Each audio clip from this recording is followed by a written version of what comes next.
I am going through a very, very, very deep, mysterious force in my life that I've never been through before, namely grief. And it's boy, I'll tell you, it's weird, folks.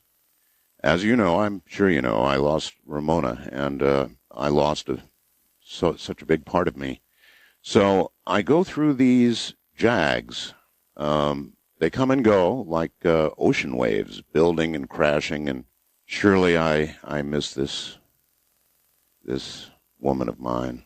Anyway, I've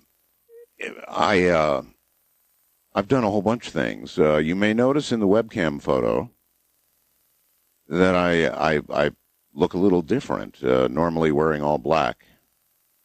Not today. In fact, we'll see who can notice what in the webcam. How about leaving it that way? Let's see who can notice any difference. I sound like a woman saying, what do you notice? What do you see different? Anyway, on my webcam shot, that's me, and I'll put up the picture of this little Abby Dose, crazy Abby Dose. This, this little cat of mine likes water. And I'm not kidding when I say he likes water, I mean he really likes water. When I'm running water in the sink, he will amble on over and throw his head under the water. Now, that's not a cat-like thing to do. He throws his head under the water. And I go, you little dope. Anyway, he's just a blast. All right, coming up in a moment, down to biz, the world's foremost remote viewing teacher.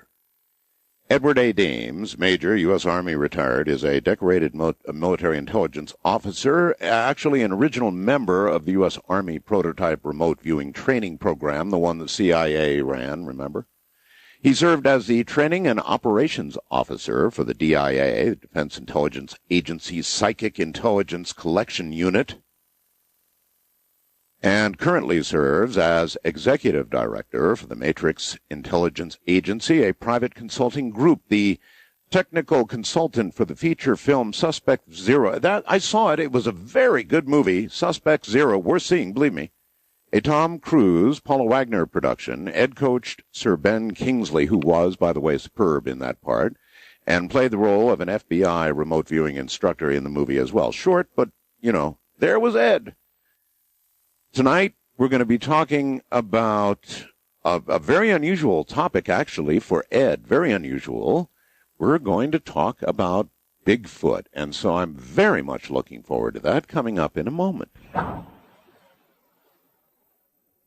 Ed Dames, welcome back to the program. Thank you. Good evening, Mr. Bell. Good evening. I read Ed a long time ago sent me his military record, his whole military record, 214 and more.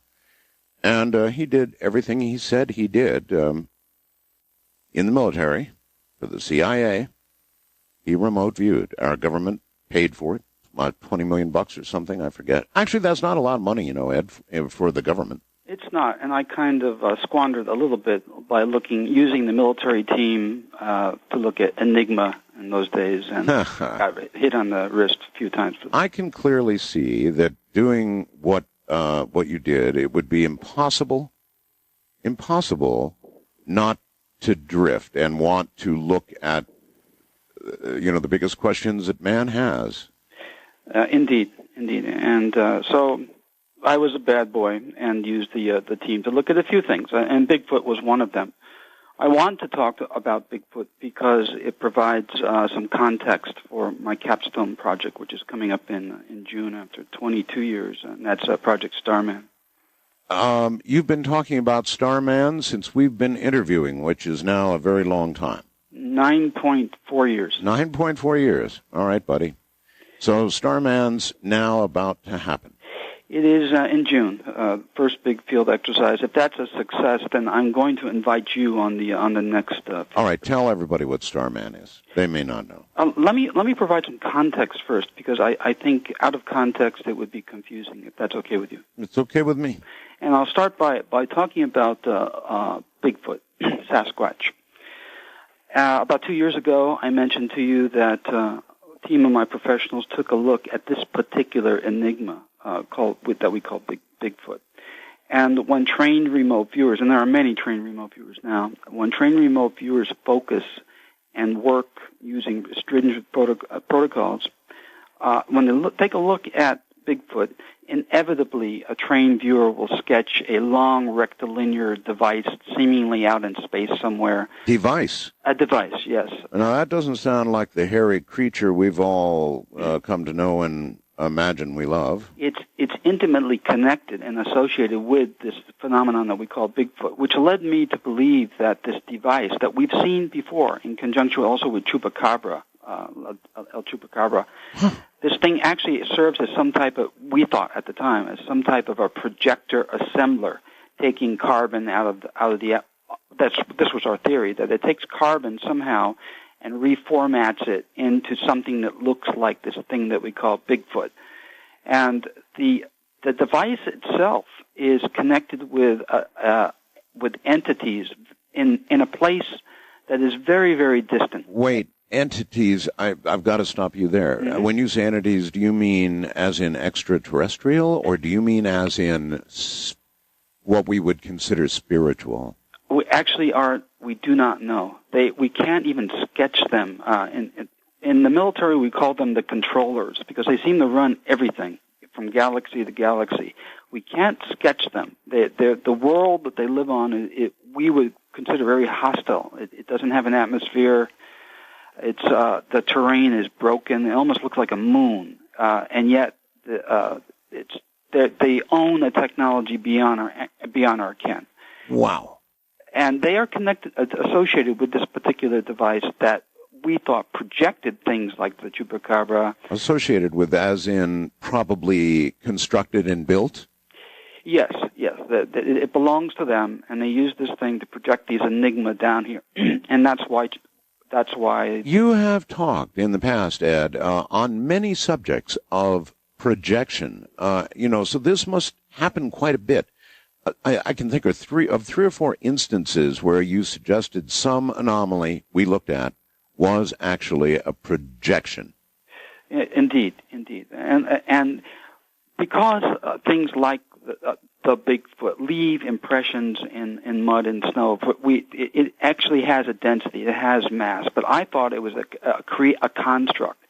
However, recently we began to look at some of the newer the photos, relook some of the photos that are available, yes. and I just had this funny feeling that those photos show more than just a mass of carbon. When I remote view it a second time, I see that it has emotions, that this thing is really living. Make a long story short, this projector out there is more than it isn't a projector. And it isn't really an assembler either. Wait a minute, you said this projector out there isn't really a projector. Right. It isn't a projector in the sense that I described it 2 years ago. With more research, it is like a teleportation device. But it does more than that. This Bigfoot phenomenon, it is a real creature. It is a real Gigantopithecus, or whatever you want to call whatever lived in North America a while back.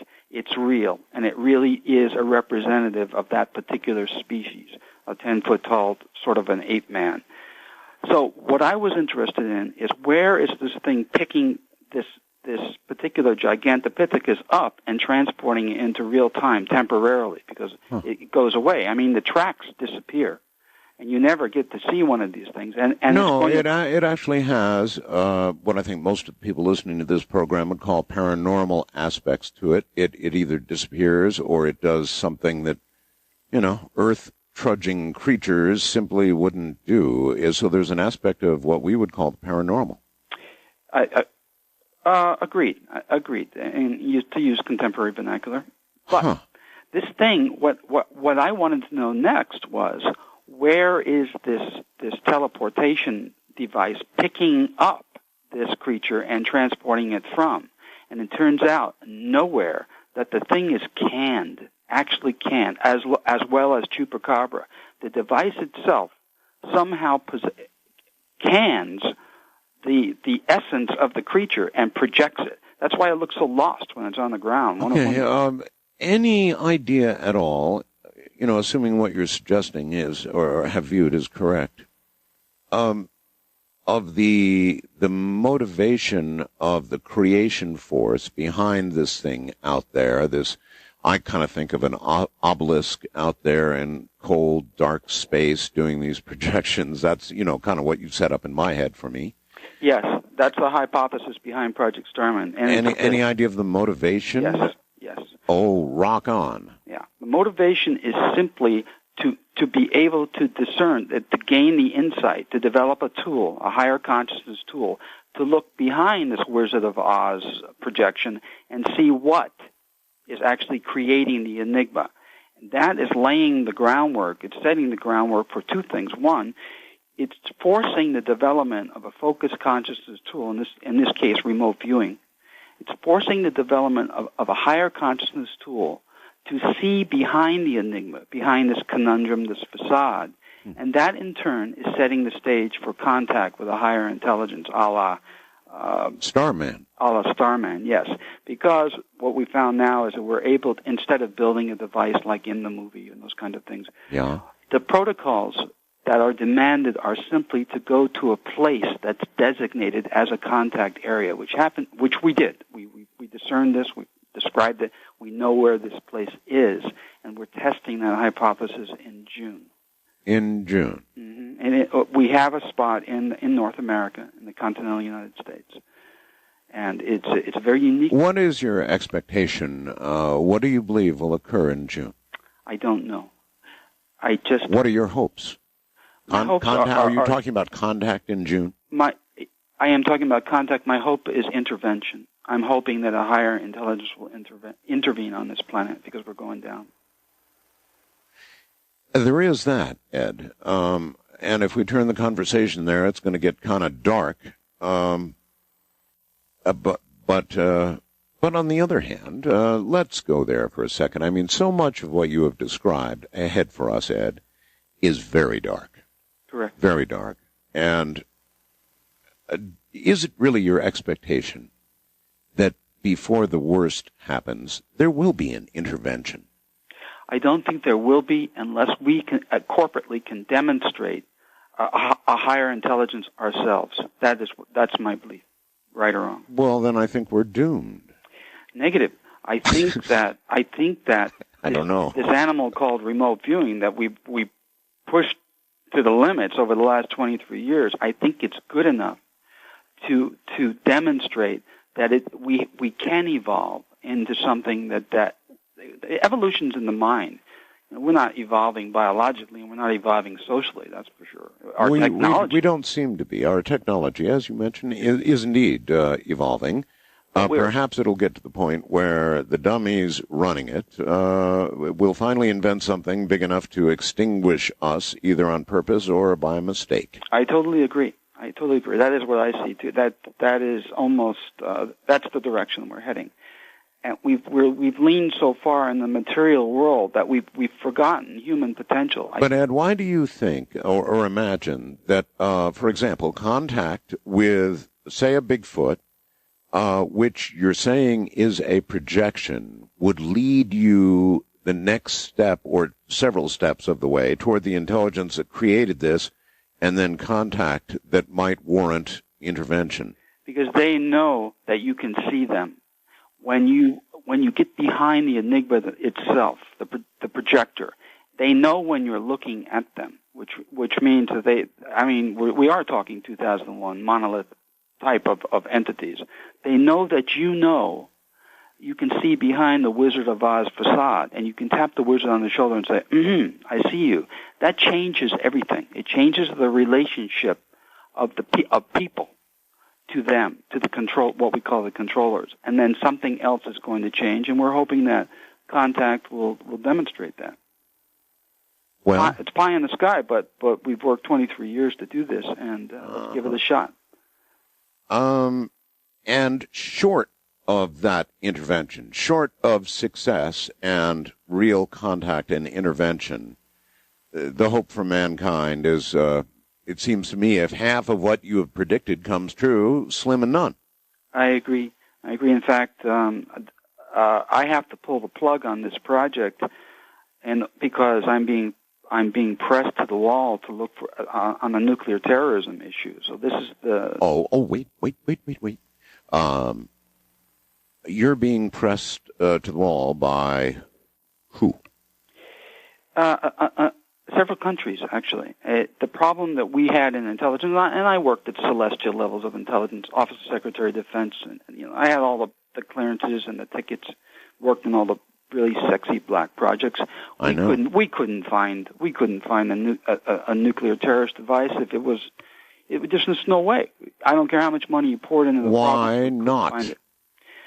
The only way to find something like that is to have detectors that could do it. The only option you have is... Wait a minute. What about RVing? That's what I'm saying. That's the only option we have in remote viewing. That's it. All right. Well, in terms of I think a lot of Americans, Ed, want to know. So whatever work you've been doing on nuclear terrorism, let's have it. What do you see? What have you seen? What do you know? I'll just give you a general overview. Please. Okay. There's a ton of money out there.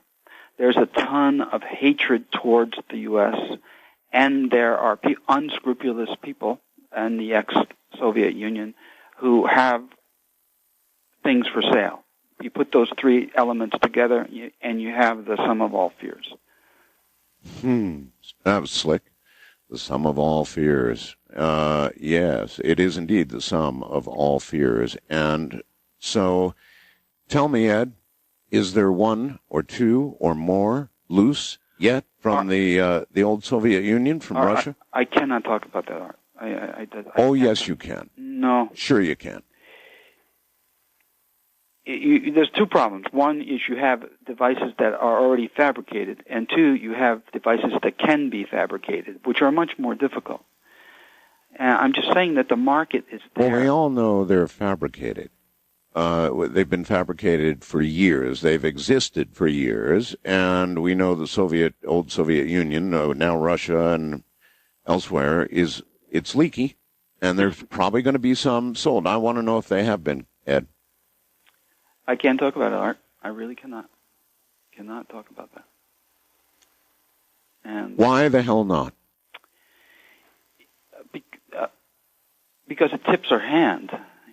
If we're closing. Well, I will not press you for specifics. What I asked you is very general, and that is whether there's any nuclear weapons loose yet. I mean, there's been plenty of speculation about that in the media, so you're saying only that a yes or a no to that question. It depends on what you mean by loose. Some of them are looser than others. For instance, it's how much control does a country have on certain weapons? And if some of the control is looser than the security on, let's say, a nuclear reactor, a power plant, there are weapons up for sale, and that's a big problem. So how do you bring fire down on something like that when it's in a... You're not going to destroy national security at all by telling me whether or not one is actually in the hands of terrorists right now. Because I won't ask you beyond that. But I want to know if there are nukes on the loose. No, they're not on the loose. Nukes are not on the loose. And by saying that, you mean not in the hands of terrorists. Yet. Yes, but it looks like it's heading that way. So okay, thanks for the answer. I really wanted that. And I don't know if it makes me feel a whole lot better, but at least temporarily a little better. And I hope to hell you're right. Well, remote viewing is the only game in town. It's the only thing we had. It was a tactic of desperation to begin with, and now it's the only game in town to be able to... Ed, how are you going to know if suddenly the wrong person is in possession of a nuclear device? Hold your answer. We're here at the bottom of the hour. We'll be right back. The price, I guess, of living in this day and age is that we have to worry about things like nuclear weapons in the hands of people who want us dead. And so that's what we're talking about. It says they're not loose, as in the hands of Osama and company, yet, I guess the key phrase. Is remote viewing able to look ahead, Ed? And does your yet mean that you understand that they will become in their hands? The yet the yet that I used to qualify our earlier discussion, it means that there are people willing to sell weapons for the right price. That's what I mean. That there will be a facade of security was down or something like that. All right. Well, my understanding is remote viewing looks into both the past and the future with as much ease as the present. So the question was, is one going to get loose? I have not looked, Art. I'm too concerned with the now to be to mess around with the future. And the future is, there's paradoxes out there on the horizon too. So I concentrate on the present time. I have my team do that. Do you have any idea what a paradox would produce? When you talk to Dr. Michio Kaku, he believes that a paradox, if actually done, would simply create another universe where that paradox would play out in its own way. Let me give you an example of a paradox in my work, okay? Sure. If I were to remote view, let's say I were to remote view where you would eat your next dinner, the place where you would eat the next dinner. Yes. Now, there's two assumptions there. That there's two preconceived notions. One is that you'll be alive to eat dinner. Right. Two is that that you'll go someplace to eat dinner. But let's say that you're going to eat dinner and you're alive to do so in the future. Okay. Okay. Now, I can do that as a trained remote viewer. Anybody who's trained as a remote viewer can describe where you will eat your next dinner. But if there is any inkling in terms of consciousness that someone will tell you what the results are, then you won't be able to do that. Your data, your remote viewing data, will be incoherent. It'll be all. So you're telling me what? That merely viewing what I am going to do will set up a paradox, causing me not to do it? No. If I'm going to tell you what the results are and Yes. allow you to change where you will eat dinner, That creates paradox. then there's back talk through time. It creates a paradox, and I can't remote view where you will eat dinner. And the results then of that paradox are not so serious as a new universe. Well, in terms of just pure consciousness in my work, no, it isn't. But in terms of high energy physics, I don't know. It scares me to think about. And we think in our work that there's a point where I call the pre-quantum field, where mind really does influence energy and matter. As you know, I've experimented with telekinesis and psychokinesis quite a bit, and so we see something going on there at a level that exists prior to what physics can observe at a level in the matrix itself. It's my personal view, Ed, and I don't remote view, as you well know, that consciousness may turn out ultimately to be a power greater than atomic energy, greater than anything man has ever discovered. And I could be totally all wet on this, but I think someday that's where all of this is going. I totally agree with you. You're preaching to the choir. You do, it has huh? to be yes. It has to be focused and coherent, though. It has to be focused and coherent. You have to know how to use it, and that's the direction we, on our world, at least in this age, did not take. We took the material route. Yes, we did. And we're not aware of really what human potential can do. Well, maybe that's a good project for you, Ed. I would like to know how powerful consciousness really is. Mass, directed intent. I'd like to know how powerful it really is. You know, I did a number of experiments, and then I began, I think appropriately, to chicken out. Because I realized I had something real on my hands, and I didn't know what the hell I was doing. So, I would like you to make a list, and at the top of it, put examination of consciousness and how powerful it ultimately is. I'd like to know. I don't know if that's something you can do, but if you can, do it. Okay. It's on my list. Yeah, I mean it. I understand. And I think a lot of people want to know. I mean, we messed around, we played around, we got actual results, and it totally freaked me out. And it still does. And so I see this as a great power, maybe even something that would prevent some catastrophic occurrence otherwise. Who knows? No, I think it could, Art. All I'm saying is that it has to be in unison, and it has to be directed, and it has to be controlled. And we can't even get our act together corporately, in terms of global warming. So, I don't know what the threshold value is for people and directed consciousness to do certain things. I don't know. Do you see the story on the guy getting censored talking about global warming? Did you read that? No, I did not. You didn't. It's like was NASA's top guy on the subject, the top guy on the subject. Oh, yes, and I did read that. They stepped on him like a bug. I did indeed read that, yes. I really want to follow up on that. I would now very much like to interview him, actually get him on the air. Let's cause some trouble here and see if I can get him to open up, because I want to know what he really thinks. What do you really think? We're talking now about the warming and the weather changes on the planet. Hello in the Northwest. Seem rough up there this morning? Well, as I've said years ago, a point's going to be reached where we, for instance, just with regard to agriculture, where crops can no longer be grown the way we've traditionally grown them because of vicissitudes in the weather. The weather's changing so rapidly, far more rapidly than meteorologists would ever imagine. How quickly is it actually going to lead to serious agricultural problems? 10 years. 10 years. That's fast. That's very fast. That's very fast. And we're talking many people dying of starvation, many more than are dying presently in Africa, for instance. Phew.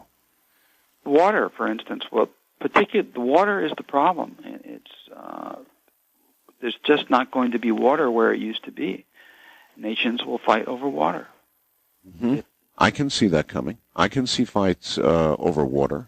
Maybe even wars over water. I don't know. But certainly it is the absolute basic thing that man must have. Before anything else, you've got to have water. We've looked at it as a commodity that's readily available for centuries, and that's going to change. We won't be talking petroleum in the future. We'll be talking water. And nevertheless, these changes are really coming upon us quickly, Ed. I don't think there's a whole lot of disagreement out there about this anymore. I did a program years ago with Matt Lauer on NBC, and he kind of sniffed and chuckled, at what we were talking about, Whitley and myself. And I've always been curious all these years when, and if yet, the light bulb has gone on above Matt Lauer's head. I really don't know, but there have been so many stories confirming what I told him then that I'm sure he's had his moments of consideration of what I said. I don't know if you ever saw the show I'm referring to. I didn't see the show, but I'm certainly familiar with your book, The Coming Global Superstorm. Yeah, well, we were on the NBC show, and anyway. I don't watch television. Yeah, that's right, you don't. But you did agree to appear in your movie. I'm making another movie, sort of an esoteric love story. I'm helping out on that. So I did the Hollywood stuff. Going to make a love story? Believe it or not, yes. I'm a technical consultant on a love story. Now, it's a little out of character there, buddy. No, it has to do with former government spies trying to seduce females when they sleep, that kind of thing. Oh? I'm doing the back end, too. I'm being interviewed. Oh. You mean to say, well, let's zero in on that for a second. Would it be possible for a remote viewer, because this really is remote, I think, remote influencing, that's what it sounds like, to seduce a female while she sleeps? Would such a thing be possible, Ed? A group, if they were trained the right way, could actually intrude into the dreams and actually disturb sleep of someone, but that's about as far as it could go in reality. And I'll describe that at the end of the movie, too. The movie is based on the book, The ESP Affair. The ESP Affair? Yes. Really? Uh-huh. So in other words, the real premise is going to be somewhat fictional then? Correct. Uh-huh. Okay. I'm sure that several young, pretty ladies out there just went, whew. Well, somewhat fictional. Okay, Ed. Give me the real bottom line. What would be possible? Actually, what I know is from my experience, the KGB, when they had, it's now the FSB, but when it was the KGB, the Soviet KGB had an extrasensor team. And they actually did, en masse, intrude upon Bob Monroe's dreams. Bob Monroe. Robert Monroe. Robert Monroe, yes. The Institute. And he came to the Army Spy unit. Bob screened and vetted our recruits for the program. That's what we used him for.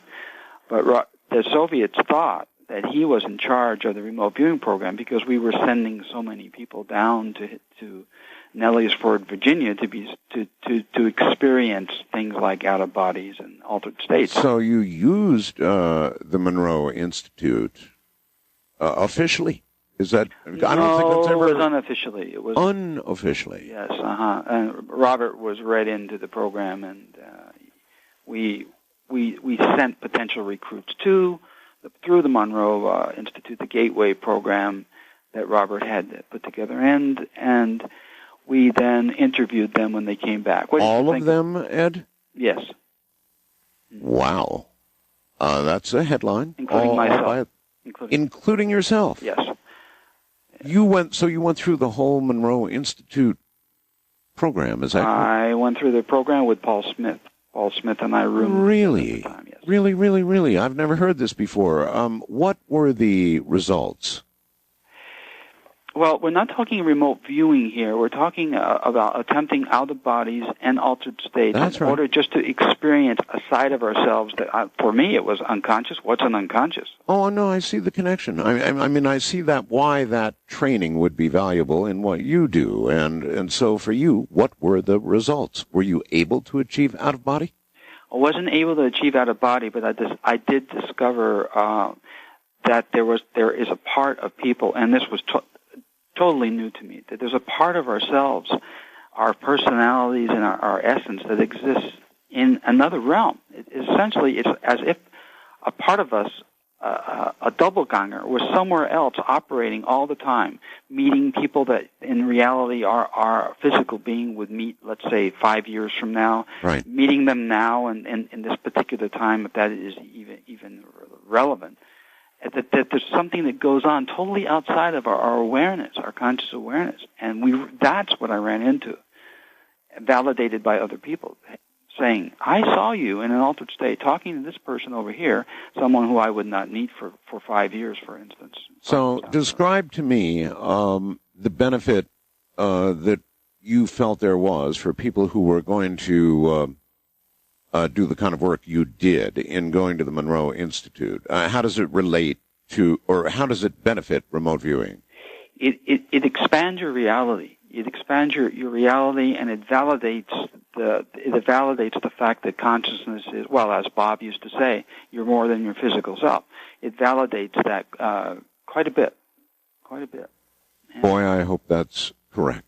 I really do hope that's correct. I've had experiences that have suggested that to me, Ed, but you just can't rule out the living human brain.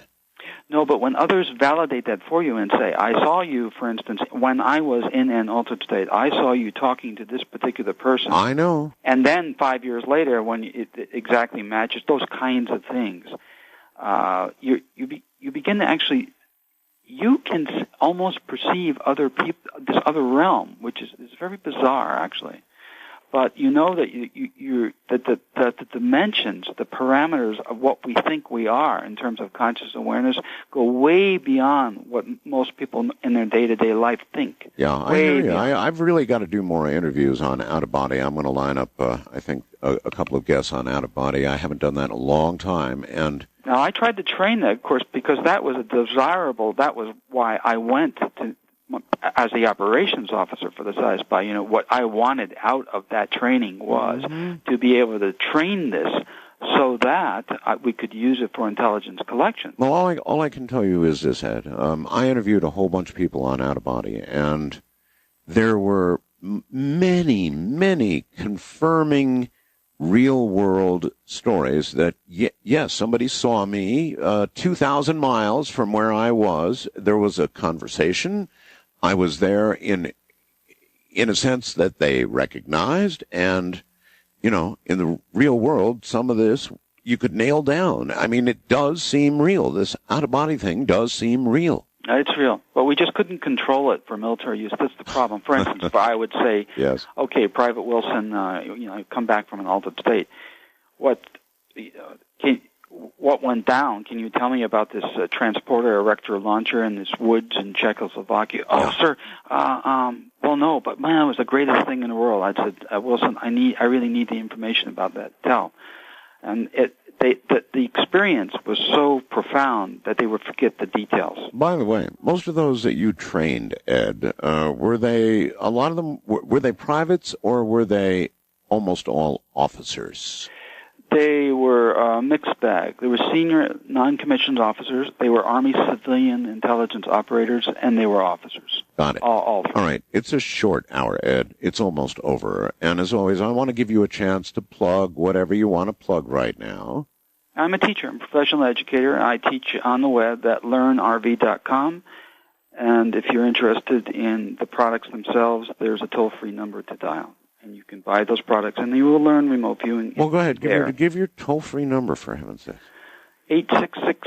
866-607-8439. And you can get what? Get a set of DVDs, my instruction DVDs, systematic, very, very thorough instruction, and you will become a remote viewer. And you can choose to look at whatever you want to look at. Oh, well, that's pretty inviting, all right. And I've talked to many of your students in the past, Ed, and they have high praise. That's the truth. Every single one of your students that is called here has always had high praise for. When, Ed, do you do it anymore in person? I know you've got the DVDs out, but are you conducting any real... Yes, I have a clinic in Las Vegas every 6 months for people who have learned on the DVDs and want more specialized training, higher level skills. It's called a skill enhancement clinic. I just had one 2 weeks ago in Las Vegas. Oh, wow. Every 6 months I do that. Well, listen, buddy, I want to thank you for being here, and of course you will be back. We'll do a show with you, I'm sure, not too far distant in the future. Thank you. My pleasure. Yes, take care, Ed. Richard Tarnas, welcome to the program. So nice to have you. Thank you. Good to be here. You were born in Switzerland and spent time at Big Sur. Gee, you've been in some beautiful places. Those are both beautiful places. Big Sur, I particularly was in my adult years, so I have much better now memory of it, and it's really one of the most beautiful places in the world. It is. It's one of the prettiest places on the face of the globe. My God, it's beautiful. Anyway, it's good to have you, and I think I want to ask you what you what do you think? Can you define or attempt to define consciousness?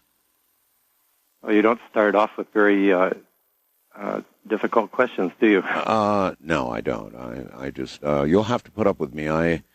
I'm pretty directed when I'm interested in something, and I read this, and it says study of consciousness, and so it's a damn good question, and I know it's probably not answerable. So just do the best you can.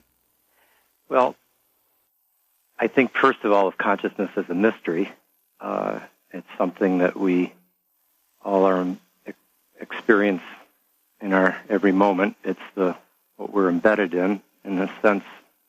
Nothing that we believe exists outside of the medium.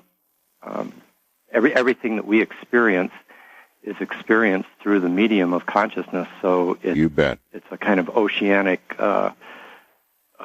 realm that we're just immersed in all the time. It's kind of like consciousness is we're the fish in the ocean, in the same sense that human beings are in consciousness. I have 5 cats, kitty cats. Are they conscious? I believe so. I also believe so. I think the the conviction that cats or whales are not conscious, are in some sense, mechanistic, unconscious automata is, I think, a very temporary and local prejudice that came up in the modern period, and it's completely unshared by any society outside of this one. And I think it could only be maintained. That conviction could only be maintained by really narrowing our consciousness, in a sense, to believe that. And I think the people, well, just to finish, a lot of the, I think, cutting-edge research that's happening right now in animal behavior, for example, yes, where people are really spending very long amounts of time in an extremely patient attitude and interaction with various species, I think, are just finding they're uncovering many more signs of emotion and of purpose and all the categories that we associate with human consciousness in some form. Okay, a lot of people say that human consciousness is all there is. That only an awareness of self is real consciousness, and that's why they ascribe it just to human beings and rule out everything else that walks around on 2 or 4, whatever. Yes, and I mean that it seems implausible to me, and I think the people that are spending the most amount of time with the least prejudice and the most, to use the phrase that Barbara McClintock, the Nobel Prize-winning scientist, said, you have to have a feeling for the organism in order to understand it. You have to have and she was working not with animal species, but at a much finer level of biological studies. But it was even she recognized that you have to overcome a kind of barrier between the subject and the object. You have to enter into the reality of what you're studying. And you said a mouthful there. Once you get to know the organism, the cat in question, for example, yes. I just used that. There's no question in my mind, Richard, none whatsoever. Those creatures are as conscious as I am, and so therefore, I believe that consciousness is widespread. I think that it may turn out to be one of the greatest powers on the face of the earth, particularly directed consciousness. And we talked a little bit before the program. You weren't all that familiar with the Princeton work, but I think you know enough about it now. And it sounded like a bell went on, like you'd done some research in this area before and heard about it. So what's going on there is just incredibly exciting, Richard. Very exciting. It seems to me so. As I say, you know much more about it than I do, but from what I've heard, it seems to me to be one of the ways in which researchers are uncovering signs of a kind of force, a force field, in a sense. Yes, that all human beings, and probably more than human beings, participate in. Well, I just have this feeling it's going to lead down a whole new road. As we discovered nuclear energy, we're kind of beginning to discover consciousness now. It may be some years before it really comes into vogue, but there's something really big going on there. And so I guess I'll end it there, but I did want to press you a little bit on it. Let's move on to your books and what you really want to talk about, and what is it you really want to do? What are the arguments made in your books? And let's review what we've got here. Cosmos and Psyche, Limitations of a New Worldview, and The Passion of the Western Mind, Understanding the Ideas that Have Shaped Our Worldview. Both very interesting subjects. Well, The Passion of the Western Mind was a book that I wrote actually while I was in Big Sur in the '80s, and that book set out a history of the Western worldview from the ancient Greeks to the postmodern. I wanted to basically give as clear a narrative history as possible about what went into shaping the assumptions with which we currently view the world, and in a sense tell the drama of it. It's a kind of epic drama. All right, give me an idea. What does go into shaping all that we are now? What are the main things? Well, an enormous factor, for example, was the Copernican revolution, which, in a sense, everything led to it. Greek philosophy, the medieval scholastics, the Renaissance intellectual atmosphere, all these fed into this extremely powerful moment of transformation that Copernicus and then Kepler, Galileo, and then finally Newton kind of climaxed it. In that period, we basically went through the destruction of the cosmology that virtually every other society prior to our own lived within, namely the belief that we are on a stable, centered, fixed Earth, and that this is the center of the cosmos. And suddenly, the Earth is a planet, and it's a totally different universe, because not only is the Earth moving, but the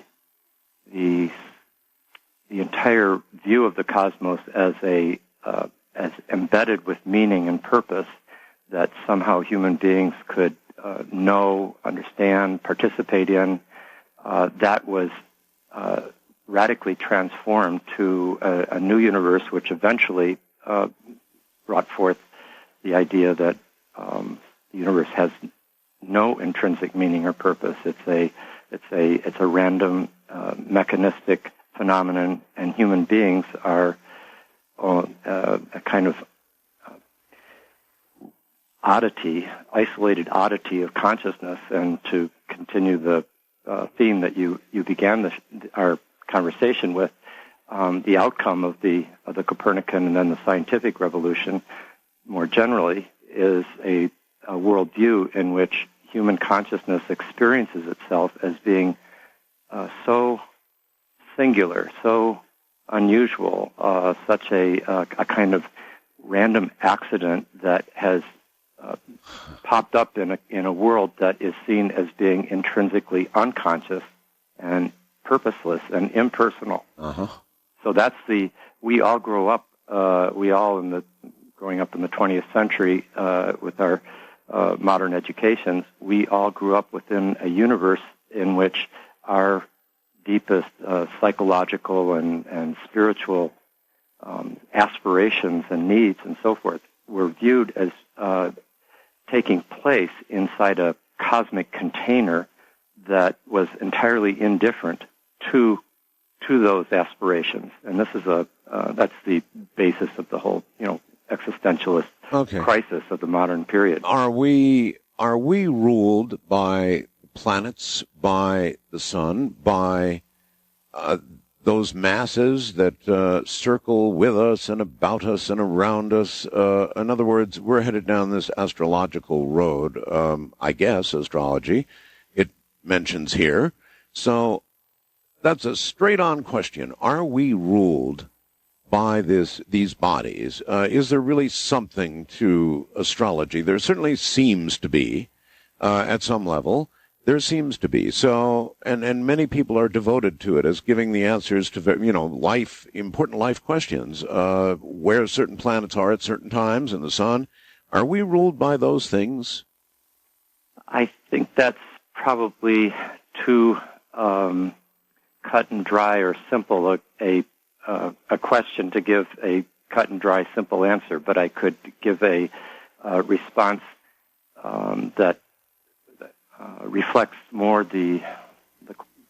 Are they giant? Are they big influences? Yes, I think that the planets and the sun and moon and their movements seem to, in their alignments, coincide in a meaningful way with the experiences of individuals as well as collective humanity. And this is a conclusion I came to after I've now been studying this for 30 years, and it was an astonishing, for me, perspective to enter into, because I was convinced, as I think virtually anybody is with a 20th century education, that astrology is the most absolute ridiculous bunk. Absolute bunk. Yeah. I mean, it's, of all the new paradigm perspectives, it's the one that is most immediately worthy of rejection and even scorn. Not really, though. All right, Richard, listen to me. I've been studying it for about 30 years because I've been on the radio as a talk show host, and I can tell you without reservation, without question, that when there is a full moon, Richard, the calls get dramatically different when you're sitting taking calls just from the general public about whatever. They get dramatically different. I mean, agitation levels are through the roof.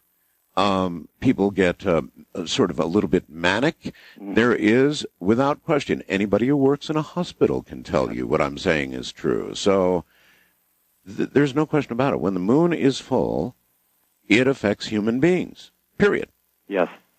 And that's probably the most well-known effect that many people are recognize in their everyday life, and I think we all tend to feel it in our own our own monthly experience. Absolutely. So astrology is nothing more than an extension of that. If one affects you, and I think most people believe it's true, then the others, to perhaps a different extent or in a different way, also affect you. And that is astrology. That's right. That there's a correspondence between the movements of the planets and the sun and moon and human experience. I mean, that's the basic thesis. But the kind of evidence that there's many people doing very serious research in this area, even though it's not studied, with few exceptions, it's not studied and taught in the universities. Though that's changing. Is it changing?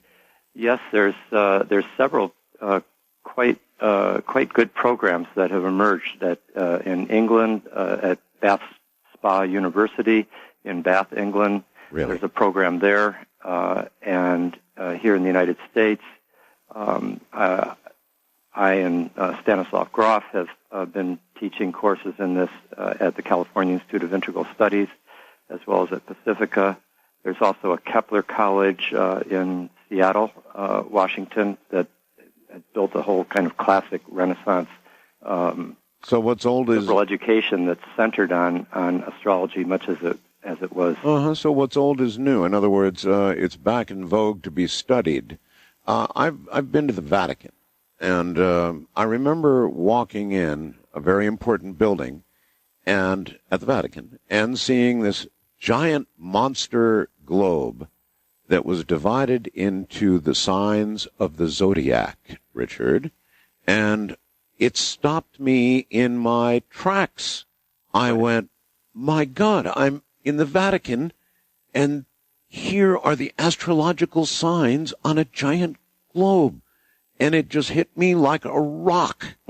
So it's always been with us, hasn't it? That's right. And it was actually taught in the medieval Catholic universities as an essential part of usually the medical faculty was the one that was teaching it, and then definitely in the Renaissance, of course, it just saturated the artistic sensibility at that time. So you're right. It's always been with us in one form or another, and the emperors and the popes always had their astrologers. But I think the question as to whether the planets rule us is a fundamental one, because the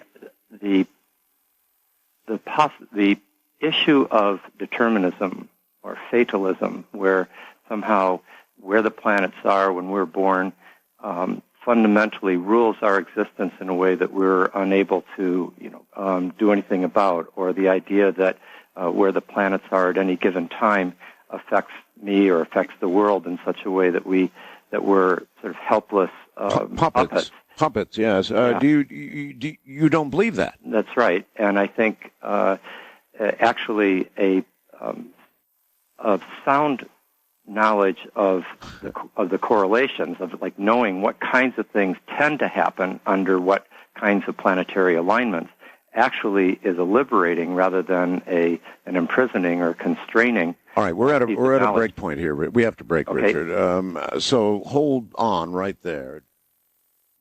So I think we've established Richard believes that there is an effect by the moon most strongly, and then by the planets to a lesser or different degree. And so I wonder, Richard, whether you think that is it too simplistic to say that free will does trump what the planets otherwise might have in store for you, or bends it a little or something, but doesn't eliminate it. Right, it doesn't eliminate it. And I think that thinking in terms of the one trumping the other, that reflects more looking at it as a zero-sum game. In other words, as if the planets are affecting us. By the way, when I say planets affecting us, I don't believe that the planets have a causal relationship to our experience. I think rather they are more like signs. In the same way with a clock, the clock doesn't make it. When the hands of the clock are at the place where it says it's 11:30, the clock is not causing it to be 11:30. It's reflecting the fact that it's 11:30. Right. And it's the same way with the planets. The planets seem to be. I think it's more. That's a kind of outmoded way of looking at it. That the planets are causing the patterns of human experience that we notice coincide with the planetary movements. Rather, they, I believe, are signs of them. They are symbols of what's happening. Now, to think in terms of the planets, the planetary influences, let's call them, I think the influences are coming from a kind of archetypal level of the deep consciousness and unconscious, what Jung called the collective unconscious. Mm-hmm. And I think, Art, when you say, does free will trump the planets? Yes. I think that presumes that it's one or the other, or it's a kind of wrestling match between them.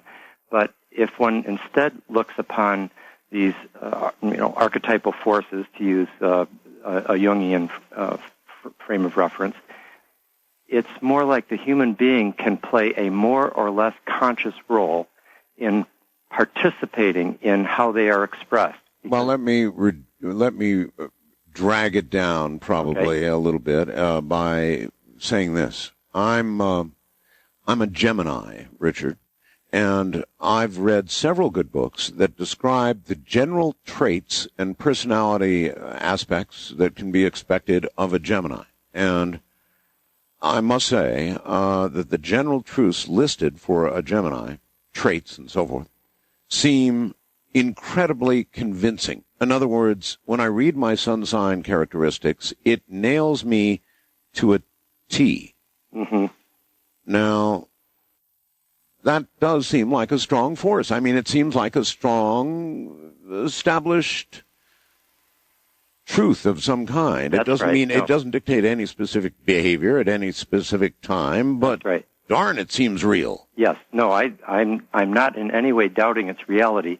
What I'm rather saying, I think where the resistance, and I think it's a healthy resistance to astrology as being deterministic, doesn't come from something like that, where you recognize, certain, personality characteristics and the fact that you're a Gemini. Rather, it comes from a sense that I have no choice in how I'm going to express, in this case, let's say, that the range of ways in which a Gemini could express itself. Let me. I happen to look up your birth chart, since your birth date is on the. Did you now? Yeah, it was on the internet on the Wikipedia, and. Well, I'll be darned. And so, in looking at that, I was able to see that your Sun and Mercury, which are in conjunction in Gemini. You've got it. which has to be probably the position that is most at home with being able to speak for several hours an evening before millions of people. Yes. But in addition, those both the Sun and Mercury are in a conjunction, a triple conjunction in your chart with the planet Uranus. It's a few degrees over to the side, but the three of them are all together in Gemini. Mm-hmm. Now, one of the most powerful set of correlations in all our evidence in these years that we've been studying this, it shows that the planet Uranus seems to be correlated with a principle of freedom, of rebelliousness, restlessness, a certain almost sometimes even a kind of brilliance of innovation, a desire to break out of orthodoxies of any kind. And when that's me. Well, when a person has a Sun-Uranus conjunction just by itself, this tends to be a real rebel, from the and it can express itself anywhere from being a juvenile delinquent to being a rebellious scientist like Galileo, who also had the Sun-Uranus. Yeah. So yes. Well, anyway, look, these things do seem to be, I guess it's self-evident. I'll say self-evident. I cop to everything just about that it says about a Gemini. So that seems, on the face of it, Richard, to be an incredibly strong force. Now, maybe we can modify our behavior at the macro or even micro level, but at the end of the day, it kind of nails you down. That is to say, where the planets and everything were at the moment or the instant of your birth. It seems to be an extremely powerful force. And Western culture and science is in complete denial about it. Yes, I think much in line with a lot of the other themes that you treat in this show, there are certain areas of evidence and research that are just so threatening to the Orthodox worldview that is maintained by our kind of cultural high priest, so to speak. That you used the right word, threatening, by the way. Yeah, and when something is genuinely threatening, then that's when the greater amount of ridicule and resistance is activated, because they can tell there's a strong sense of threat. Ridicule has been part of my life, Richard. I live with it, and I know about it. I don't give a damn. How about that? I don't. How did you manage to forge such a kind of an indifference to it?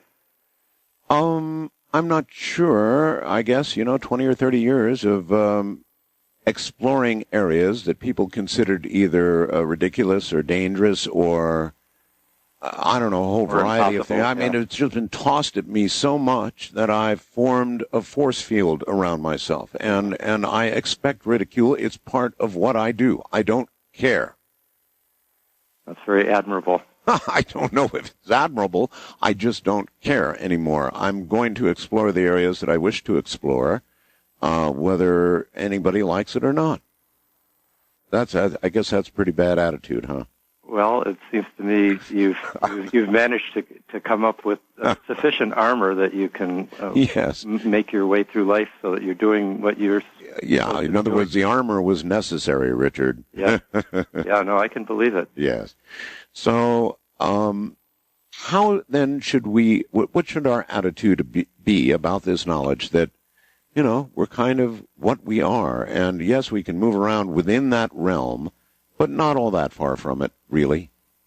Well, I see it a little bit differently. First of all, I think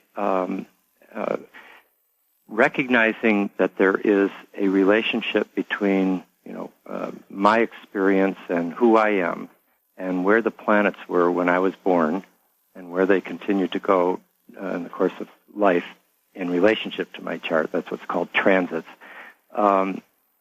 Recognizing that correlation helps me to see that I live in a cosmos that is in some way meaningfully focused on me as an individual and on all human individuals. And also, in some sense, it's focused meaningfully on the Earth.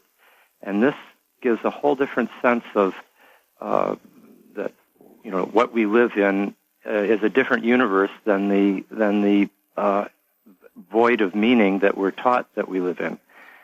John Mack was a good friend of mine. I know John. Oh, I interviewed John many, many times. Yes, and that was one of the reasons why when I was asked to come onto your show, and I remember John talking to me about your show, and we had many discussions and about these issues, and one of the ways in which he saw a commonality between our work was that, as he put it, both of us were in the business of blowing the Western mind, as he put it. Blowing the Western mind, yes, indeed. By the way, what did you think of his work? Well, I thought it was very courageous.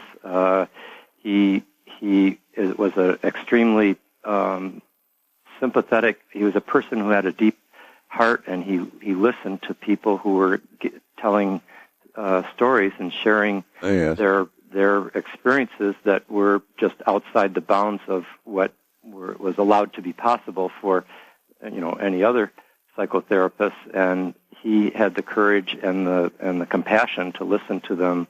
He did, and he also not only treated them as worthy of being listened to, but he also let their messages somehow transform his sense of what the universe was about. I mean, in other words, put another way, Richard, he bought it. That's right. You believe he bought it, right? I do. Yes. Yeah, so do I. He had too many. He had too many people telling him telling him such similar stories, and they'd had no common, connection before they were reporting these experiences.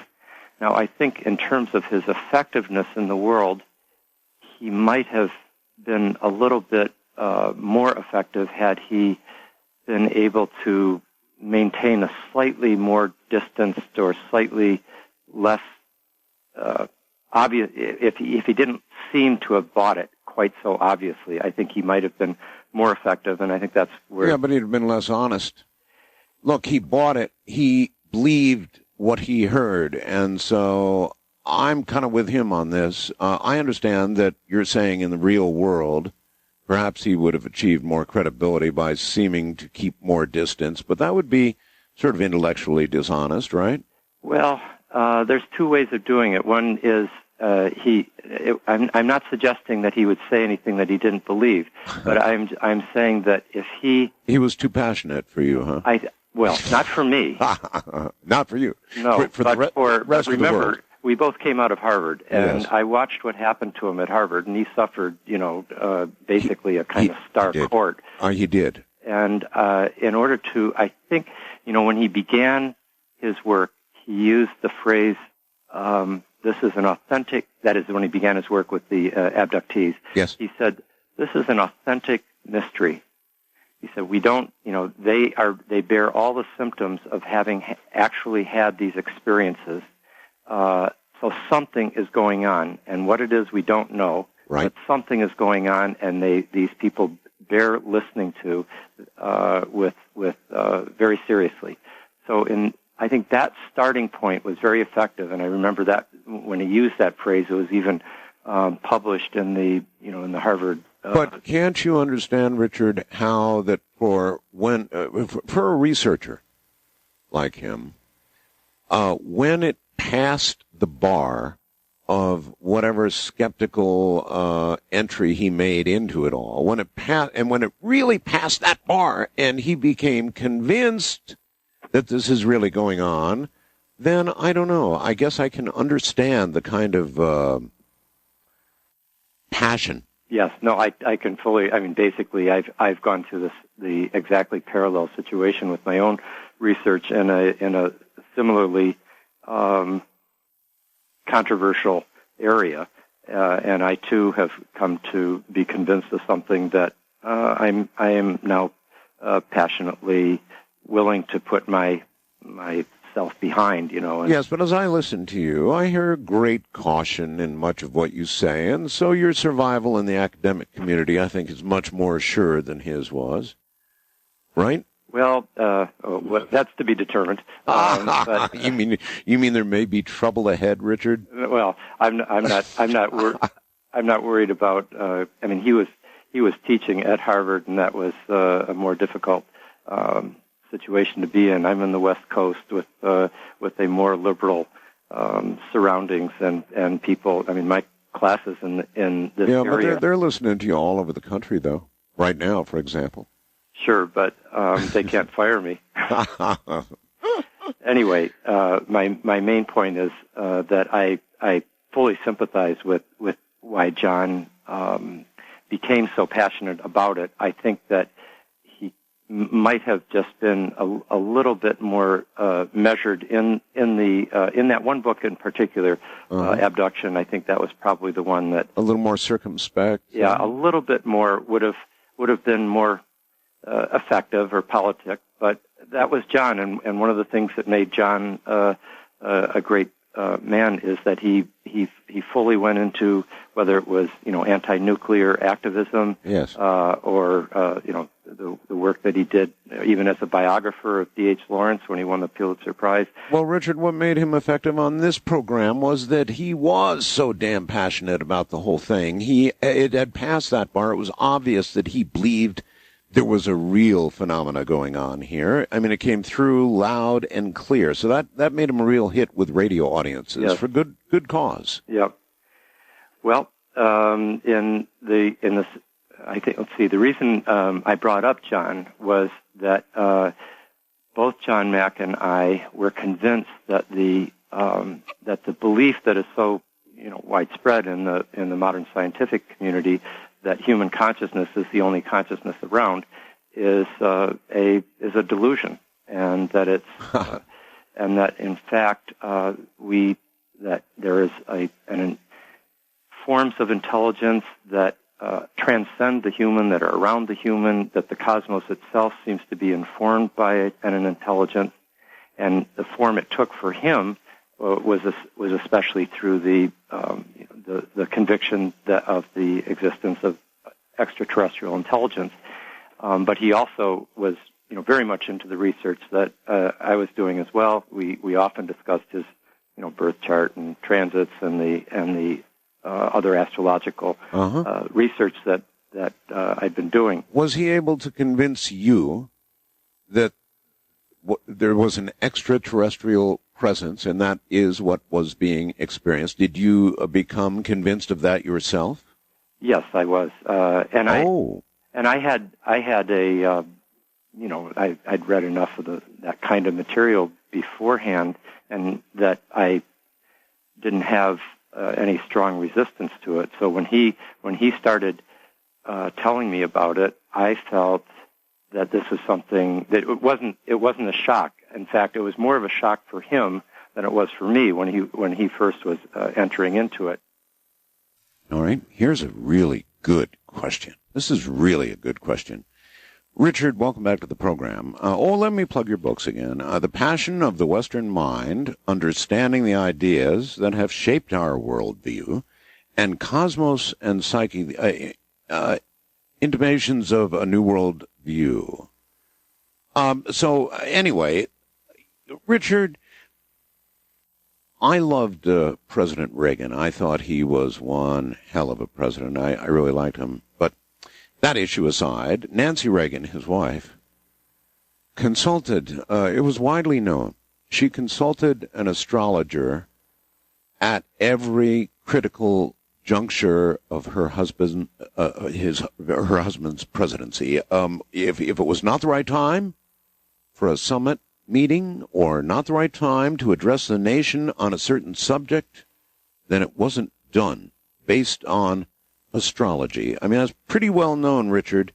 Do you think that Mrs. Reagan was out to lunch, or do you think that she contributed to a successful presidency? I think she contributed to a successful presidency. I thought you might think that. I mean, actually, even before anyone knew that she was publicly anyone knew that she was having these consultations. A lot of astrologers were writing in the journals. I remember reading the British Astrological Journal that there was an uncanny skillfulness to the timing of Reagan's actions and statements, as if he knew when to do it to kind of correlate with the best, planetary alignments. And so, but in addition, there was that you probably know about this. There was that interesting the astrologer. What was her name? Joan. I don't recall. Well, anyway, the astrologer encouraged Nancy Reagan to influence her husband towards a more open attitude towards Gorbachev, and said that his legacy. See, Nancy Reagan, I think, combined both this, consulting with the astrologer with a high anxiety about wanting her husband to go down in history as a great president. I'm sure that's true. And she, and one of the things that she got for Joan Quigley, that was the name of the astrologer. She kept getting from Joan Quigley this encouragement to influence her husband towards being a more peaceful-oriented. If somehow he could bring peace between the Soviet Union and the United States, and not drive things towards a nuclear, let alone an apocalypse, but even the tensions that were so increasing in that his first administration. No question about it. And so I think it's just one of those kind of ironies of history that an astrologer both helped the timing of a lot of his actions and statements, but also seems to have influenced him in a direction that we're all grateful for now. Oh, no question about it.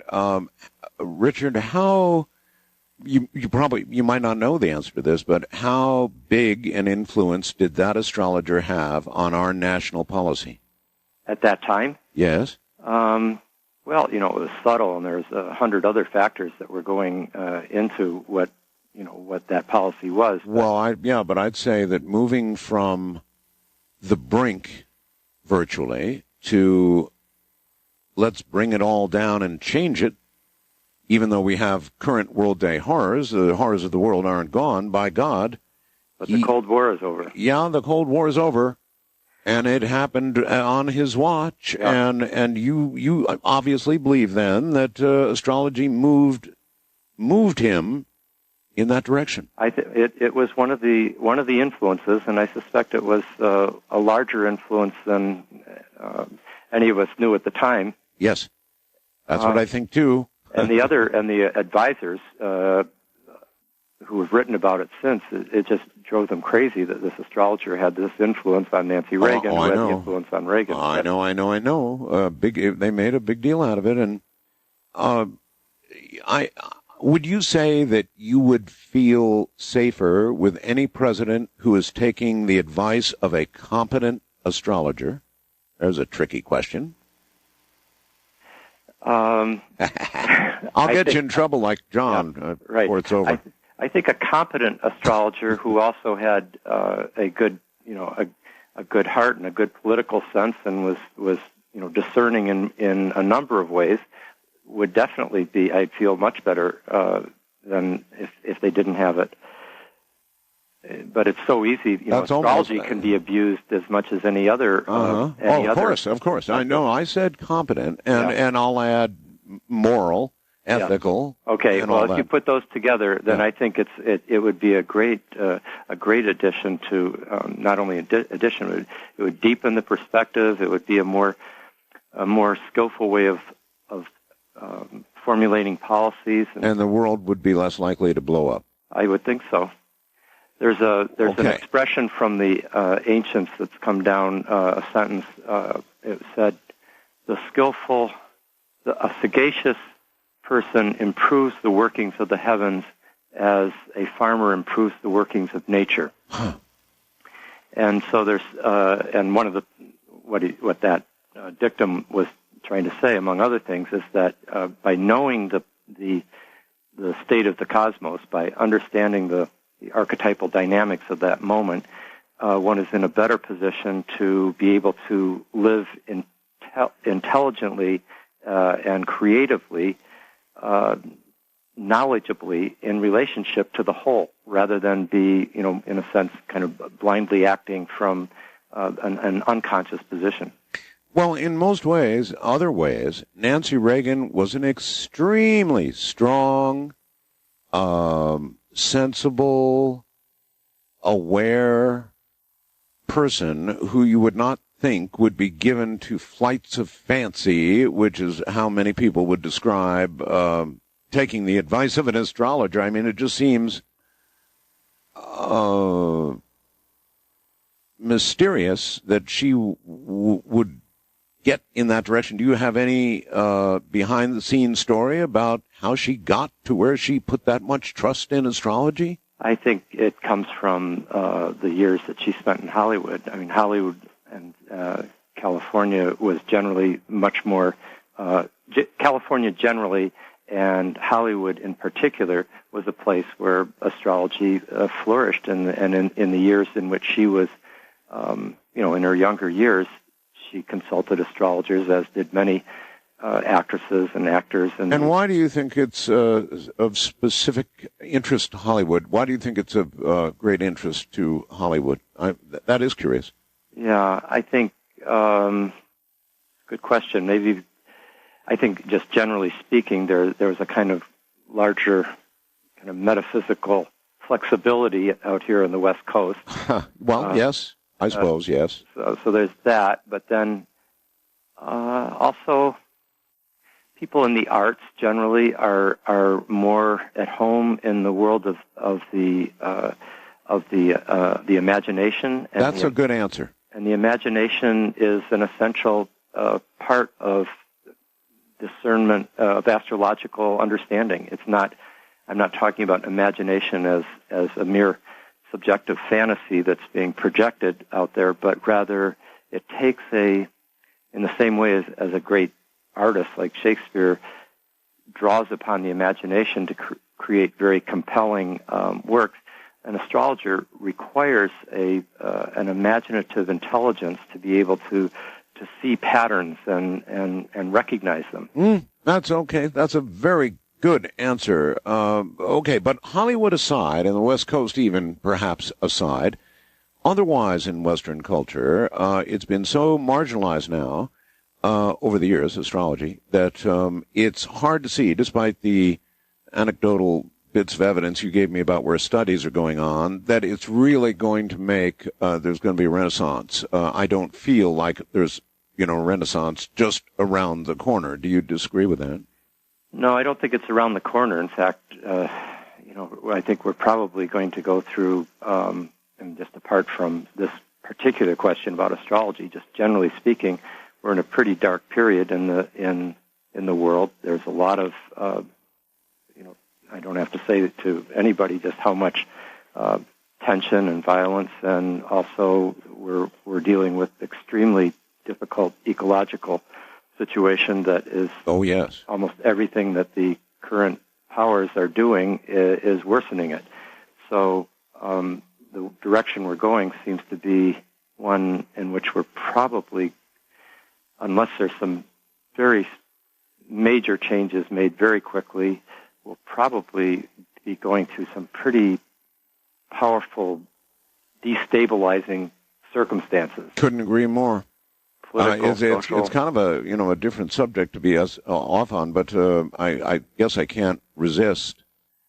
I've been noting now for some time, wrote a book called The Quickening myself. The weather changes, the environmental changes, the degradation, the stronger storms that we're having, the more violent weather, the North Pole and South Pole virtually melting. I mean, all of these incredible things going on around us, and we don't see them, or very rarely do we see them or talk about them. It's almost as verboten as astrology.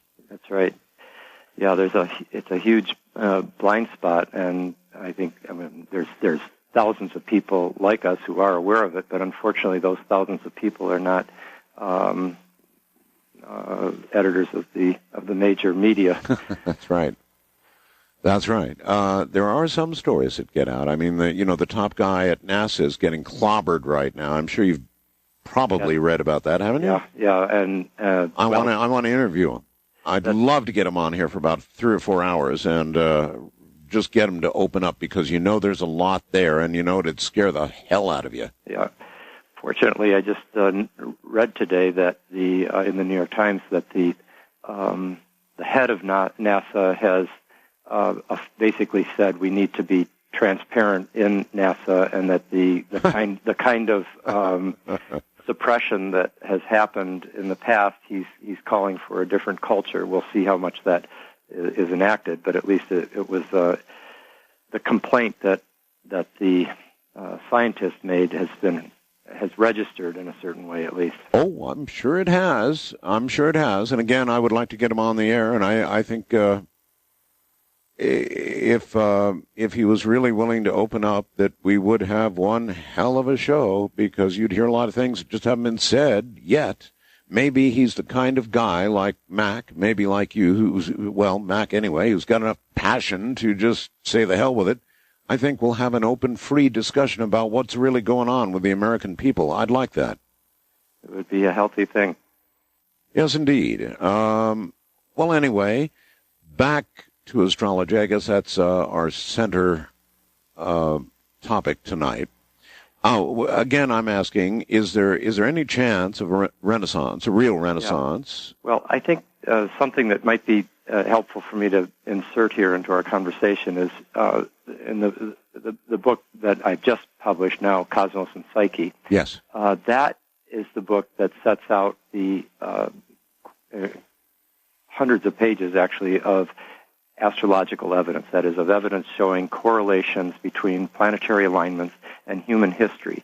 And unlike the earlier part of our discussion, where we were talking more about individuals and, a birth chart, what's it like to be a Gemini, and so forth, sure.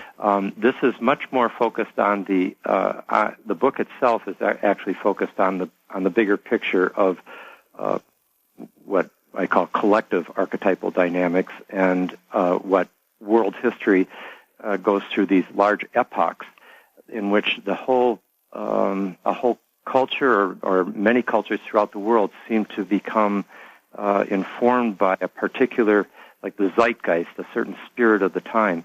And so, for example... is all of that driven, too, by the same planetary bodies? That's.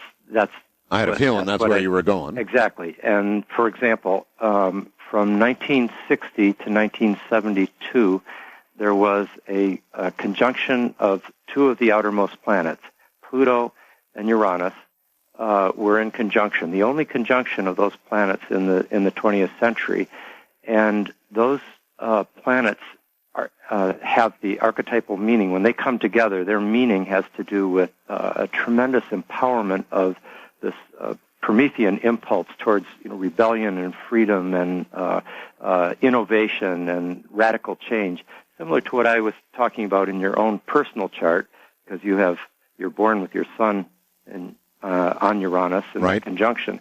Well, the whole world, in a sense, got a very potent version of that for over a decade, from the beginning of the 60s to into the early 70s. And it was really something, wasn't it? It was, and in some ways we still look back on that period as being unique in our lifetimes, and with no immediate precedent before or after. Well, what alerted me to a pattern was when I recognized that those same two planets were in alignment as well during the French Revolutionary period of 1787 to 1798. And we see right across the board all the same historical qualities of political turmoil and this tremendous push to make the world new, technological and scientific advances, artistic innovation, rebellion of all kinds. And when I started going through history, I was just quite stunned by how consistent these correlations were. And I'm just mentioning, in that case, these periods of political Richard, I have no evolution. idea where the planets are right now, but I'm curious. How would you contrast today's world and the dynamics as compared to that period of time? Well, there's several things going on at once, but one of the biggest alignments that is, I think, shaping things right now is the Saturn-Neptune opposition, which is almost completely opposite in character from the one I was just describing, yes. the Pluto-Uranus conjunction. Saturn opposite Neptune this is about a 3 or 4 year transit. It began in late 2004. It's been very strong 2005 and 6.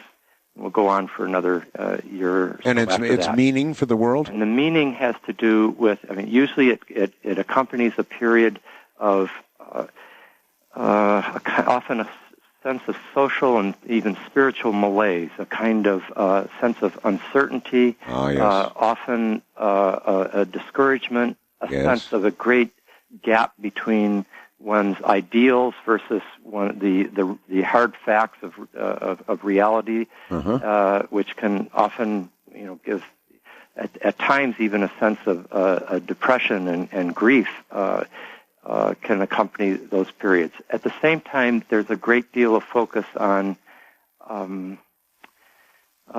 finding ways of bringing greater, the social safety net, for example, and focus on health and on medical and social issues involving a kind of social compassion. One thing I can promise you we're not going to do when we open the lines in the next hour is we're not doing any horoscopes. I'm sure that you've all concluded by now, and appropriately so, that this is a far more wide-ranging discussion, and any more than I don't put a lot of stock in what you read in the newspaper as far as your horoscope is concerned. We're not going to do any individual anythings from a astrological point of view, but rather your question should be directed sort of in the vein of what you've been hearing in the general aspects of the planetary mechanics and how they affect who we are, what we are. At a very basic level. Now, let's go back to the question. We looked at a period in the 60s and 70s, and I think pretty well agree it was all that. And then we're in this malaise now, sort of a malaise, right? And kind of a weird time. And so then astrology should certainly, in some respects, be predictive. Richard? Yeah, let's look a little bit more at the present time. Another major characteristic of this particular alignment, the Saturn-Neptune opposition, is a tendency for there to be. It often coincides with the later periods of a war, where there's a great sense of kind of physical and spiritual exhaustion, the sense of being caught in a quagmire. Both like the Vietnamese war in the Vietnam War from about 1971 to 73. That period is when there was a Saturn-Neptune opposition. When MASH, for example, was made, and there was that whole sense of a kind of quagmire that one was caught in. Both world wars also ended under the last couple of years of them had that same Saturn-Neptune opposition, or Saturn-Neptune in what we call hard aspect. Well, it's clearly shaping up again. Yeah, that it's. You can feel it moving, Richard. It's coming quick, and the administration should be aware of it. There is a building. You see, I was in Vietnam. I went through what happened, the aftermath, and all of that. So I'm very well aware of how it happened. And it's not anywhere near yet that sort of level, but it is, if nothing changes, clearly headed there. So that's the next couple of years, and then we're getting into a period between 2008 and 2011 when there's going to be what is called a T-square, where you have three planets in either in a 180-degree aspect with the third planet in, two planets are in 180-degree opposition. Meaning? And then the third planet is in a square 90 degrees to the other two. And? It's very rare for any of the outer planets, any three, to get into that T-square. It happens very rarely. And the last time that we had what we're about to have, this Saturn, Uranus, Pluto T-square, was that period between late 1929 into 1932 and 33. Oh, my God.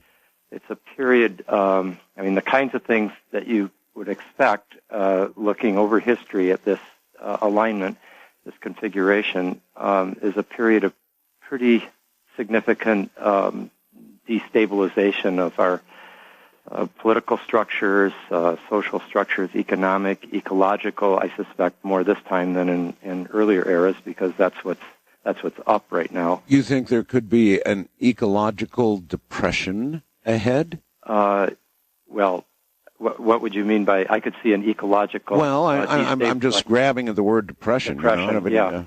I think it's a critical period, and I don't think it's predefined how bad it will be, but I think it's going to be quite challenging, and there'll be the bigger picture going from, like, we're just starting a big alignment that is going to go all the way through the rest of the all the way to 2020, through the whole 2010s.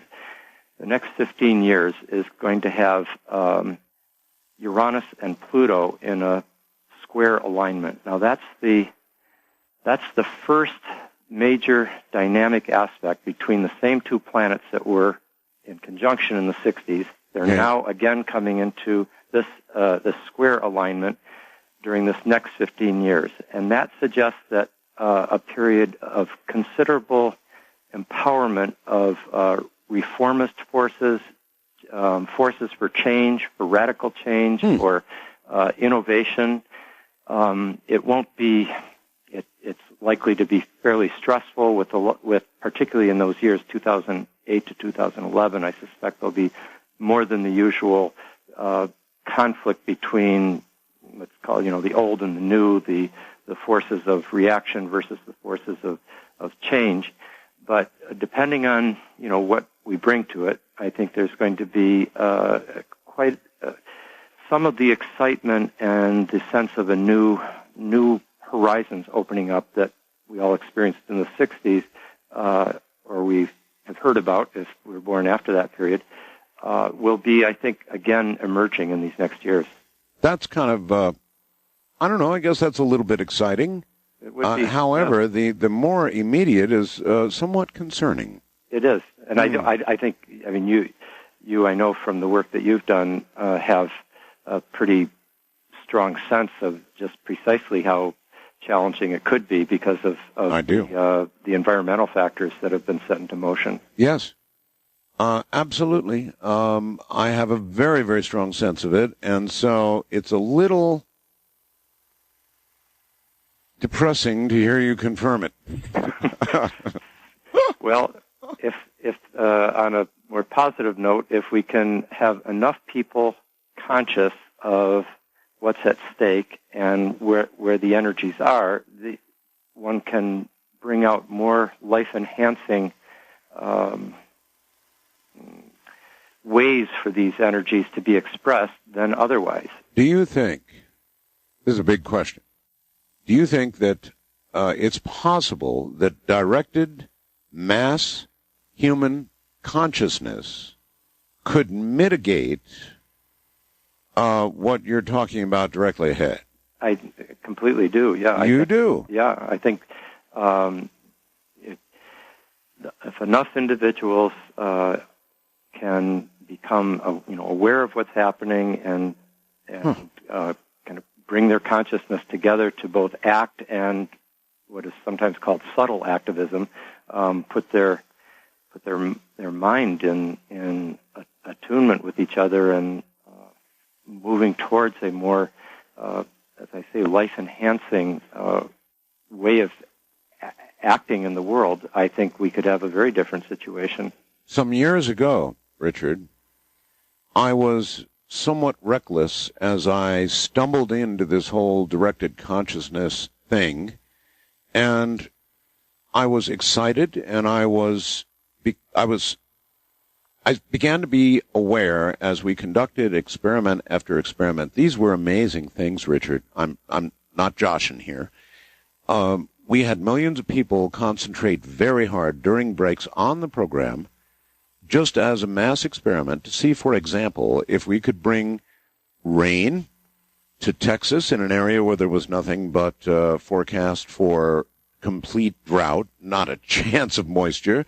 Up in Western Canada, same deal. And about a total of 9 experiments. And Richard, it just totally freaked me out. We created rain. I mean, rain within hours. Clouds began to form, and there was no basis for them, according to the meteorologists, and rain fell in areas that we wanted it to fall, that we concentrated on it to fall. It happened. It freaked me out totally, to the point that, and I was toying around with the weather, and people were starting to say, let's give a hurricane a shot and all the rest of this sort of thing, and that's where I quit. I said, good God, this is real. It's obviously some sort of real power, and I have no idea what I'm doing. I'm stumbling around in areas of complete ignorance. I see what the situation is. You basically were tuning into a kind of shamanic power that I don't know.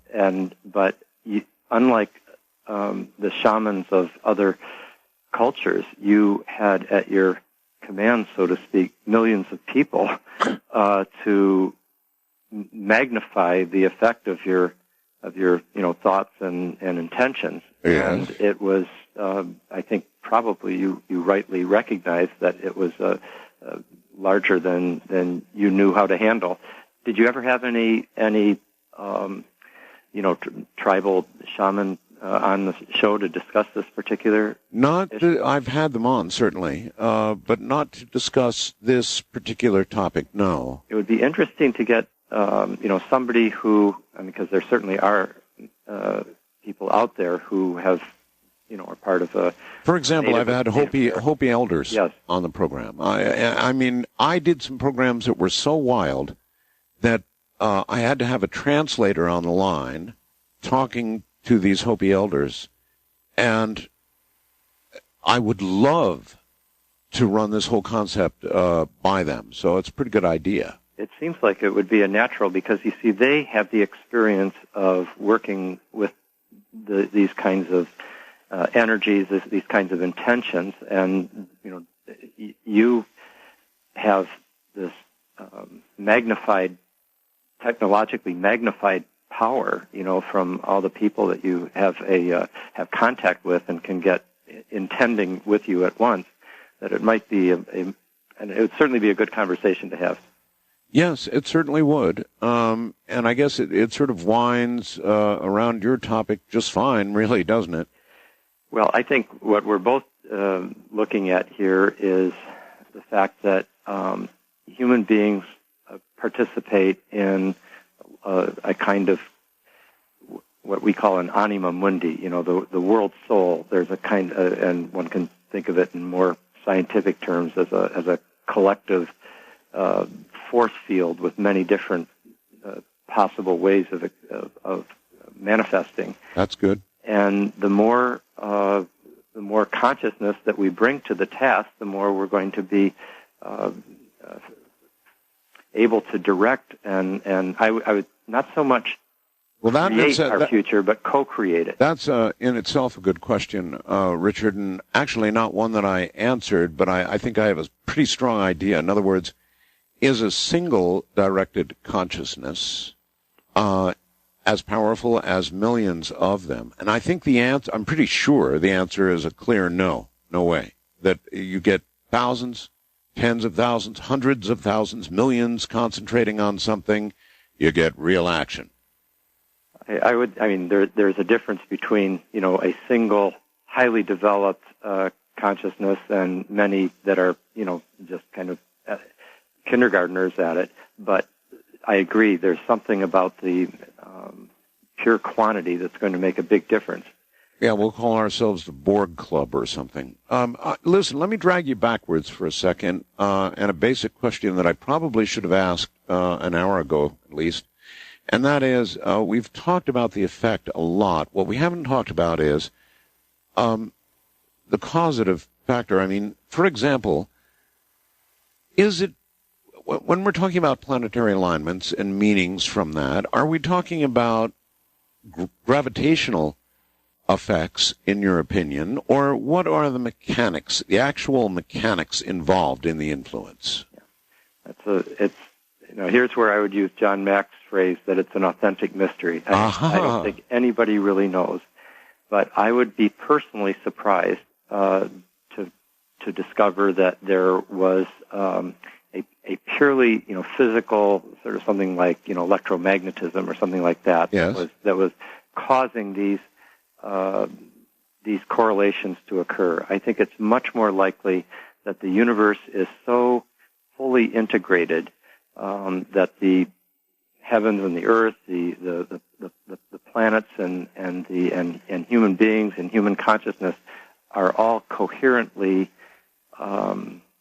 part of a single universally ordered system. But not gravity, Richard. And you see, when you talk to a real astronomer, for example, there's a gigantic chuckle factor there because they know what the gravitational effect of, for example, Mars is. They will concede the moon is a big one, but for the other planets, they become so infinitesimal that they do chuckle, Richard, at the possibility they're affecting it. So that would mean there would have to be some other.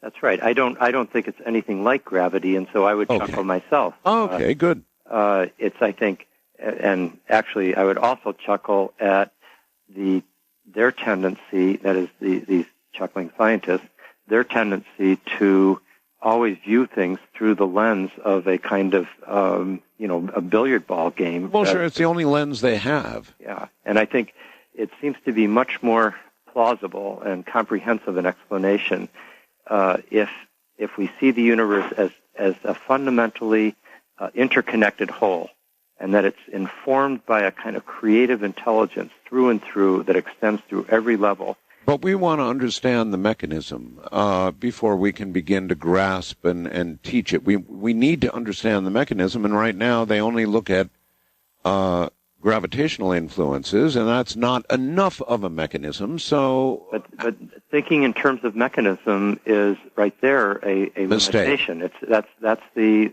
Newtonian Cartesian paradigm that always thinks in terms of mencanisim. Well, we are stuck there, buddy. Well, I'm stuck there. I mean, well, quantum physics, for example, doesn't obey the rules of Newtonian mechanics, and I think what we're looking at here, I think, is something more. It's more mystical. It's more, there's a beautiful paragraph from Plotinus, the ancient philosopher, who talked about.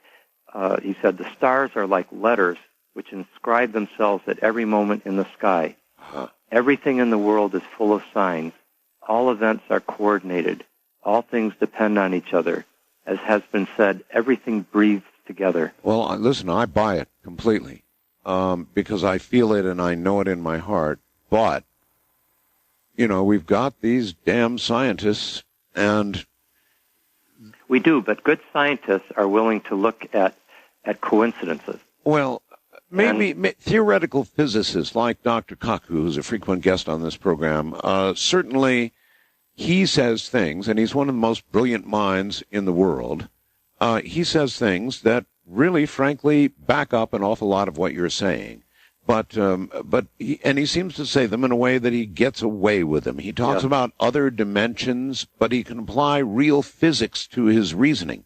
Yes. So yeah, you're beginning to get a little bit of help, maybe.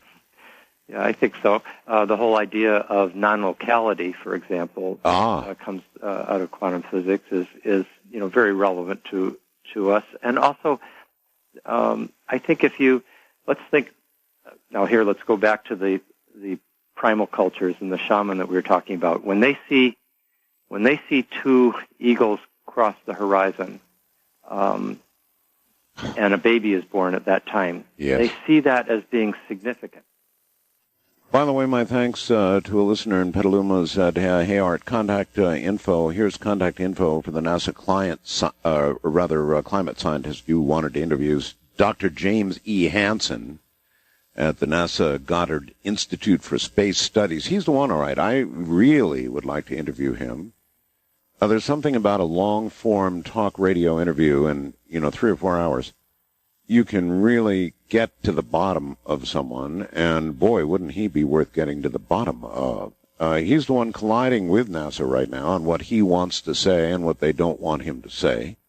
At least that's the alleged difference. Pretty controversial, and that means to me that,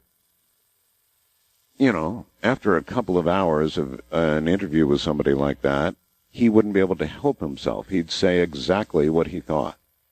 Richard Tarnas, welcome back to the program. Your books are available. You're supposed to plug where they're available. Can you get them on Amazon, places like that? Yeah, they're available on Amazon. You can just go to cosmosandpsyche.com. That's got information about it, and you can get it straight from Amazon, or even better, at your independent bookstore, which needs all the support we can give them.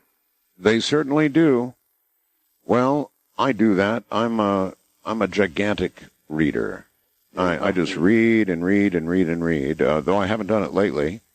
Most of my life, and I'm sure that I will come right back to it, since it's such an effective way of going away, as it were. All right, I would like to go to the lines and allow the general public to ask you questions, all except for the one that will get them fried. Okay. So let's try it. East of the Rockies, you're on the air with Richard Tarnas. Hi. Yes. Hello. Hello, this is Jim. I'm calling from Cedar Falls, Iowa. Art, how are you today? All right, Jim. Richard, and I say today because it's, I agree this is the only time of day when you could have this kind of conversation. I'm awed by the fact that we are having such intelligence in human conversation on large media, considering all that we've gone through in the last few years, and the zeitgeist is such a prominent part of the way I think about the way we humans interact. And Art, I was actually privy. I was not part of. I was certainly part of the listening and the perhaps influenced audience when you were going through those. You heard it then. You heard. Oh, amazing! No, yeah. I believe that's true, and I, we describe. I'm kind of a functionalist in the way we think about God and how we describe God, and I believe that collective human spirit in the zeitgeist. Richard, I think you've quite intelligently articulated this on the air, and I'm just proud to have people talking about this in a intelligent fashion. All right. Well, do you have an actual question? Yes, I do. Richard, how have you talk about the zeitgeist, and you've kind of countered, Art. I know you've ascribed to the convergence, the convergent validity of that, of the. Your question, sir. Yeah, my question is, do you feel like the zeitgeist is a collective way of us describing our? I don't think we are separate in our.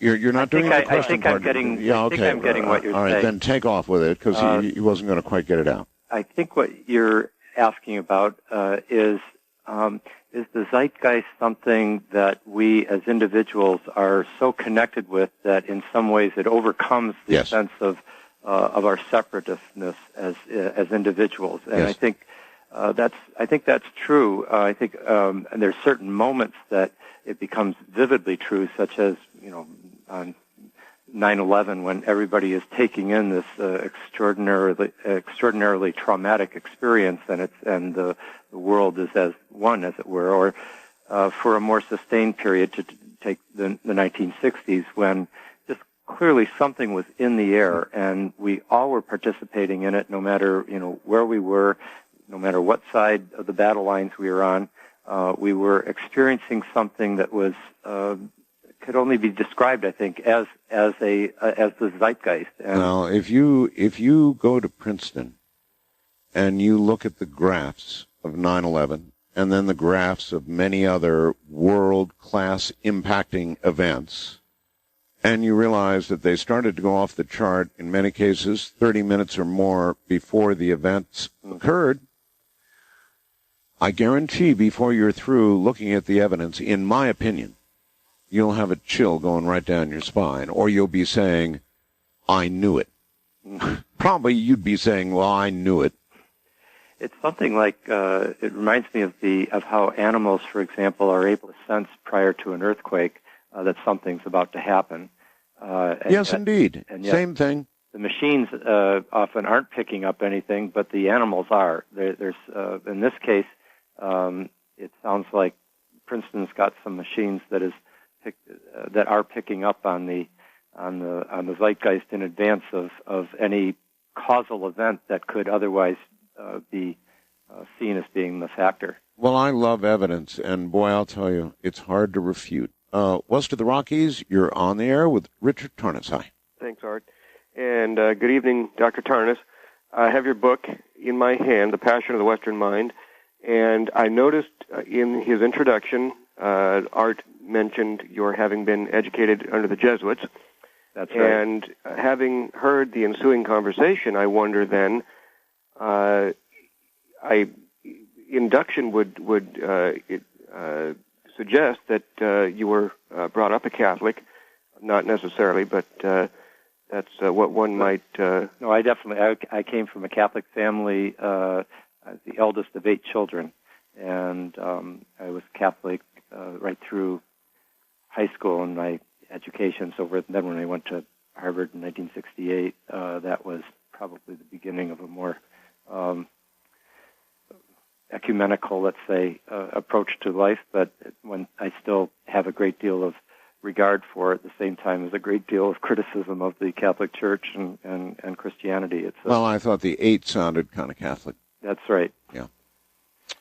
But you had a question about Catholicism and the Jesuits?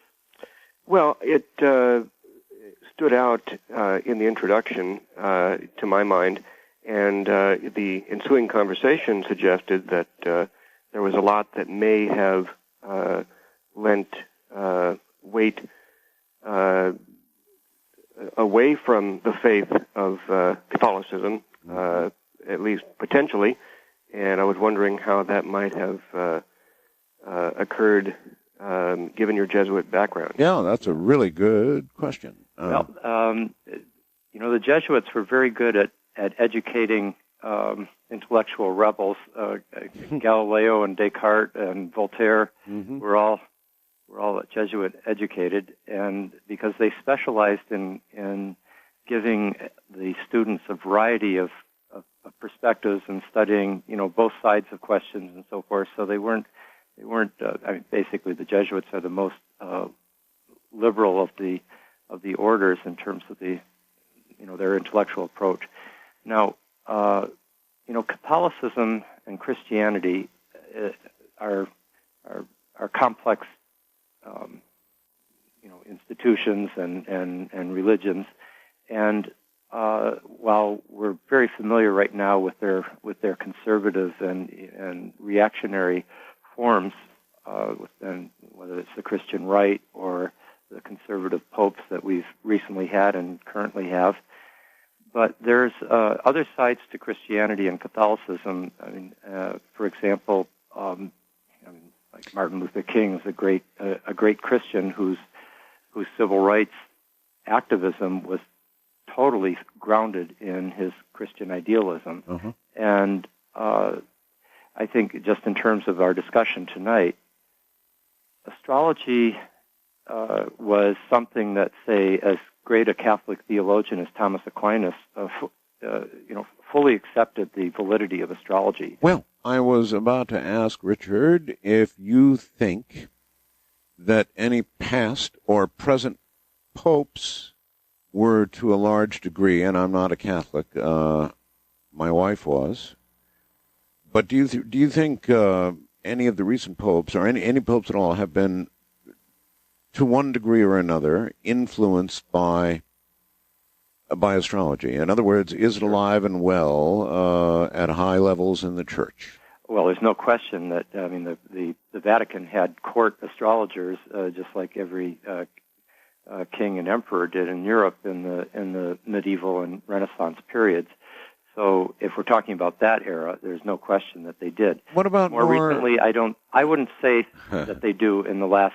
I would guess. I don't know, but I would guess in the last, let's say century or 2 centuries that hasn't been true. But wouldn't study and confirmation of what the Catholic Church followed in all of those days have been recorded and passed down as wisdom that you think would survive, even if not openly and publicly? It's possible. There's a lot behind the scenes that we don't know about. So tell me about it. But I would just guess that it's probably not played a major factor in recent centuries, though it played an enormous role in earlier centuries. But let me just I'd be more one suspicious. I'd be more suspicious. You think it's around, like Reagan, like with Reagan? I do indeed, sir. You could be right. In answer to the question that the caller brought in, I think it's one enormous commonality that we need to look at is that between Christianity and astrology is that both of these perspectives look upon the world as being ultimately informed by a creative intelligence, whether you call that intelligence God or a cosmic mind. It ultimately is seeing a certain creative order to the cosmos, and that has a transcendent sovereignty. And in that sense, there's a great deal of commonality between Catholicism or Christianity and astrology. Of course, there's potentially a gigantic difference between whether God did the creating or some other very wise intelligence did it, because we have this whole idea about an afterlife, and one would seem to suggest, yeah, and the other would perhaps suggest, well, not necessarily, or it wouldn't certainly offer the promise of it. Right. Well, there's there are differences, but the question of an afterlife is one that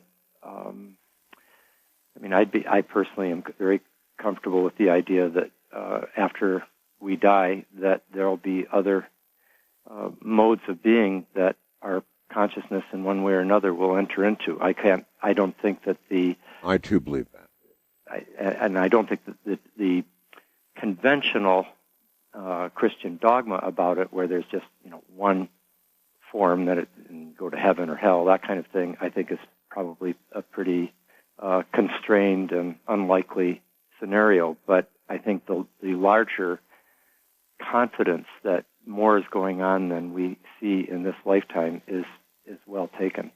Well taken indeed. All right. You're on the air with Richard Tarnas. Good morning. Thank you, Art. Good morning, Richard. Where are you, sir? I'm calling from Ontario. Ontario. Okay, cool. Go ahead. Richard, I was just curious. I can hardly hear. I'm sorry. Maybe, can you hear me any better now? Yeah, I can hear a little better now. Okay, I'll even do better. How about that? That's great. All right, that's really good. So keep it at that level and rock. Thank you.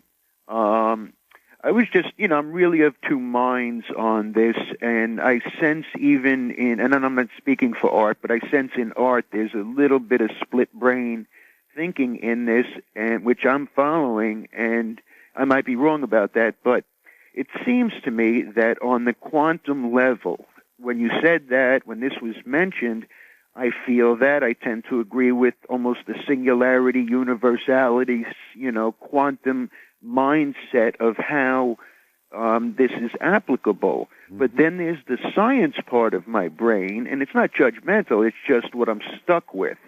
there's a science part of my brain that says, can this be used in any predictive way? Is there a practical way to use this? I'm with you. Yeah, I have the same question in my mind. Yeah, that's really my question, and thank you. Yeah, you're very welcome. Yeah. Sure, good one, too. I think astrology is ultimately not concretely predictive, that it's rather archetypally predictive. And that's the big difference between the way much astrology was practiced in the past and where much of our modern resistance is well founded. I think any of us that are genuinely interested in understanding the universe with an open mind, when it takes the encounter with this evidence and looking at it oneself, and not if I just heard somebody talking about it, I would be resistant. How many of the supposed great intuitives, Richard, that described the future, and there have been many famous ones throughout the ages who perhaps in a language that would be difficult to read so we wouldn't get in trouble, did it, or in many other ways accurately predicted the future. How many of these guys do you think used, if you used astrology in the manner that you've described tonight, and you were very sharp, even brilliant, and you were sort of up on the politics of the world and the economy of the world and the trends of the world, and put that together with astrology, you could seem to be amazingly predictive. I think that's right. But you're talking about also the other kind of person that you're talking about has a clairvoyant capacity, an ability that's or apparently so. Yeah, there's an intuitive capacity that is different than the astrological perspective or method that I've been working with myself. I would not describe myself as being clairvoyant or having that. No, but clearly you can see how a person with just a brilliant person using astrology with everything else could appear to be, and would be in fact, brilliantly predictive, accurately predictive. That's right. Though generally they would be, I think, describing strong tendencies, likelihoods, rather than describing concrete, specific events that are going to happen in a kind of absolute sense. Well, then one might want to put it in quatrains, for example. That's right. I imagined that you were thinking of Nostradamus as one, yeah, as among others. Yeah, but as one, why not just fog it up a little bit? Because it gives you a little fudge factor. Yeah. But you still look as though you're right on, and in fact you are. So do you think that astrology was mixed in at that point, for example? Yeah, there's no question. I think astrology and a more divinatory or clairvoyant capacity were intertwined. Richard, I really wonder, what do you say to the skeptics out there, the scientists who laugh at you and laugh at astrology and laugh at the whole concept of it? If you're on a talk show somewhere and you're in a debate and you've got to come up with a snappy answer, what do you say? I would say, in my case, I would urge them to look at the evidence that I've compiled in my book, Cosmos and Psyche. And they'd say, what evidence? Well, they haven't looked. Their response is very much like when Galileo had his telescope, and the Aristotelian professors and some of the priests were unwilling to look through the telescope because they said they already knew what was out there, and so they weren't going to look through it. And that's not genuinely a very good scientific, it's not a genuine scientific attitude. Don't disturb my vision with reality. Exactly. And so I would just encourage them to have an open mind and to look at the evidence. All right. Would have to do, I guess. Wildcard line, you're on the air with Richard Tarnas. Hi. Hi there, Art. It's a pleasure to speak with you. I'm Brody from National Park, New Jersey, and I'm listening on Streamlink. I just had a couple of yes or no questions for your guest, and then one final question after that. It'll be hard for him, but let's try. All right. First of all, isn't it true that as with beauty, the meaning of the stars is in the eye of the beholder, Dr. Tarnas? Say that again. The meaning. Isn't it true that as with beauty, the meaning of the stars is in the eye of the beholder? In part. Well, Okay. that wasn't... I know that's not yes or no, but that's life. In part, okay. Okay. Let me ask you this then. Do you put any stock into newspaper or website horoscopes based on... Yeah, you're almost going to get electrocuted. But yeah, I'll go ahead and answer it if you want, Richard. I don't put a lot of credence in that, no. All right.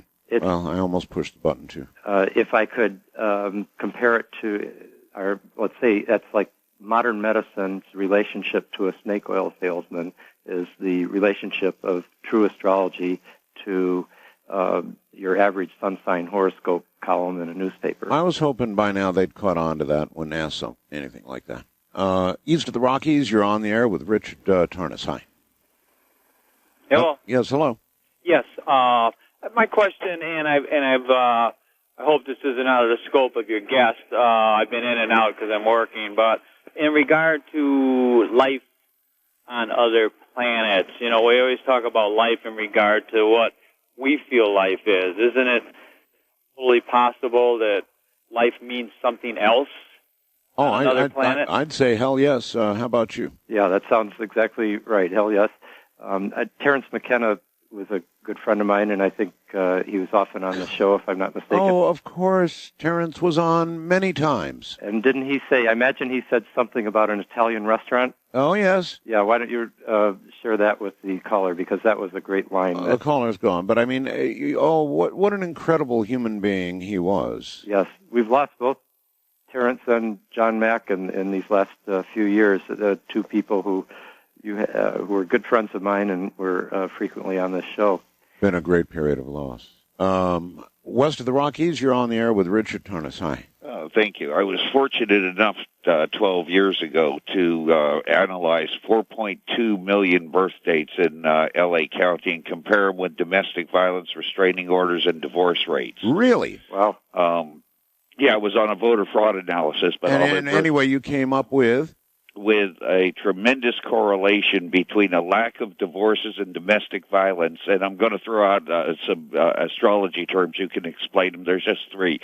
When the woman's moon sign was either conjunct or trine with the husband's sun sign, there was very little domestic violence or divorce, and the same with the husband. It's very important in a relationship. You wonder why so many of these celebrities in your relationships don't work out? Because you can be sleeping with literally a toxic vibration. But it's more important to have the woman's moon sign compatible with the husband's sun sign and vice versa than it is to have their sun signs compatible. And you have 144, 12 sun signs, 12 moon signs times 144 arch personality types. You're only going to get along with 36 of them. All of that was just on the tip of my tongue. Thank you very much. That's a pretty massive study. It would be nice to see it printed up. I bet you would. Do you collect that kind of thing? I mean, those underpinning studies that at least move you in the right direction? I have been so focused on my own historical and psychological research that while I look at those studies, I don't focus on them in particular. And part of the problem with a lot of those studies is that I think there's a resistance of this kind of evidence to statistical analysis, because statistics, it's kind of it's not unlike some of the other topics that you treat on this program, like the how are you going to statistically prove the likelihood of life on other planets or the existence of extraterrestrial beings in interacting with human beings, or in fact, I wanted to ask you this: your own experience, your conviction that there's some kind of life after death. these kinds of things aren't, I think, easily subject to to statistical analysis. I don't know if I mean, they do a lot of surveys on these kinds of things. And you can do a survey on how many people believe something, but can you do something? But I'm talking about just like you can do a survey on how many people statistically believe in astrology. But I was talking about the reality of astrology, or the reality of life after death, or the reality of extraterrestrial. Well, it seems to me, though, that some of those studies with numbers like that couldn't do your cause any harm. No, they. That's why I said it would be very interesting to see it. To see the numbers. Yes, on the international line, you're on the air with Richard. Hi. Hi there. Thank you very much for taking my call. Yes, I had to say Dr. Tarnas. I don't know. Anyway, go ahead. I was wondering how comfortable Dr. Tarnas feels with the yogic ideas that a single human consciousness has more than one level, particularly in terms of subtle bodies such as the astral and perhaps higher. I'm very comfortable with that. It seems, I think anybody that has done sufficient interior exploration would agree with that. Well, thank you very much. You're very welcome. Take care, sir. First-time caller line, you're on the air with Richard Tarnas. Hi. Oh, hello. This is Sandra in Ohio. Art, you had mentioned something about afterlife and questioning that. I've been a professional astrologer and medium for 20 years with a sideline in biomolecular medicine and medical research. Yikes. Yeah, I know. I actually wanted to make a couple of comments and then ask your guest his opinion on those comments. First of all, just a general comment, astrology seems to show energy structures, and then we have the opportunity to play within those structures and use our free will in that play. Right. That sounds good. And then also what I've found is that those structures act like a kind of a computer program in that unless we make free will choices, we seem to get a kind of a default of an old consciousness pattern on individual levels as well as group consciousness levels. Does that seem to make sense? I'm not getting the default part. Like with a computer program, you can type in your instruction or select A, B, or C, and if you don't make a selection, you hit the enter key, you get the default. Yeah, that's good. I mean, then basically you're the unconscious puppet of the structure as you're. Yes. That's a good. Yes. You're very good at putting these things in clear, simple to understand terms. Oh, thank you. Now the other what I was leading into is the whole idea of free will versus fate with what's coming up in the next few years. You mentioned the aspects about the T-square and the Pluto involvement with all of this. I won't get really astrological here, but Pluto seems to be very much involved in mass consciousness shifts. Yes. And like in the mid-'60s, you had mentioned that 64 through 66, we had the Beatles coming onto the scene and the whole going from the 50s into the 60s, nuclear family, and then free will and free love and all that. And we have these Pluto aspects coming up now. We're looking at, I think, the potential to make some big changes. And if we don't do anything, if we sit back and kind of let things happen, it looks like we might get the default.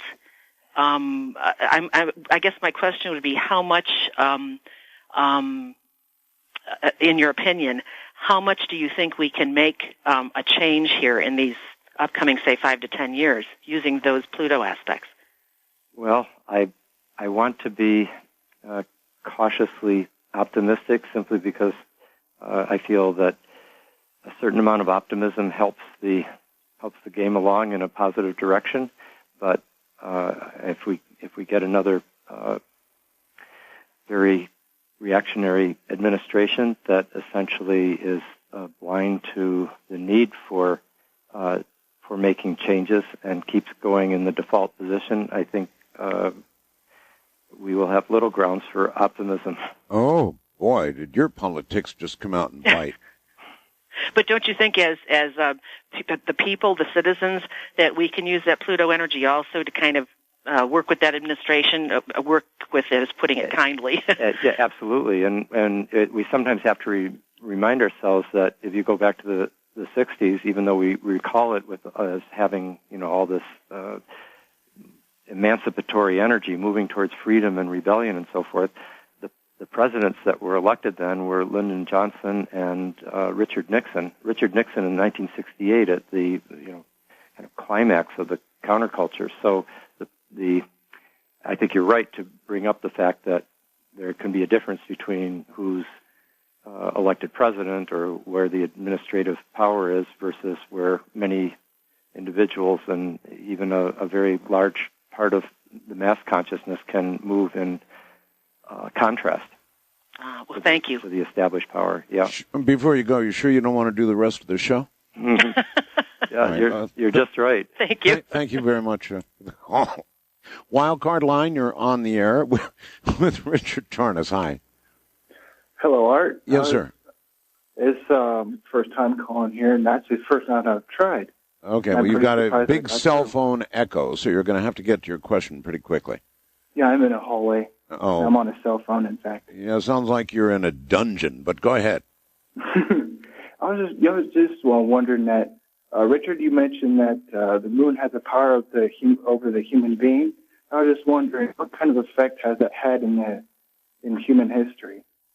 Was the question about the moon? He was talking about, yes, the moon, and how much effect it's had looking more at all of human history. That's a pretty interesting question.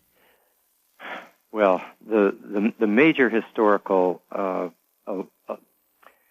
epochs have coincided with the outer planetary alignments because those last for several years at a time, while the moon is something that it goes around the Earth every month, and every alignment of the moon lasts only a few hours. So, in terms of the major historical epochs, the moon is a minor factor compared with the outer planets. So we're like a very frequent sine wave in the bigger picture, but still, one can imagine the rest of the scenario just based on what they observe with the moon, because it's really radical from a human point of view.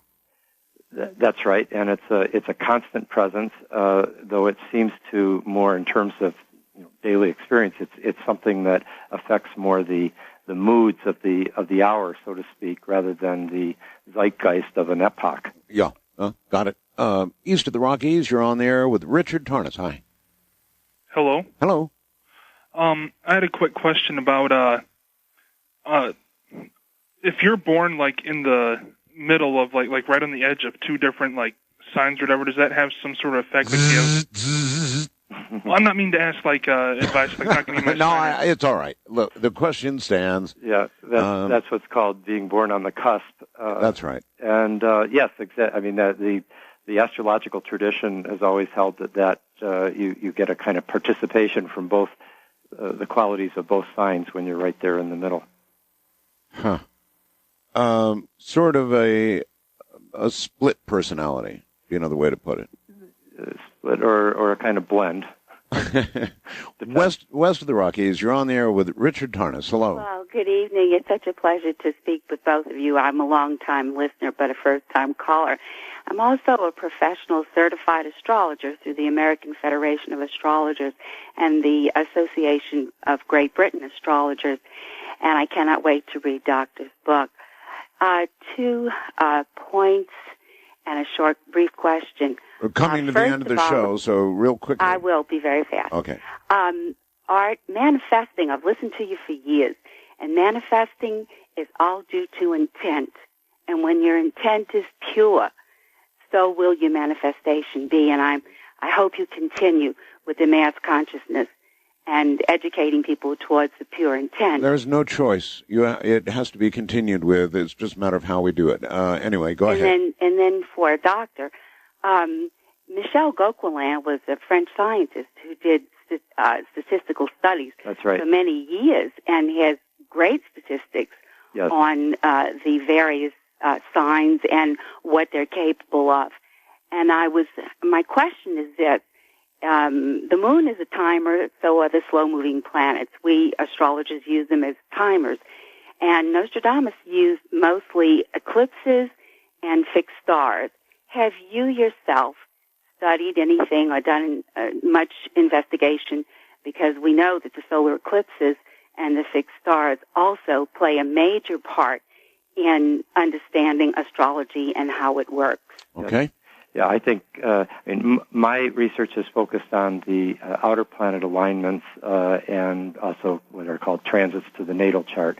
I believe that there is a great deal of value in studying eclipses, as you were saying, and you also brought up the Gokland evidence, which is their research was quite extraordinary, using thousands and thousands of birth charts in a very rigorous way, and it has withstood numerous replications. So that's the one set of statistical quantitative method experiments that has stood up to time over and over again, and it stands as a kind of anomaly for the mainstream scientific community as it's tried to reject it, because it's very good science, it's very rigorously done, and has continued to be replicated. Richard, have you noticed that through the whole night, because the show's over now, I haven't asked you once what happens when all the planets align? We'll save that for the next program. Okay. Richard, it's been a pleasure. Thank you for having me on this extraordinary evening. You take care, my friend. Welcome to Dreamland, a program dedicated to an examination of areas in the human experience not easily nor neatly put in a box.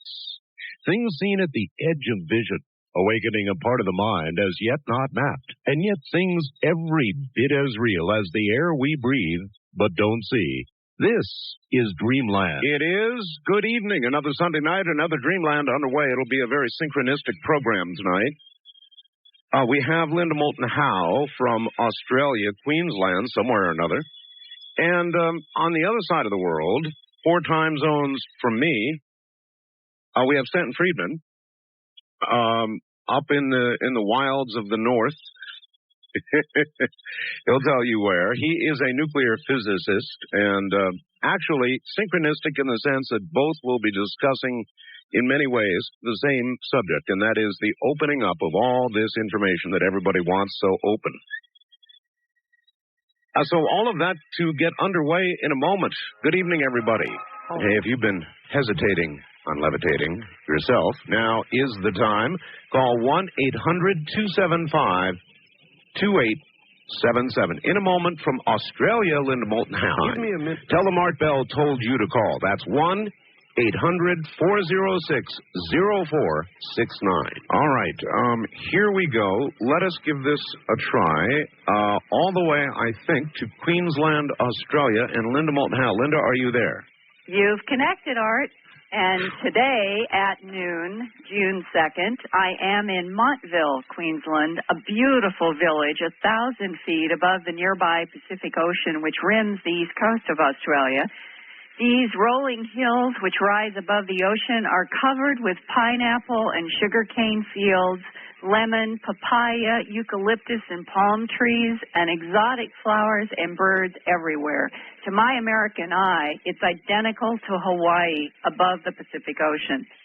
In the past 3 days, there have been sightings of orange glowing lights near here and other sightings in Brisbane further south, and made the newspapers. I talked with 2 Montville eyewitnesses, a husband and wife, who watched 9 orange lights moving over the ocean in a formation of 4 lined up in front, followed by 3 in a line, and then 2 in a line. The 9 orange lights moved in formation so slowly that the couple said they watched for at least 20 minutes before the lights moved out of sight. Then in Brisbane on Saturday, May 31st, radio stations there received calls from residences about, quote, a cluster of bright lights which appeared unnatural in the sky above the southern suburbs of Brisbane, unquote. I am now visiting a man who has created a forum for reports such as these and other unexplained phenomena. I am talking to you from the offices of Nexus magazine, which emerged in the 1980s as an effort, and I'm reading from the Nexus Statement of Purpose, quote, to recognize that humanity is undergoing a massive transformation. With this in mind, Nexus seeks to provide hard-to-get information so as to assist people through these changes, unquote, which is very much like your efforts to explain and to report about the quickening, Art. The magazine is now distributed internationally, including to the United States, and its editor, Duncan Rhodes, is with me now to discuss his perspective about government knowledge and cover-up of the UFO phenomenon by the United States, the UK, and Australia, who are very closely linked on this continent. And I'm going to start by asking Duncan what is the best evidence that the United States government, working with the UK and Australian governments, are monitoring aerial vehicles not made by humans from satellites controlled and monitored from Pine Gap at the center of Australia. Here is Duncan Rhodes. Wow. Good evening, everybody. Wow, what a question. I guess in my mind the best evidence is probably the existence of Pine Gap itself and similar such bases. I know, looking at the internet, and obviously listeners to your show are very familiar with the name Pine Gap. It's probably recognised as Australia's equivalent to Area 51. However, there's a couple of little details about Pine Gap which not many people realise. Pine Gap is actually a joint UK-USA facility, and it is deemed so top secret that even the Prime Minister of Australia cannot walk into that base and demand to have a look around, as was tried several years ago with a former Prime Minister, Gough Whitlam. Some of the most of my details and what I would call evidence is anecdotal and has come from conversations with people who I consider credible witnesses. But there is one example which stands out in my mind of an incident which occurred during the 1950s over the city of Darwin. Darwin is the capital city of what we call the Northern Territory, which is the state of Australia right at the northernmost part of the continent. During the 1950s, a very large UFO, circular in shape, was seen to be hovering over the city for quite a few hours during the daylight and the dusk. And this was reported to me by a friend of mine who was working in Darwin at the time in a form of radio station. Now, the incident obviously attracted the attention of most of the residents of the city, which numbered in their hundreds of thousands at the time. It was photographed for the local newspapers. It was discussed on radio extensively. And then a day later, what was, I guess, to my mind, the most fascinating aspect of the story, the locals report three classic men in black with American accents turned up in Darwin and basically made it a point to visit the local mayor and the mainstream media stations and outlets in Darwin and assure them that there was nothing out of the ordinary, that it was all under control.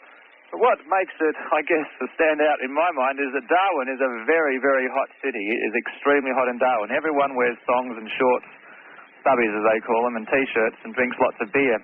So to have three guys from America wearing totally black suits, three-piece suits, black shirts, black suits, black hats, black sunglasses, it made them stand out absolutely to everyone's mind. And I guess everyone in Darwin will never forget that aspect of the whole UFO case as much as the UFO itself. And which raises the question, what are the men in black from the 50s? Were they U.S. intelligence agents assigned to go to wherever there was something related to the UFO phenomena and basically keep it away from the public and the media? And today, in the 1990s, what would you say right now from the standpoint of your Nexus association in Australia with what are things that have been happening, ranging everything from mutilations to circles in grass to sightings that says to you that this country still is involved with phenomena that we hear about in other parts of the world, but there seems to be as much an arm's length distance from these reports here to the media and the public as we see in the United States? Okay, it's a multifaceted question which I'll take from the top. Number one, we experience regular flaps of UFO sightings as you are in America, and the Sunshine Coast where you're staying now is as you've seen, is a pretty hot spot for UFO activity. We do not have crop formations that are appearing in America and Europe, the same as in the Northern Hemisphere. We have had some very circular formations appearing in wheat fields, but upon investigation, it's obvious that according to eyewitnesses and soil analysis, something heavy has physically landed there and squashed and bruised the crops and left an indentation in the soil. So we do not have the formations. On the animal mutilation front, your visit here, as you are aware, has sparked a lot of renewed interest, and already a couple of mainstream TV stations, one in particular, the Channel 7 network, are digging up evidence as recent as today, where they have contacted farmers going back over the last few years who have had multiple animal mutilations, particularly cattle. We've dug up out of our files newspaper clippings relating to this. So it's only now that we're starting to put two and two together and recognise the classic identification marks of what you call the standard animal mutilations have occurred extensively across Australia, and not only on cattle and horses, but also with some of our natural wildlife like wallabies and opossums, etc. On the government secrecy side, as I said before, primary intelligence sharing in Australia, I have observed and gleaned from conversations with people, the UK-USA sort of nexus, or the bond between the two, is where the intelligence data from Australia is primarily forwarded. I've spoken to several abductees and contactees who were, in my opinion, briefed by aspects of British intelligence, certainly very well-dressed, English-sounding upper-class accents. I've spoken to policemen who have retrieved debris or strange things from the ocean. They were debriefed by American-accented people. I've spoken to people involved in various special forces units in the Vietnam War who have survived and come back to Australia to talk of their participation in UFO retrievals. Again, they were debriefed and in many cases intimidated and threatened into silence by people from the American embassy over here. So it's a continual sort of alliance of the British and the American over here where most of the information flows into their hands. I am aware of one incident of some crashed debris reported to me by an ex-policeman. That debris was physically taken to Australia's only nuclear energy facility at Lucas Heights, just south of Sydney. So it implies, again, that the level of secrecy and information surrounding atomic energy is also involved in what I would say the UFO cover-up. And how does the Australian government explain to the Australian population what the nature of Pine Gap is? It's simple, it doesn't. They have released press releases in the last 10 or 15 years. Basically, the existence of Pine Gap is explained to us as a Southern Hemisphere detection centre for monitoring the launch of nuclear warheads and missiles in the Northern Hemisphere. It's explained to us that it's America's base down under to keep an eye on what the Russians were doing during the Cold War. Since the drop of the Iron Curtain and the relaxing of the Cold War, Pine Gap is obviously still functioning. Most of it exists underground, as you're aware. It's still being explained to us as tracking submarines. It was used during the Gulf War to help detect Scud missile launches of the Iraqis. And it's part of what I consider a network of bases, some of which are secret and unknown in their location, and other bases which are well known, like Northwest Cape and Exmouth, which have incredible signal arrays, antenna arrays, and are well known to the public. So it's explained to us as a communications facility. Has anybody told you off the record, as I've heard, that one of the actual main monitoring uses of Pine Gap is to keep track of what we would call area vehicles not made from here, a network that's monitoring essentially UFO activity? Well, I've spoken to two people who claim to have been inside Pine Gap at various levels and at various levels of security clearance. My understanding of the situation is that Pine Gap is multifunctional. It certainly, to my mind, can detect using over-the-horizon radar, etc., Northern Hemisphere and Southern Hemisphere aerial vehicles, both known and unknown. I believe it also can detect and monitor, and does monitor, civilian phone traffic. It monitors economic intelligence traffic through the fax lines. I believe it can monitor the internet. I've also, one of the conversations I had with a person who used to work there was he was adamant that Pine Gap was used, and this was in the 70s, he was adamant that it was being used for weather control and weather control experiments both in the Southern Hemisphere and the Northern Hemisphere, which I thought was an interesting statement. And also for the testing of unusual and strange weapons and vehicles, which is possibly coming out at the moment with your interview with Harry Mason that you've discussed. Yeah, the increased fireball activity across this continent has been a puzzling aspect, and I'm going to be doing a story on that when I'm back in the United States for a later Dreamland that I can edit.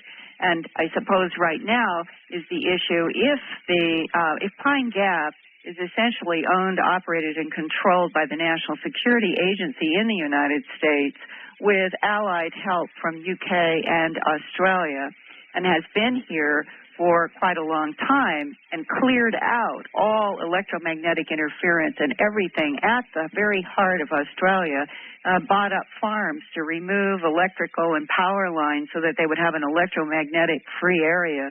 Has anybody indicated to you whether or not they actually have tracked some sort of vehicle that was not known to be terrestrial from Pine Gap and that they know that that has happened? I have not spoken to anybody who has seen or tracked vehicles leaving Pine Gap of an unknown or UFO-type design or description. I have spoken to one Aboriginal in the area and several people in the Alice Springs area who have seen strange what they would call UFO description type vehicles in the vicinity flying around in nearby Pine Gap. But I should add here as a footnote, I've spoken to many military personnel based in many military bases both in Australia and Southeast Asia, and the amount of UFO activity hovering over often very ordinary bases of low security is quite phenomenal. It is certainly in my mind a recognised phenomenon that UFOs are observed repeatedly hovering over military installations both in this country and certainly throughout Southeast Asia. So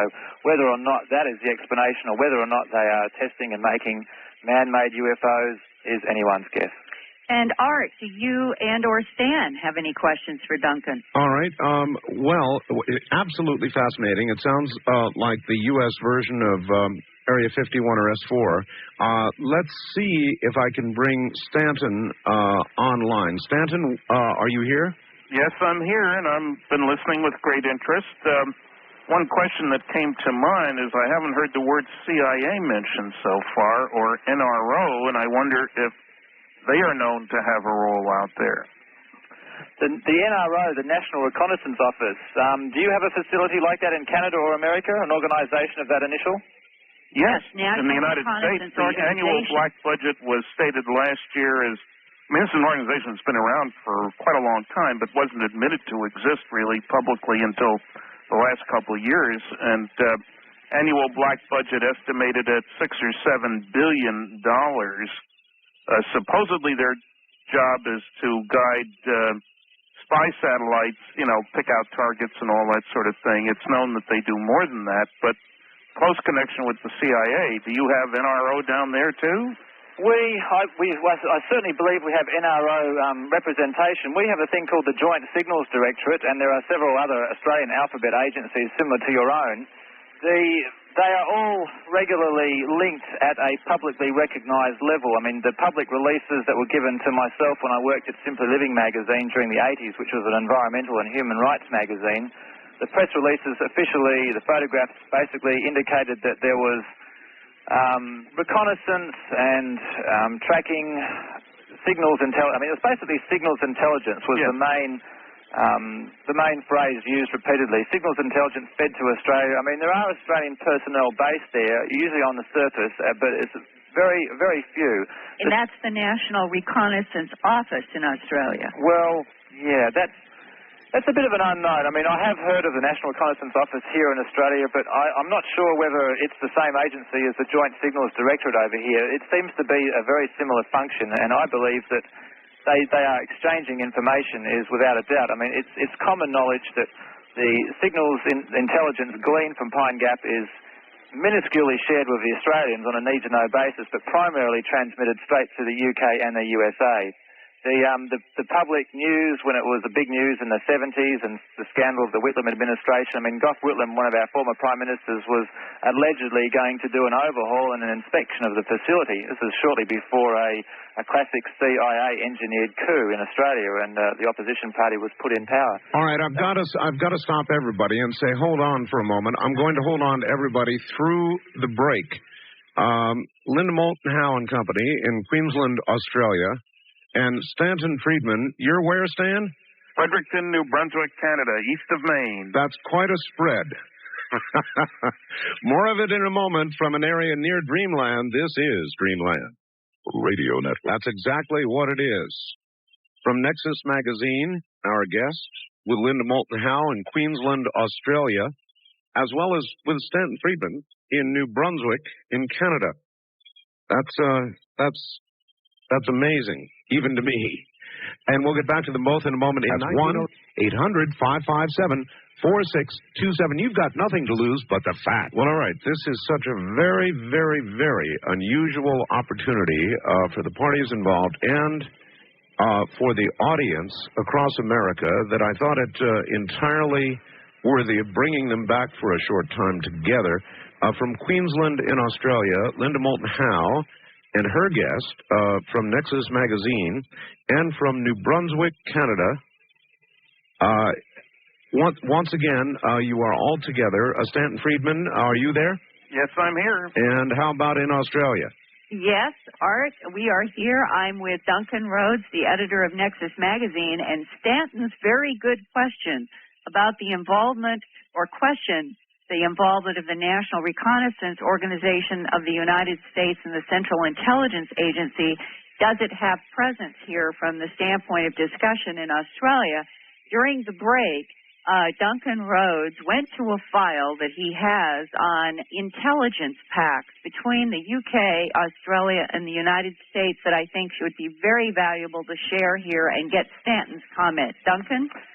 Yes, well, the question about the CIA and the NRO led me to sort of dig up the file, as Linda said. I found more significantly the presence of the NSA, which is often referred to, I believe, over there as no such agency.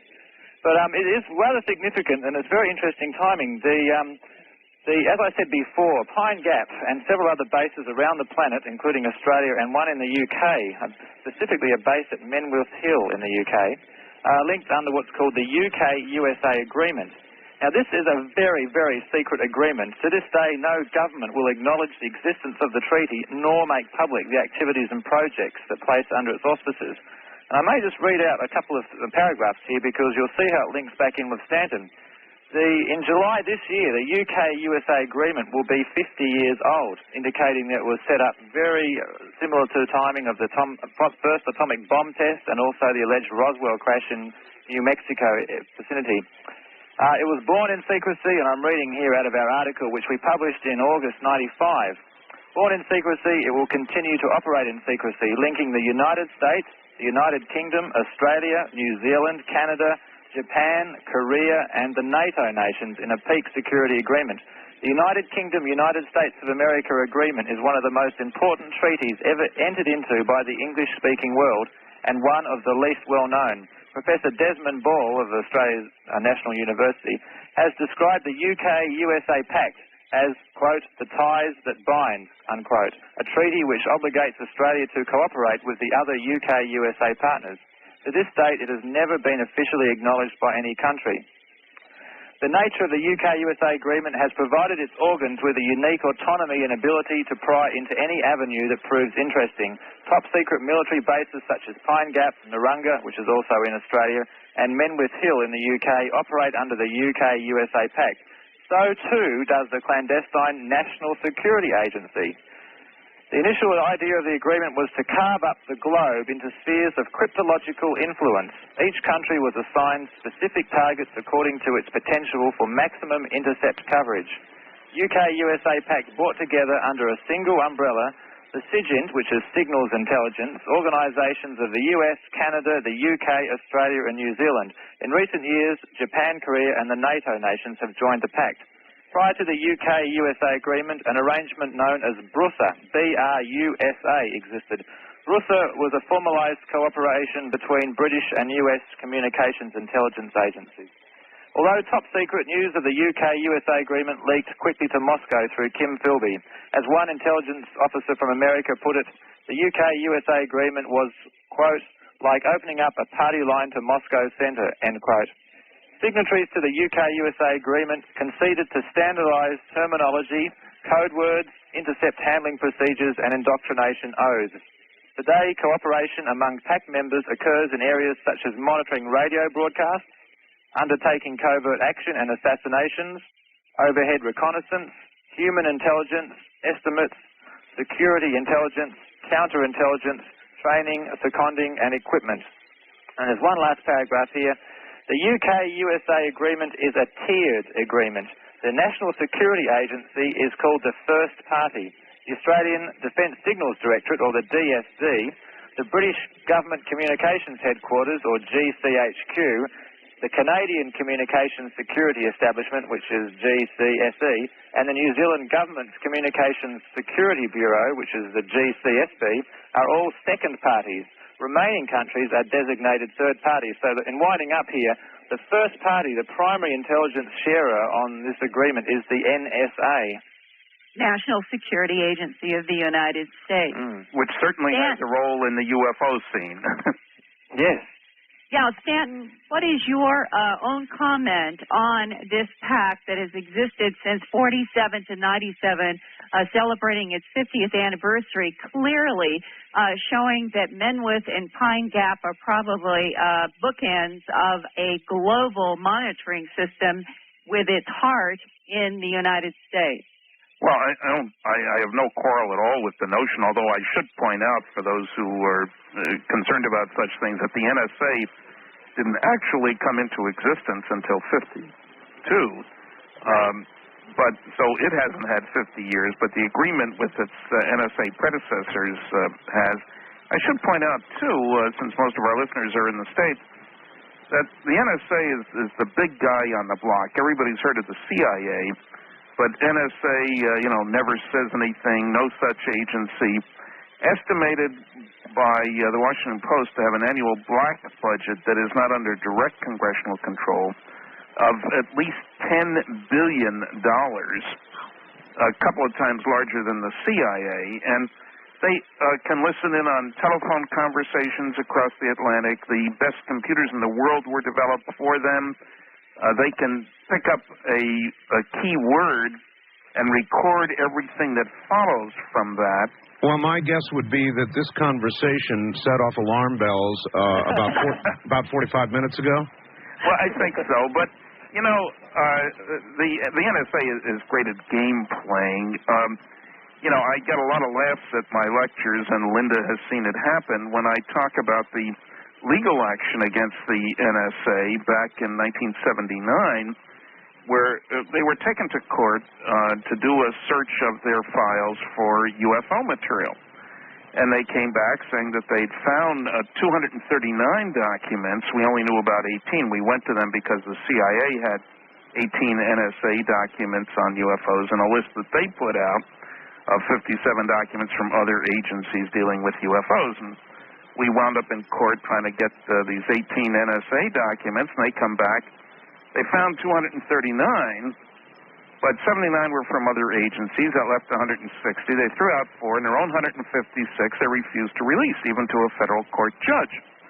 And their justification, which was a 21-page, we now know, top-secret Umbra document, an affidavit, the judge saw it, but the lawyer for our side didn't see it at that time. And they justified withholding these documents on grounds of national security. The judge was so impressed, he agreed with them that they should not release the documents. The Federal Court of Appeals agreed with the judge. Supreme Court wouldn't hear the case. When we finally got the affidavit, it was 75% blacked out. And you can't scrape off the black either. Well, this year, there's been a change in the whole attitude about how you handle old classified material that is more than 25 years old. A new executive order was passed or signed by President Clinton in April of 95, 12958. These things are always known by numbers for some strange reason. And it was ignored until after the election. Everybody felt that Clinton wouldn't be reelected, so they could ignore this and they'd go back to the old ways. There's a actually two significant points made in this regulation, which are directly pertinent to what we're talking about. One is that The old philosophy was, if in doubt about keeping something more than 25 years old classified, keep it classified. The new policy is, if in doubt, declassify, which is a remarkable switch. The other thing is that automatically, in April the year 2000, documents not previously withheld by agencies, which suddenly have to review like crazy, will automatically be declassified. So all the agencies suddenly are working like crazy to get their stuff reviewed so they can keep the hot stuff away. And the NSA, early this year, took a new look at this document, this 21-page top-secret Umbra, which we now know to be on it, document, and decided to only censor about 25%. And in addition, they took the remarkable step, at first it seemed like it anyway, of releasing those 156 NSA UFO documents, intercept, signal intelligence, communications intelligence. Now, they did it in a sort of tricky fashion. There's about 2 lines per page for each of those events. Now, instead of using black lines all over the place, which they did in the original affidavit, in which guarantees a laugh at my lectures and on television, they white out the stuff that they're not releasing. So you can get it now from the NSA, Freedom of Information Act. They ask for their standard UFO package and get a big fat pile of stuff. And they're being cute about it. I mean, whiteout is hardly impressive the way blackout. Which doesn't show up on TV. That's exactly right. May I interject and ask a question? Here we have the Freedom of Information Act, which Stanton is talking about. And I wonder if there is the equivalent of that in Australia. Are you able to pry information in any way similar to the Freedom of Information Act down there? Very similar to America. You need to be very specific about what document number and where it is located before you can retrieve it. The main hurdle to jump here in Australia is the expense.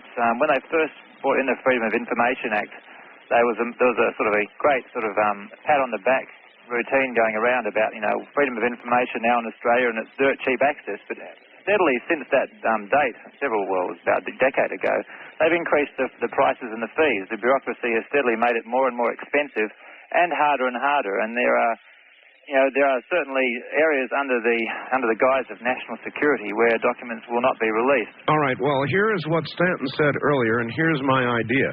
If there is the connection that you all have described or alluded to between America and Australia from a security point of view, they occasionally, as Stanton said, make mistakes and release something they don't mean to. So I wonder if we could get some coordination and have requests made on this end and that end, and then combine the results and maybe end up with something meaningful. Sounds like a great idea. It's a wonderful idea, but I've got to say, in some ways, it has been tried. I mean, there have been several questions asked in our federal parliament about to the Prime Minister and to the Defence Minister, would they even confirm or deny the existence of the UK agreement? The UK-USA agreement. And in both times, one time in 1977 and again Senator Joe Valentine in 1986, they would refuse. They basically refused to provide any information which might confirm or deny speculation on the intelligence and security matters raised by those questions. All right, but perhaps we can get very specific about our requests and turn up something. Stanton, what do you think? Well, we might. They're pretty good at avoiding these things. I should add there's another card being played right now. The new government in England, one of its platform planks, if you will, was finally the installation of a Freedom of Information Act. There isn't one as of now, but there's been a lot of pressure to put one in. In Canada, we have an Access to Information Act, and there are modest charges. The copy charges can hit you sometimes, but in England, they're talking about how they will install this new system. And, in England, they've got the Official Secrets Act, and a researcher named Nicholas Redfern went after UFO stuff, and some of it will indeed be released in the year 2075. 2075? Yeah, I don't think I'm going to be around then. Stanton, what do you personally think it's going to take to break this open at the level we all need, which is governments being honest? Well, I think the biggest thing that could happen, the most beneficial, I'm not saying it will happen, I'm saying that what would be most beneficial is if one of the major news media groups, say the New York Times, the Washington Post, 60 Minutes, really would put the same amount of zeal into blowing the lid off the cosmic Watergate as went into blowing it off the political Watergate. And as I recall, there was something like 16 people working full-time at the Washington Post. The problem is, as you know, and recent publications in the United States certainly indicate this, the major media have turned a deaf ear to UFOs, other than to use it as an excuse to say silly season is here again, that sort of thing. The U.S. News and World Report, I mean, this is the 50th anniversary of Kenneth Arnold's case and of the Roswell incident coming up, so there's UFO mania everywhere. The media complain about Roswell makes commercial contact, it said in U.S. News and World Report. And a two-page article, March 31st, let me quote, they say that they're celebrating the 50th anniversary of something that almost certainly never happened, the crash of a flying saucer in Roswell in 1947, into the biggest, most lucrative live event of the summer. Popular Science, the June issue, cover story about Roswell. The gal spent 3 days down there. The only book she mentions is a debunking book. I mean, I should be pleased, I guess I'm called a veteran crash sleuth, whatever that's supposed to mean. They don't mention my book, Crash at Corona, or the 3 other books that have been published. And all of the interviews, Stanton, with people who are now dead, who did talk on videotape as being personally involved in some aspect of a retrieval operation. Yeah, of course, they don't get into that. And it's a matter of fact, in the Popular Science article, they say Walter Haunt, the public information officer, put out the press release at the direct command of then Colonel Blanchard, later a 4-star general. They say he's one of the last people alive. Well, I spent a week in New Mexico in April with the science editor of Stern magazine, which is sort of Life and Time combined, the biggest circulation weekly in Europe. It's in German, of course. And we talked not only to Walter, of course, but we talked to, for example, Bill Brazel, son of the rancher who found the initial wreckage out in the debris field and who himself found pieces out there. We were in his home. All right, Stanton, we're going to have to pick up on this after the top of the hour. I want to give Linda an opportunity to give her information out because we're going to terminate the Australian side of things here at the top of the hour. So, Linda? Okay, it's been great, Art, and my fax number in the United States is area code 215-491-9842. That's area code 215-491-9842. I welcome any communication there on this topic, bismuth, magnesium, anything that we cover. And next weekend, I will be reporting again from someplace else on the coast of Australia. All right. Well, Linda, I want to thank you and remind you that it's almost 15 weeks now since we've been waiting for that photograph of Miss Idaho. Well, I promise when I get back, I will get something to you. I promise that.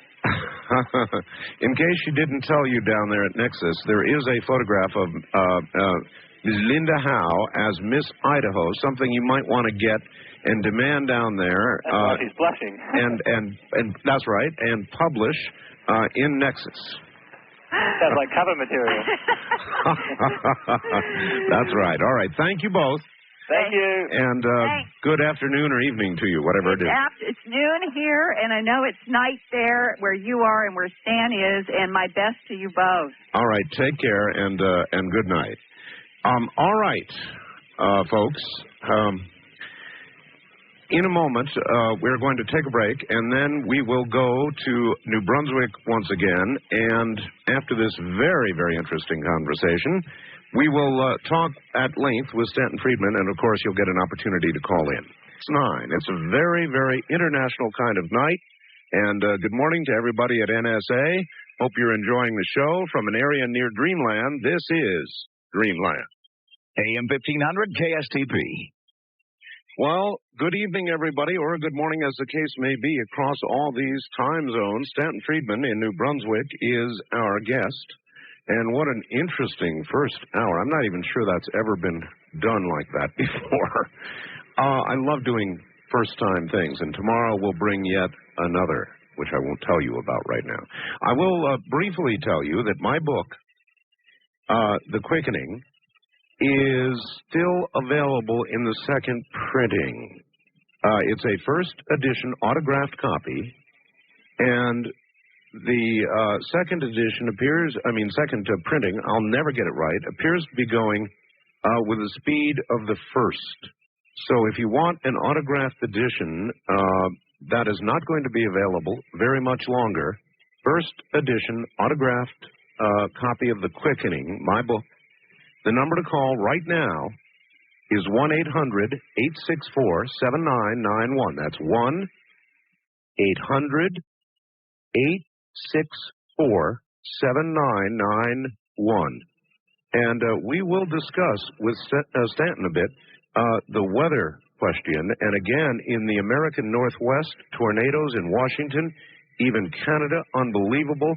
There's no question about it. We are undergoing some sort of weather change. I also have a fax here indicating that on the front page of the Seattle newspaper today, they're reporting 2 huge, their words, new holes in the ozone layer, and that it is worsening at a very, very fast clip. And that is one of the items that you'll find described in my book, The Quickening. And again, the number for that, and I'm telling you they're going, so don't wait, is 1-800-864-7991. You hear a lot of new and wild stuff listening to Art Bell. Now you can read about that stuff in After Dark, the official Art Bell newsletter. This color newsletter covers the juiciest and most delicious subjects that get talked about right here in the middle of the night, and it showcases the best of Art Bell's website. The newsletter captures the highlights from Art shows and delivers them to your mailbox every month. After Dark contains color pictures, text from Art's hot interviews, how to order taped copies of Art's hot interviews, and much more. Subscribe today by calling toll-free 1-800-917-4278. You'll get 16 sizzling pages and 12 monthly issues for only $39.95. 4 and a little more. Call right now, 1-800-917-4278, and start your collection of After Dark newsletters. Call toll-free 1-800-917-4278. Call right now. Okay, back now to New Brunswick in Canada and a nuclear physicist named Stanton Friedman. And you know, Stanton, it occurred to me that a lot of my audience, because we have so many new affiliates since the last time you were on, a lot of the audience has no idea who you are. Oh, come on, Art. Everybody knows who I am. All right. Then let's try it this way, Stanton. Just in case there might be somebody who doesn't know about you, tell us a little bit about your background. Bachelor's and Master's in Physics, University of Chicago. Carl Sagan and I were classmates for 3 years. 14 years in industry, working only on far-out, highly advanced, classified, eventually canceled research and development programs, things like nuclear airplanes, fission and fusion rockets, nuclear power plants for space, little companies like General Electric, Westinghouse, General Motors, TRW, Aerojet, General McDonnell Douglas. Obviously, I couldn't hold the job. I've been interested in flying saucers since 1958, gave my first lecture in 1967. Since then, I've lectured something over 600 colleges, 100 professional groups, all 50 states, 9 provinces, 10 other countries. I've published more than 70 papers and 2 books. The newest one is Top Secret Magic, M-A-J-I-C, and just going into its 4th printing, came out last year. And Crash at Corona is in its 6th printing, the definitive story of the Roswell incident. I'm the original investigator on Roswell, beginning in 1978. And boy, that sure kept me busy this year with travel all over the place, 13 overseas trips in 2 years. And I go to Italy on Thursday and then to London a couple weeks later. And I'll be in Roswell for the big wing day. That's what I was going to ask. Yep, I'm one of the 12 speakers. Linda will be there, too, according to the last program that I saw. And, all the hotel rooms in town have been reserved for something like 3 months. They're putting people up 75 miles away. Wow. Of course, there's not much traffic between those towns in Roswell. Roswell's a town of 50,000, 192 miles from Albuquerque. And it's mania, if you will, on the media stuff. Cover story, Popular Science in June. The Popular Mechanics for next month, not the current issue, which has an Area 51 cover, but after the 10th, there will be an article in Popular Mechanics that comes up with a totally different explanation for Roswell. Time magazine has been talking to Roswell researchers. Lord knows what they're going to do. All right, look, here's a good question which should bring an easy answer. Since you were the original investigator on Roswell, and since certain publications are now coming out with stories, and I can paraphrase, the 50th anniversary of a myth. Yeah. How do you answer that? Well, I say these are people who haven't done their homework, who have, they're accusing Roswell of making commercial contact. It's interesting that they highlight the stories trying to sell newspapers and magazines and whatever. There's no question that at least one, and Kevin Randall and I have differences in degree about some of the details, but we spoke together today, and we agree that indeed at least one crashed flying saucer of alien origin was recovered by the U.S. government in New Mexico in early July 1947, that there was strong intimidation of witnesses, that bodies were recovered, that the Project Mogul explanation or any other we've listened to stands up under careful scrutiny. Is there any single best piece of evidence, Stanton, or is it a compilation of evidence that... It's the compilation. People are always looking for the single best piece. Well, I like testimony, for example, of then Colonel Thomas Jefferson Dubose, who was Chief of Staff of the 8th Air Force based in Fort Worth, Texas. I spoke to him in his home before he died, of course. I'm not one of those people who can do remote viewing. And his testimony about being told in no uncertain terms by his boss's boss, the head of the Strategic Air Command, a guy named Clements McMullen, to cover up the story. This is in early July 1947, one-on-one conversation, 3 instructions. Cover it up. I don't care how you do it. Send one of your Colonel Couriers up here today with some of that wreckage, and I don't want you ever to talk about it again, not even with your buddy Roger Ramey, who was Dubose's boss and head of the 8th Air Force. Now, when you hear that from a man who's a West Point grad, who had 18,000 hours as a pilot, who established the Air Force's search and rescue teams, you've got to be impressed, and especially when you hear it firsthand in his home. That kind of testimony, you'd love it on your side in a court of law. Major Jesse Marcel has come under nasty, vicious attacks by people who never met him, who have misrepresented his military record. He was the intelligence officer for the only atomic bombing group in the whole darn world. I was in his home. I was the first to talk to him. He's dead now. I've been in the home of his son, just a medical doctor, a pilot, a flight surgeon. I'd sure like both of those on my side in a court of law. So, it's a much more impressive story than you would gather from, say, reading Popular Science or certainly U.S. News and World Report. And I'm sure the attacks will continue. What we're really hoping will happen, and I'll be in Roswell from July 2nd through the 6th, is that new witnesses will come forward. I'm sure they're going to have a major tourist event down there, and I was just down in Williamsburg, Virginia, and that's a major tourist attraction. Obviously, there really were no Civil War battles or Revolutionary War battles. This is all malarkey to try to attract people to these tourist attractions. I mean, all right. That's nonsense. Of course it's nonsense. Mogul, the whole Mogul explanation was really an attempt, wasn't it, to explain the hemorrhaging that was going on, because it was so obvious that they had told a lie that it was time to retell the lie, in effect, saying, here's why we lied, because it really was a secret project at that time. So here's the new lie. Yeah, and, you know, what's strange here is that the Air Force has gotten away with lying about flying saucers without the media digging into it since at least 47, and then strongly in 55, in 69 when they closed Project Blue Book, and they're coming back to the same lies. In Top Secret Magic, I have a letter from an Air Force colonel to a United States senator. A one-page letter, and I've seen similar letters to 25 other Congress people, both senators and congressmen, and it's chock full of lies, and they're getting away with it. It took me 5 pages plus attachments to respond to these lies. And so, you know, it's really distressing that some people will buy into Mogul. Now, for your listeners who may not be fully aware, Mogul was a project that had a secret objective.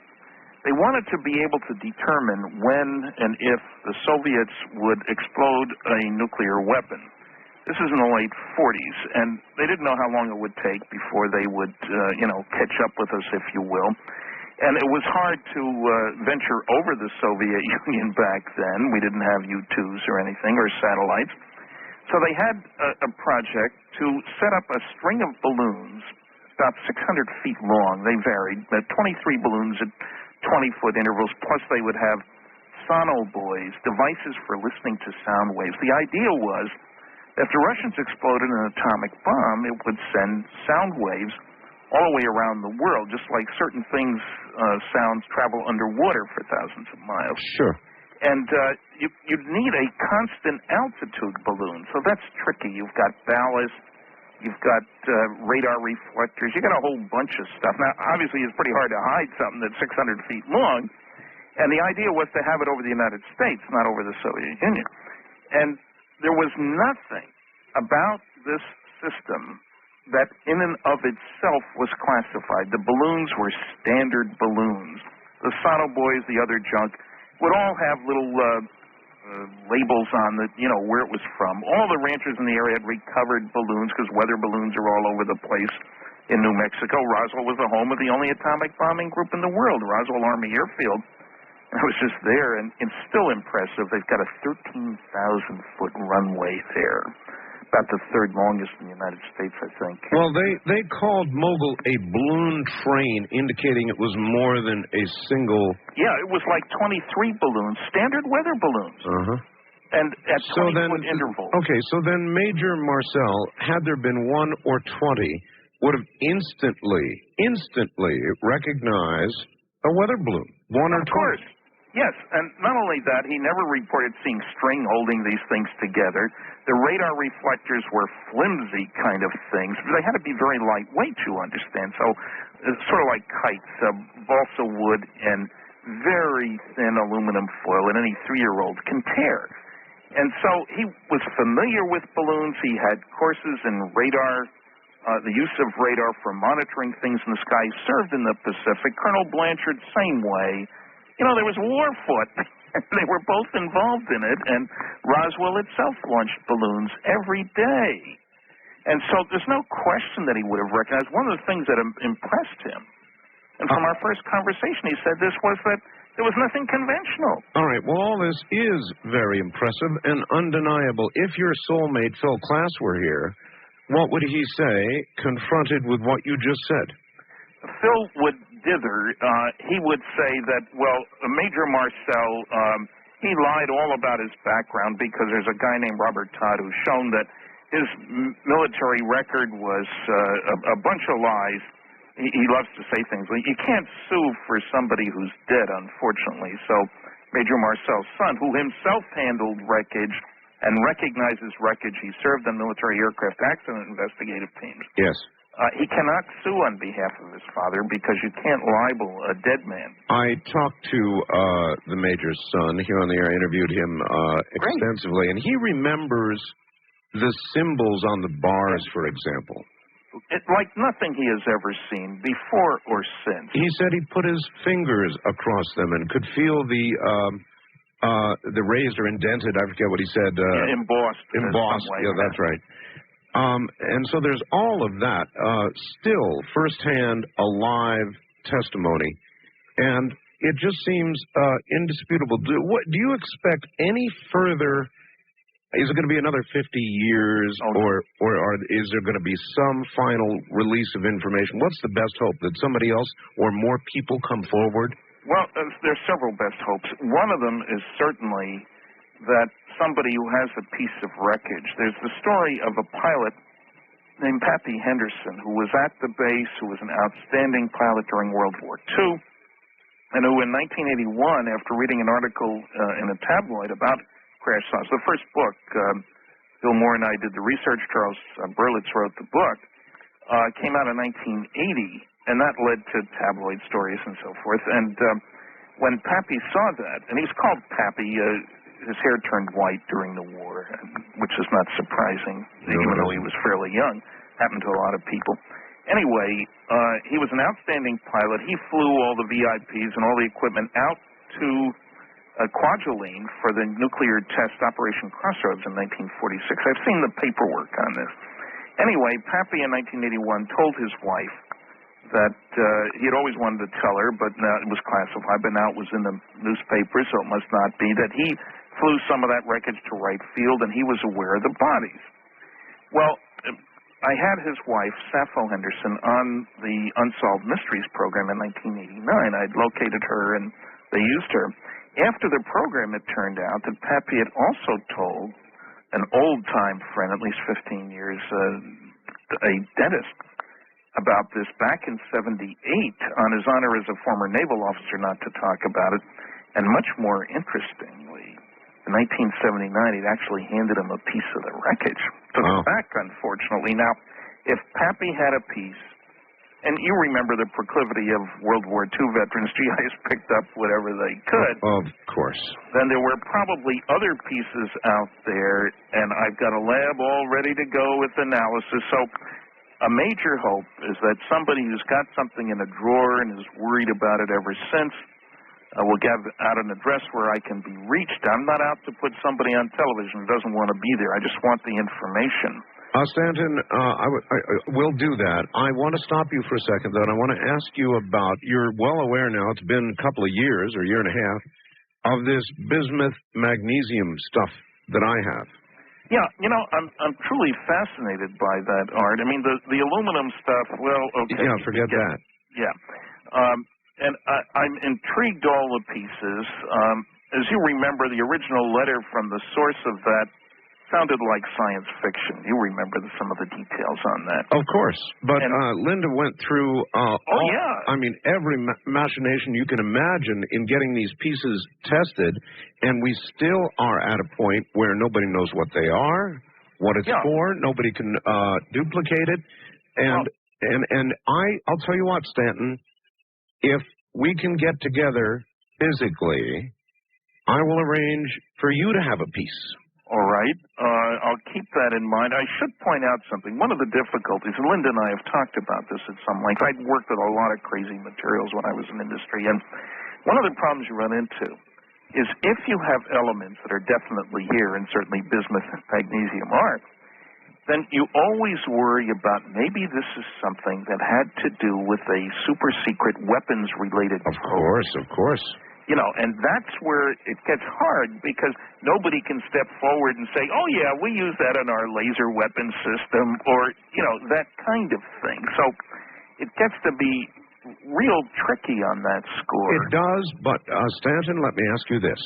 How many other people are in possession of material as continuously anomalous as I have? You should be aware of it if there's more out there. Yeah, I certainly, I've had people contact me and say they have a piece. Well, why do you think it's related to Roswell? Well, somebody found it in New Mexico, less than 50 miles from Roswell. Big deal is all I can say. It's got to have peculiar properties. And so your stuff, that many layers of those two metals, and one's dense and one's very low density, and, you know, different materials, that it's not easy to make something like that. That's not the kind of hoax that a guy can pull in his basement. There's no question about that. Right. So what my question was, are you aware of anybody else out there who has gone through the process we've gone through with materials of this sort or even different?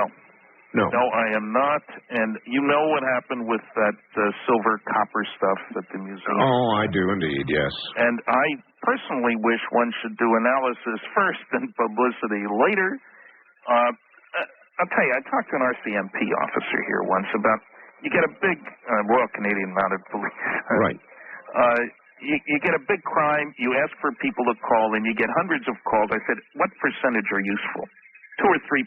That's how we solve most crimes. All right. You expect noise, in other words. Exactly. All right, hold on. We're at the bottom of the hour. We'll be right back. Nuclear physicist Stanton Friedman is my guest. He's in New Brunswick. I'm in the high desert, in an area near that called Dreamland. This is a program called Dreamland. It is indeed. Good evening or good morning, as the case may be. I now have an opportunity to advertise something I never even knew existed. This is an amazing product. Now, anybody familiar with scanning out there, scanners and scanning, will be familiar with truncated radio. Trunked radio systems.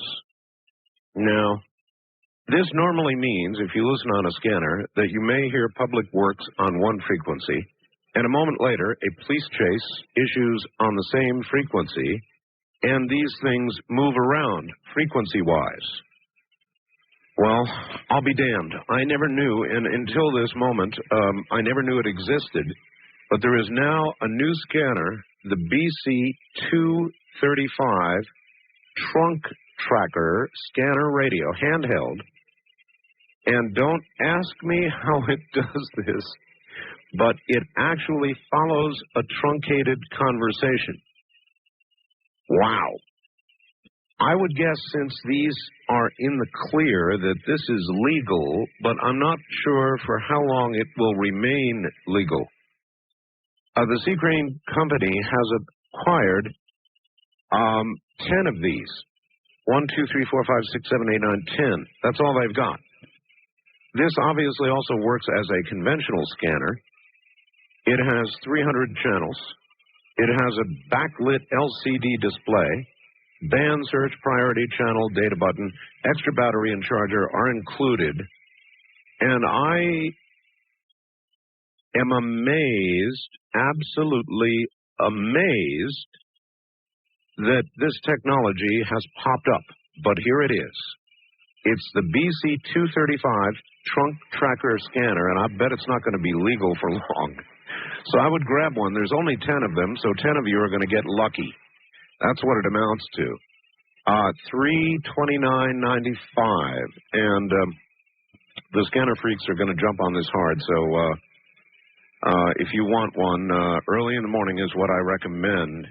At 7:30. The number is 1-800-522-8863. That's 1-800-522-8863. All right, back now to New Brunswick in Canada and nuclear physicist Stanton Friedman. Stanton, are you there? I'm here. It is amazing to me, Stanton, that, well, just let me ask you outright. I just read that commercial, and that blows me away. They figured out a way to follow truncated signals and as they jump in frequency, and that amazes me. We are jumping ahead so far and so fast in technology. We've got cloning on the horizon, probably being done privately already. And do you think that we are moving too fast for our own good? Well, you know, Friedman's law, if you will, immodestly described by me, Technological progress comes from doing things differently in an unpredictable way. The future is not an extrapolation of the past. You have to change how you do things. And one of the things that makes a new project more likely to succeed is knowing that what you're trying to accomplish can be done. For example, by somebody flying a saucer in your neighborhood. The Soviet A-bomb is a good example of that. Hitler didn't know you could build an atomic bomb. He didn't spend much money on it. He built rockets. He knew you could build them. The Russians, on the other hand, after World War II, absolutely knew you could build atomic bombs. At least certainly Earthlings can, and if Americans can, then the Russians can. So even if they ran into trouble, they would know that if they kept at it, they could succeed. So some of the new areas of technology, part of it's competition, nothing like capitalism and all that stuff. Just look at computers over the last 5 years. Look at the size of hard disks and the speed of computation. It's truly incredible. It builds on itself. But a lot of the key steps may have been achieved because somebody was trying for something new and sort of thinking, hey, gee, how could we do that? For example, there were wind tunnel tests of things the shape of a disk shortly after Roswell. Somebody saying, hey, gee, I wonder if these things are interesting from a lift-to-drag viewpoint, all that sort of stuff. Sure. So I think that, on the one hand, just from an abstract sense, there's no question we're moving more rapidly than we can handle. We are quickening. Now, yes. Let me ask the broader question. As you look back, history is an accomplished fact. It's already done. We can look at the modern technological age. Is there any point that you can point to that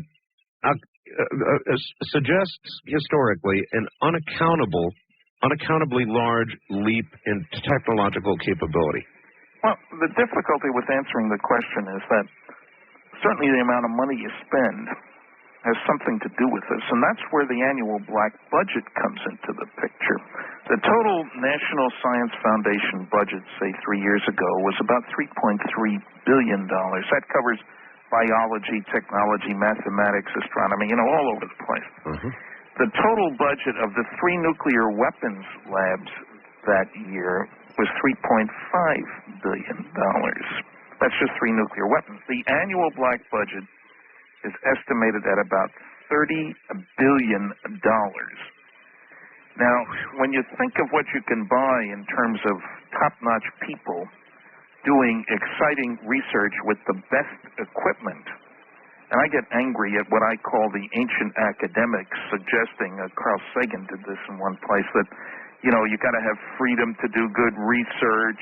And, hey, I've been to Los Alamos, I've been to Oak Ridge, I've been to Hanford, and a whole bunch of other places doing highly classified research. And tell you something, got the best equipment around, some of the best people around. And, the public isn't aware of it. I get people, I've been lecturing all over the world. New Mexico, what's there besides sand? You tell them 2 of the 3 nuclear weapons labs are in White Sands Missile Range and, the Kirtland Air Force Base, all the rest of it, and they're astonished. The average American has no idea of how much really good research is going on. That's black budget stuff. I don't mean just classified programs whose existence Real black budget. Yeah, real black budget. I mean, the stealth aircraft was built, 52 of them, I think it was, were built.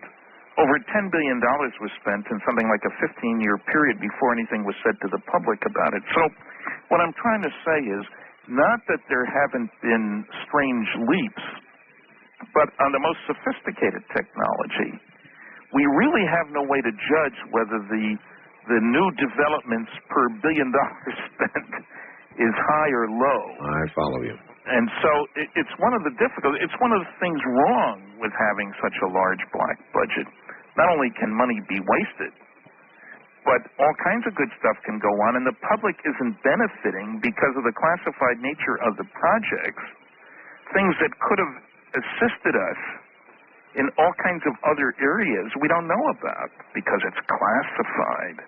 All right, so, then, there's a whole area here for public discussion that doesn't get discussed. All right, before we get to the top of the hour, I've got two things I want to relate to you. One, very recently, this will take a moment to explain, Stanton.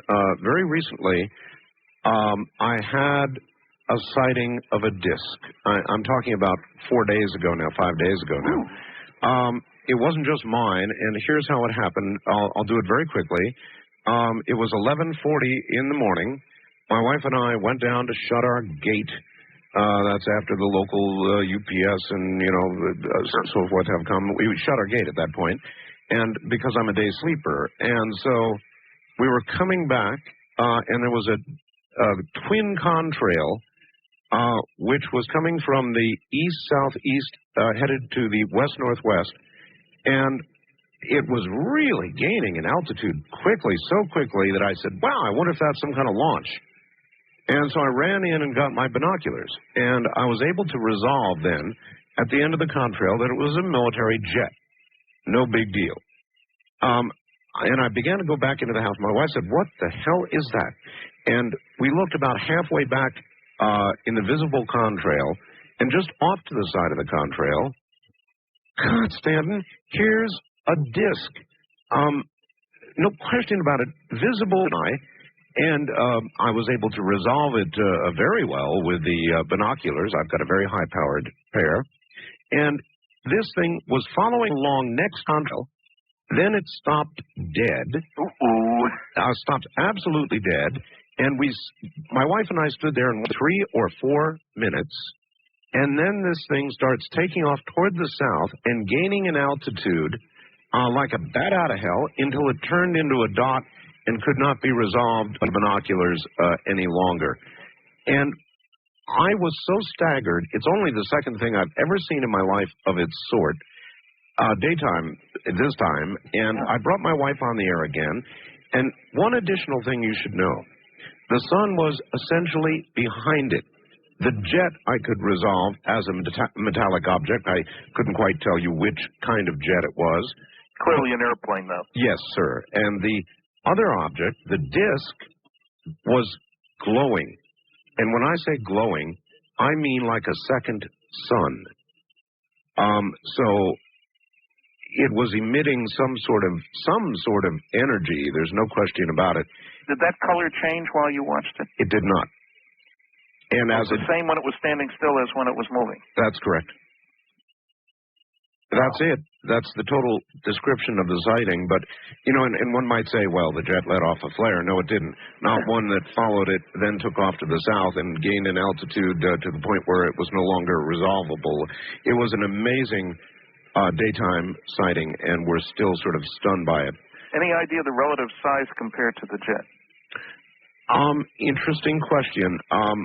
Assuming that, and it was very difficult to judge altitude of the two objects, but assuming they were at roughly equal altitudes, and I think they were, I would say the object was 2 or 3 times the size of the jet. Ooh, okay. So this is a big one. Yeah. And I presume, could you hear the jet? No. It was at enough, as I was saying to you, it was really, really at a high altitude and going up fast. But this thing stopped dead. Stopped dead. And took off rapidly when it took off. Yes, sir. To the south and mostly up, but to the south. And we did not lose it at the horizon. We lost it at altitude. Well, maybe it's a super special black project, but aside from that, I sure can't find another explanation. Can you? And if we got something that flies like that, what the heck are we building jets for? Well, that's the question, all right. And there are a lot of people who think that we have 2 very distinct technological courses that we're following. One fairly conventional that NASA frequently demonstrates, and another that is far, far beyond that. Do you subscribe to that theory? Well, I think we are trying to get really exotic, really far out. And something that people often don't think about in this connection is there are questions of economics. you could have the world's greatest material, stuff like what was found at Roswell, but if it costs you $5,000 a pound to make this stuff, you don't use it in automobiles or normal airplanes, right? Right. So, and it also may be that you're working very hard to get the cost down and the rate at which you can build the things up. In other words, if everything's got to be hand done and super special and high tech, super high tech, you may be only able to build 1 or 2 or 3 because it takes 2 pounds of unobtainium per craft, and you have trouble making unobtainium. Unobtainium. But, it's as good a word as unknowium. Oh, no, it's a great word. I like it. So what I'm saying is, I would expect that we are pursuing electrogravitics, if you will, the energy of the vacuum, Dr. Hal Puthoff's very exciting work that's going on. Other stuff that maybe we make one of a kind. On the other hand, well, why not a flying saucer, darn it, from someplace else that you saw? All right, Stan, here we go. So now let me bring you back to the biz-mag stuff. Yep. Again, electrogravitics, and that's where most of the high-powered people that have looked at this have said it was probably intended. If it was part of the skin of a craft, it could easily have been electrogravitic in nature. And so, again, I say to you, let us meet or try to meet at some point, if it becomes convenient, privately. And I want to get you some of this and start another avenue of investigation. You said you've got a lab ready? Yep. Well, let them take a good look at this. All right. All right, one more item I want to get out, and then we'll fill up to the top of the hour here. It is as follows, a question to you. Art, please ask Stanton, and if you can't answer this, don't, Stanton, but if you've heard anything about the United States working on an antimatter bomb. No. Everybody should be aware by now that in the universe there seems to be antimatter. Each of the major particles, neutrons, protons, etc., or charged particles anyway, the proton, the electron, has an antiparticle, roughly the same mass but opposite charge. Mm-hmm. And it is certainly true that if you combine somehow matter and antimatter, you get a release of a lot of energy. All the mass is converted to energy. So that we might understand, theoretically, Stan, how does the release of energy per an equal amount of material equate to what we build now, either as atomic or hydrogen bombs? What is much more efficient. Neither one of those, atomic or hydrogen bombs, uses the potential energy that's available in most of the material. You only get a small percentage. What we're working with here is nuclear reactions involve, let's say, 200 million electron volts, and don't worry what an electron volt is. Chemical reactions, say hydrogen and oxygen, involve a few electron volts. So there's an enormous difference. Matter, antimatter would be even more than that. The problem is, since antimatter immediately annihilates when it runs into matter, how do you store the darn stuff? In a bottle? Magnetically, etc. In some sort of plasma field, perhaps? Well, electromagnetic fields, and it is possible that you make it continuously so you don't have a storage problem. That usually takes accelerators. We don't know how to do that very well. That doesn't mean we won't find out how to do it. Well, we're talking about. Obviously, matter-antimatter would have application as an incredible energy source, peaceful use.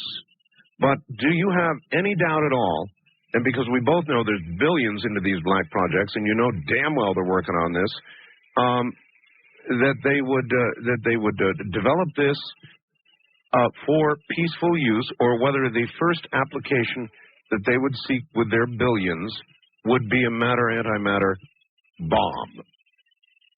Well, my own feeling is we got so many H-bombs already.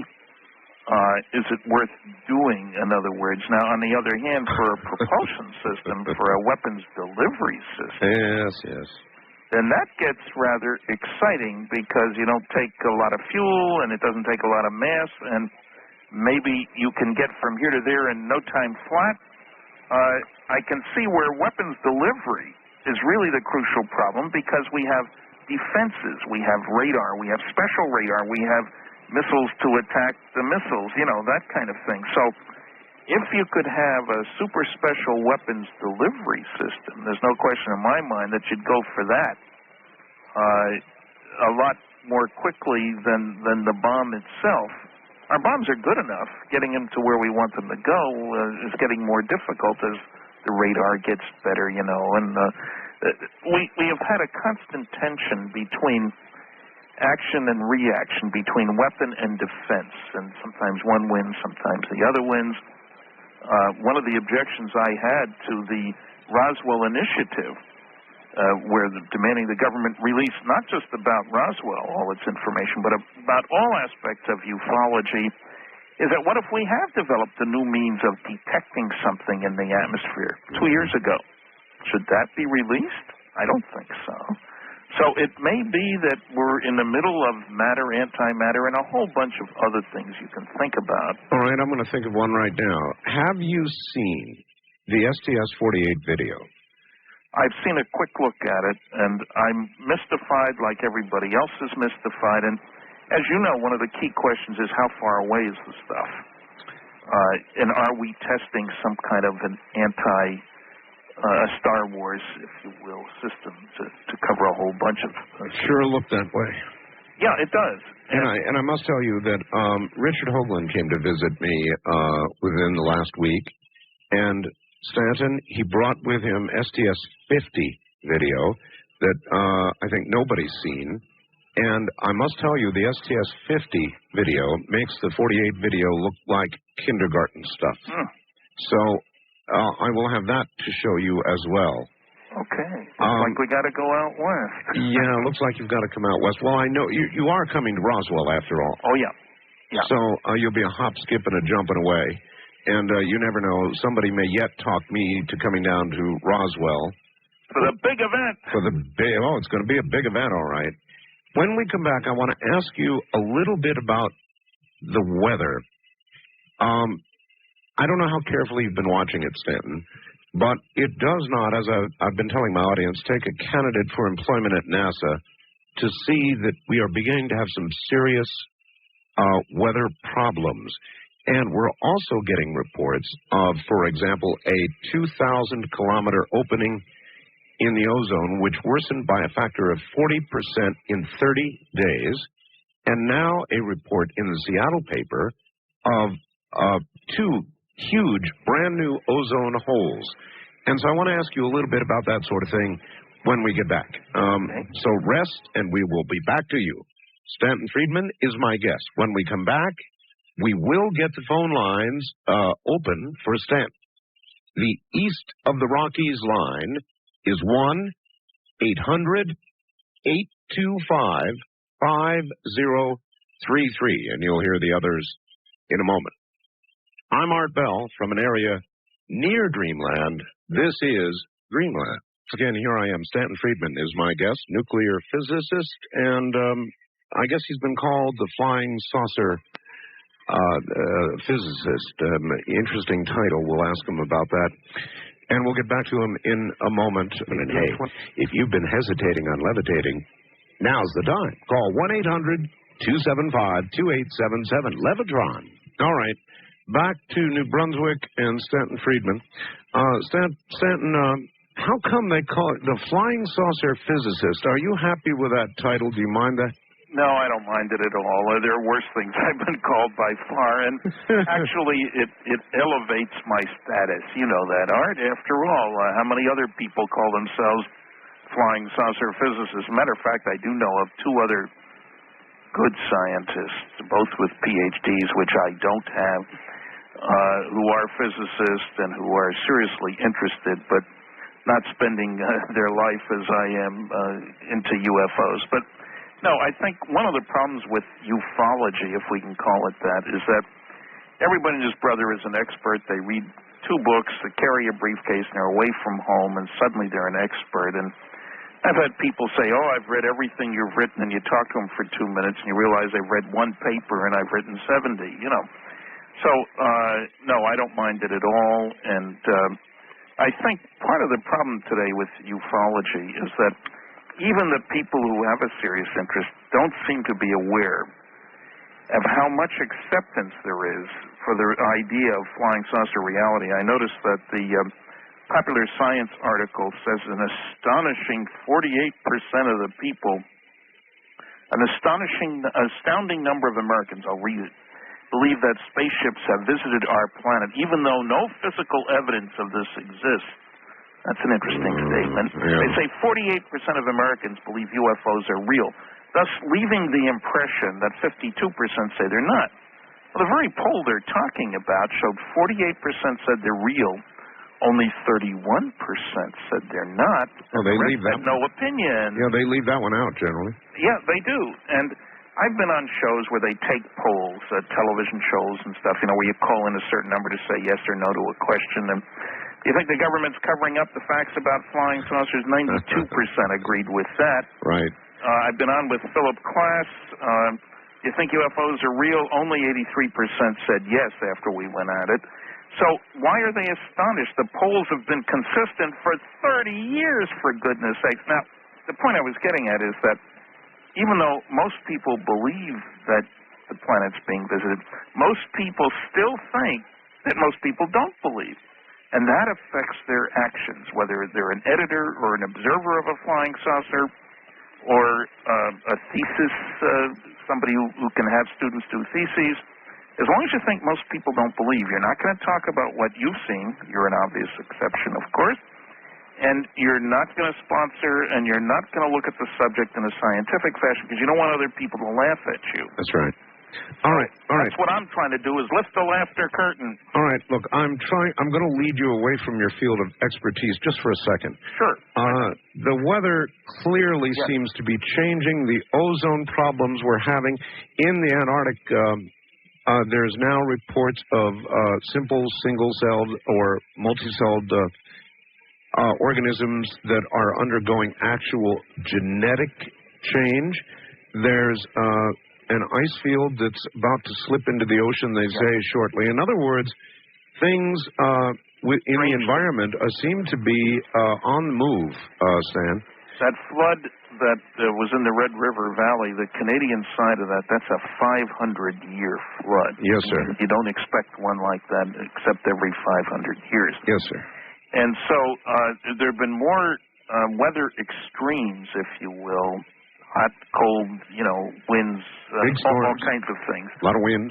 Yeah, over the last few years than is normal at all. And obviously the question is, what does this mean? Yeah, even the National Weather Service just came out with a warning yesterday. Look out for the hurricane season this year. They now expect it to be worse than ever. Yeah, and the thing is, you don't know how much of this is new communications, satellite observations. You're much more aware of things. Look at all the video cameras out there, the pictures the other day of that terrible twister that hit the town down south. 20 years ago, they may not have known about it, and certainly you wouldn't get pictures while it was happening. I worry about it because the history of the planet, it used to be thought that everything was gradual. That was the notion in geology and all the other things. Yes. Now we know that, hey, strange things happen suddenly, whether it's a comet hitting the planet, or a change that is going to lead to massive changes in temperature. Like if a big hunk of ice breaks off, that could affect water levels over a big chunk of the world. Oh, yes. If it melts. Oh, yes. And so I think that something is happening. Now, I'm not going to link it with... The millennium is not significant. In the Jewish calendar, it isn't a millennium. In the Chinese calendar, it isn't a millennium. 2,000 years, okay, but that's not what it is in all these other calendars. But certainly there are periods in even just the last 1,000 years when we know the number of sunspots, which do affect weather down here, had changed drastically over a short period of time. Something may well be going on, and we don't fully understand it, partly because if it's an unusual event, meaning maybe it happens only every 100 years, let's say, or 500 years, you haven't been around a long time to have anything to compare it to. We don't have a history of measurements that can say, hey, when this happens, then this happens. That's fair. We don't know. Mm-hmm. All right. I'm concerned. All right, one more item, and then to the phones we go. This is sort of an impertinent question, but I see its value, so brace yourself. All right. Both Linda Moulton Howe and Stanton Friedman have at various times been funded by the Bigelow Group. Yep. I know Bob Bigelow personally. Yes. Anyway, he goes on extensively, in fact, a front for Rockefeller money.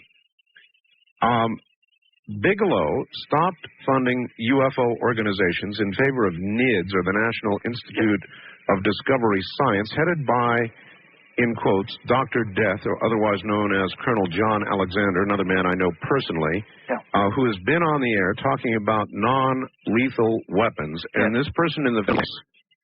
And so the question is, who is running the show? It's not about UFOs, this says. That's a cover story. Ask about Honeywell scalar patents. So in other words, this person is asking about your involvement with Bigelow. I've been involved with Bigelow, so is Linda. And is there anything there, Stanton, that you would care to comment on? Well, all I can say is, yes, I had some research funding from Bob, and found is that everything he said he would do, he did, and when he said he would do it. He's a hard-nosed businessman who wants results. He doesn't want theoretical claptrap going on forever as a way to keep researchers occupied. Yes. And I can respect him for that. Remember, I worked in industry, not academia. I saw nothing sinister. He asked to be a fly on the wall, if you will, on some of my research trips relating to Roswell. And he was, and he did not interfere. I did not feel pressure from him. I've been asked this question, some television program asked me about these things too. So what I found is, at least when I was dealing with him, Bob had strong interests in paranormal, as you know. I was on that Dreamland show when he first funded it. Yes. And I respect that interest. I was not surprised when he pulled the money from the conglomeration of the UFO groups, because I felt they were not respecting his interests, not recognizing that he wasn't interested in hobby pursuits. You know, Bob is exceptional in one way. The UFO groups don't believe in paying anybody for their time. They'll pay expenses. Awful hard to feed your family on expenses only. To be accurate, he funded a program called Area 2000 that preceded this one years ago. Okay, well, you've answered it, and so in other words, there's nothing... I've met John Alexander, incidentally. I don't know what to make of John, but I don't see anything sinister about non-lethal weapons. They're very attractive, if you can figure out how they work. Mr. Friedman, I just finished your book. The phones are coming, folks, in 1 second. Quote, Top Secret Magic. I found it most intriguing and compliment you on the amount of work that obviously went into it. Question, could you name the members of the group that is currently in charge of Majestic, and if the group is still called Majestic? So that's question one. I would say this, that certainly, almost 99.9% sure it wouldn't be called Majestic. Once a code word is blown, they change it so quick you wouldn't believe it. In other words, once it's in public, and the word Majestic has been out there for a decade, more than a decade. I cannot name the current members. I mean, after all, I'm dealing with stuff that happened pre-1955, if you look at the latest document. And if you knew their names now, or any of their names, would you give them out? Well, you know, no is a critical word there. One can guess that people who had very good science background and worked in highly classified stuff for a long time, I would suggest two that come to mind, for example. Well, let me stop you right there and just straight out ask you. Also, was astronomer Carl Sagan, to your knowledge, ever a member of such a group? To my knowledge, no. And Carl and I talked about this the last time I saw him in 1992 at his home. I was speaking at Cornell University, and the professor who arranged that knew that we had been classmates, so we went over for milk and cookies kind of thing, and we talked at some length, and there was correspondence between us after that. And I would say, to the best of my knowledge, certainly no. And unlike all the other members, Dr. Donald Menzel was the preceding astronomer, if you will, who had close connections with the NSA, the CIA, did classified work for decades, taught cryptography, all that kind of stuff, was in the Navy during World War II. Carl was never in the military. He has frequently taken positions that were embarrassing and distressing to the government. Remember the nuclear winter and all that stuff? Of course. And so my feeling, and he admitted that if he did have the highest level clearance, he couldn't talk about it anyway. He did have a clearance to be on the O'Brien panel set up before the Condon report. But I would say my best bet, if you were going to pick an astronomer, this may surprise you and your listeners, but I would pick Frank Drake. Why? Because he had electrical engineering training. He worked on electronic countermeasures during his Navy service and before he got his PhD at Harvard, and was in the reserve for another 10 years. We know he had to have a high level of clearance to work on electronic countermeasures. All right. Well, all right. Back to Carl for a second. The reason for the question, because Mr. Sagan indeed seemed to have done a 180-degree turn during his career with regard to the entire ET issue. To what then would you attribute such a turnaround? I don't think there was a turnaround. He's always maintained that there's life out there, that some of it's more advanced than we are. In his very early days in the 60s, he suggested there might have been a visit here during Sumerian times, once every 10,000 years. He's always been pro-ET and anti-UFO. As a matter of fact, there's a chapter in Top Secret Magic when I deal with some of the inconsistencies in his comments of the unscientificness, if I can create a word, in his last book, Demon Haunted World, where he attacks UFOs, but never by referencing data. His major source of information seemed to be articles in the Weekly World News, of all things. Doesn't reference the very conference proceedings that he participated in one case edited. I would say he was trying to show that he was being rational and defending the radio astronomy stuff. SETI, S-E-T-I, I call it silly effort to investigate. The cult of SETI. And I go into that in the book to some extent. The cult of SETI? Well, what is a cult? It's got charismatic leadership, a strong dogma, a strong resistance to outside ideas, and a strong notion of its own importance, if that doesn't describe SETI, and no evidence. That's the worst part. All right. Look, if I don't go to the phones, I'm going to be in trouble. Right. So the ever-persistent voice from Arizona, I think, you're on the air with Stanton Friedman. Good evening. Good evening. This is Fritz from Phoenix, of course. I knew I guessed that one right. You sure did. Hi, Stanton. Hi, Fritz. Stanton, you're a researcher that is highly respected worldwide. Of course, that means everybody knows that your word means a lot. But even, Stanton, you has to leap yet over a few hurdles. And whenever I get yes, Stanton, honestly. And whenever I get a chance to talk to you like this radio program, of course the Billy Meyer contact case comes up. And your scientific defense shotguns me usually, or you make comments about it, negative. Now, I told you on numerous occasions that the Billy Meyer case is not over yet, and that's recorded. And that the Palladian contact case, phase 2, will sooner or later emerge. Well, phase 2 is now in full swing. That's known as the Miami contact case. Now, Stanton, are you a scientist enough to face that? Oh, well, I'll jump in here, and I'll let you answer that, but I think the Miami contact case has a hell of a lot less credibility going for it in the interviews I've done and what I've been able to think about regarding what I've heard than the Billy Meyer case did. But, Stanton, what's your view? I don't have strong feelings because I don't know enough about Miami. I put things in my gray basket until I get enough information. I'm still not impressed with Billy Meyer, partly because of his supporters saying things that weren't true quite consistently. And, you get a little tired after a while. I notice there's a big battle on the Internet between Michael Hesseman, yes, who is defending Billy Meyer. Right. And Cal Corfu was attacking Roswell and did a, quote, expose book on Billy Meyer.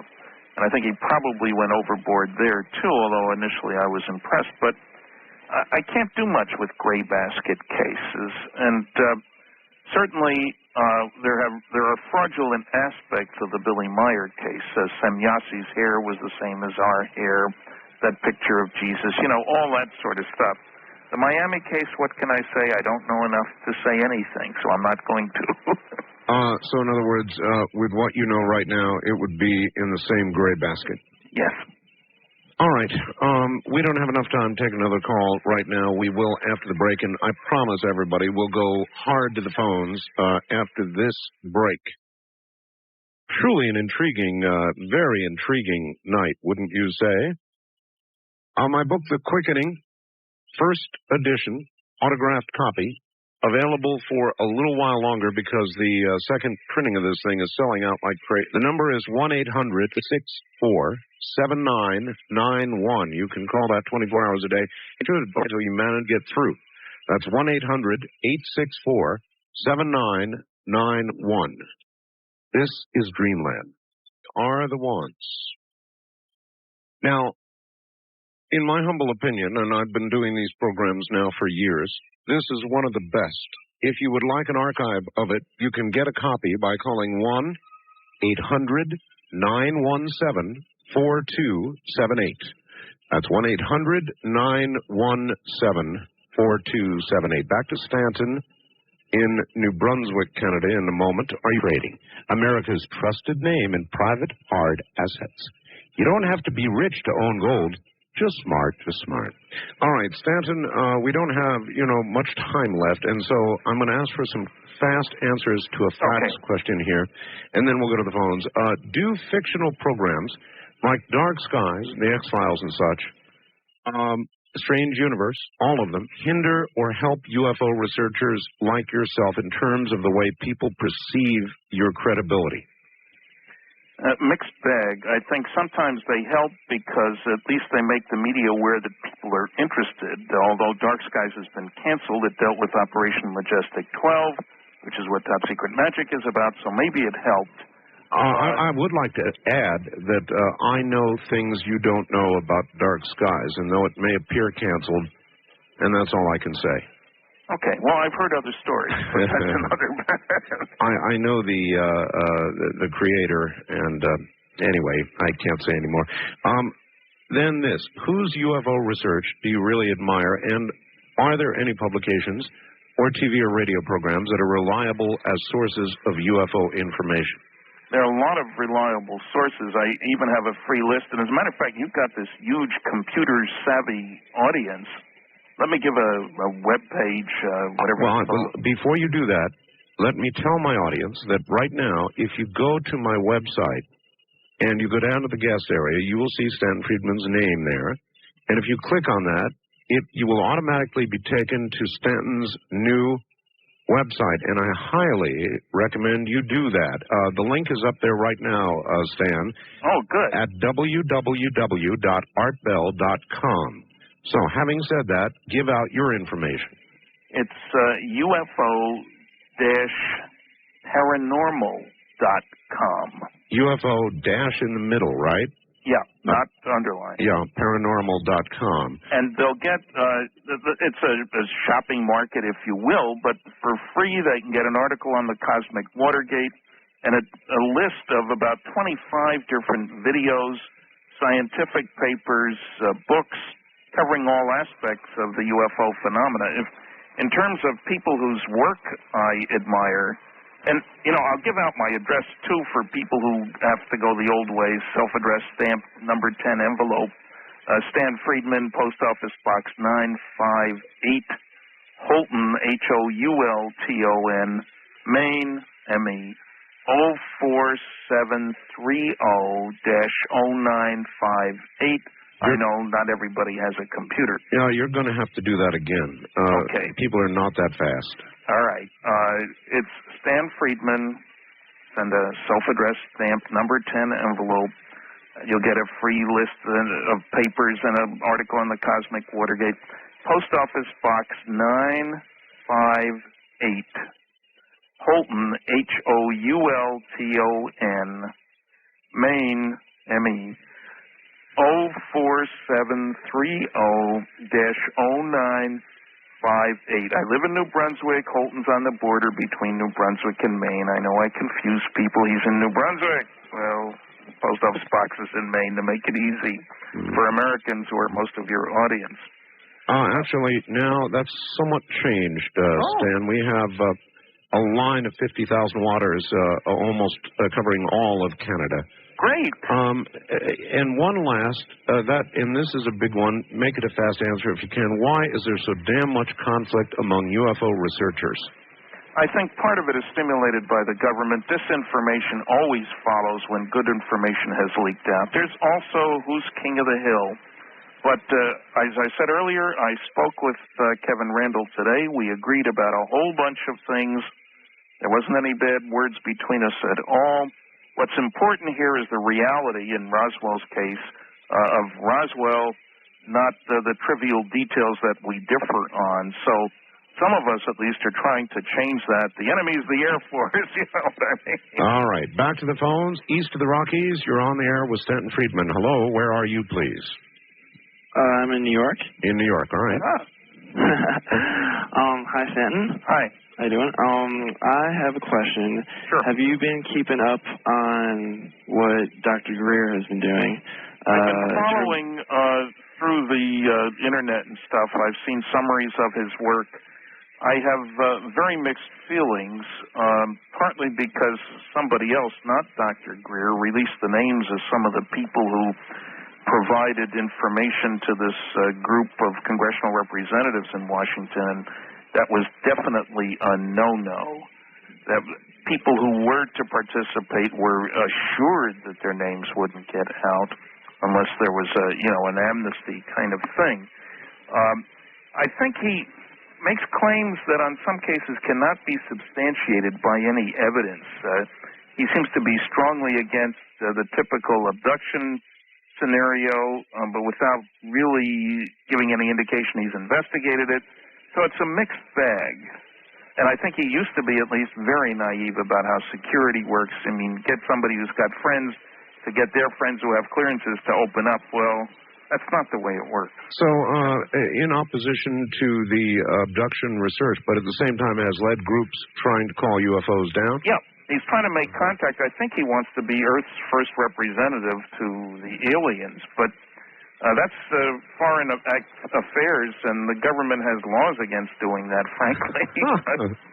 Well, at least maybe he'd finally get the hearings he wanted, huh? All right, caller, anything else? Nope, that's all. All right, thank you very much, and take care. West of the Rockies, you are on the air with Stanton Friedman. Good evening or morning or whatever. Hello, Art. Hi. Thank you very much. Sure, where are you? Bill in Portland. Yes, sir. I wanted to comment about an hour ago when you were talking about no such agency. While I was in the military, excuse me, Mr. Friedman, I enjoy your insightful information. Thank you. And yes, you do have another intriguing show, Art. But while I was in the military, I was stationed on temporary duty at Fort George G. Meade, Maryland, the National Security Agency. The Puzzle Palace. Right. And it is that you only get to find out what you need to know, and even though I was in communications intelligence, I had very limited access to any information there. The Puzzle Palace is so much of a puzzle that when I went out for lunch one afternoon and came back in through a side door, the floors didn't line up and I didn't know where I was. I had to go back out the side and come back in the other end where I was. Do you have information, caller, that would bear on anything we've been discussing that you can or cannot talk about? No, Art, I don't. I do know, because this was such a long time ago and things have changed an awful lot, including the computer systems that are there and what we had when I was there.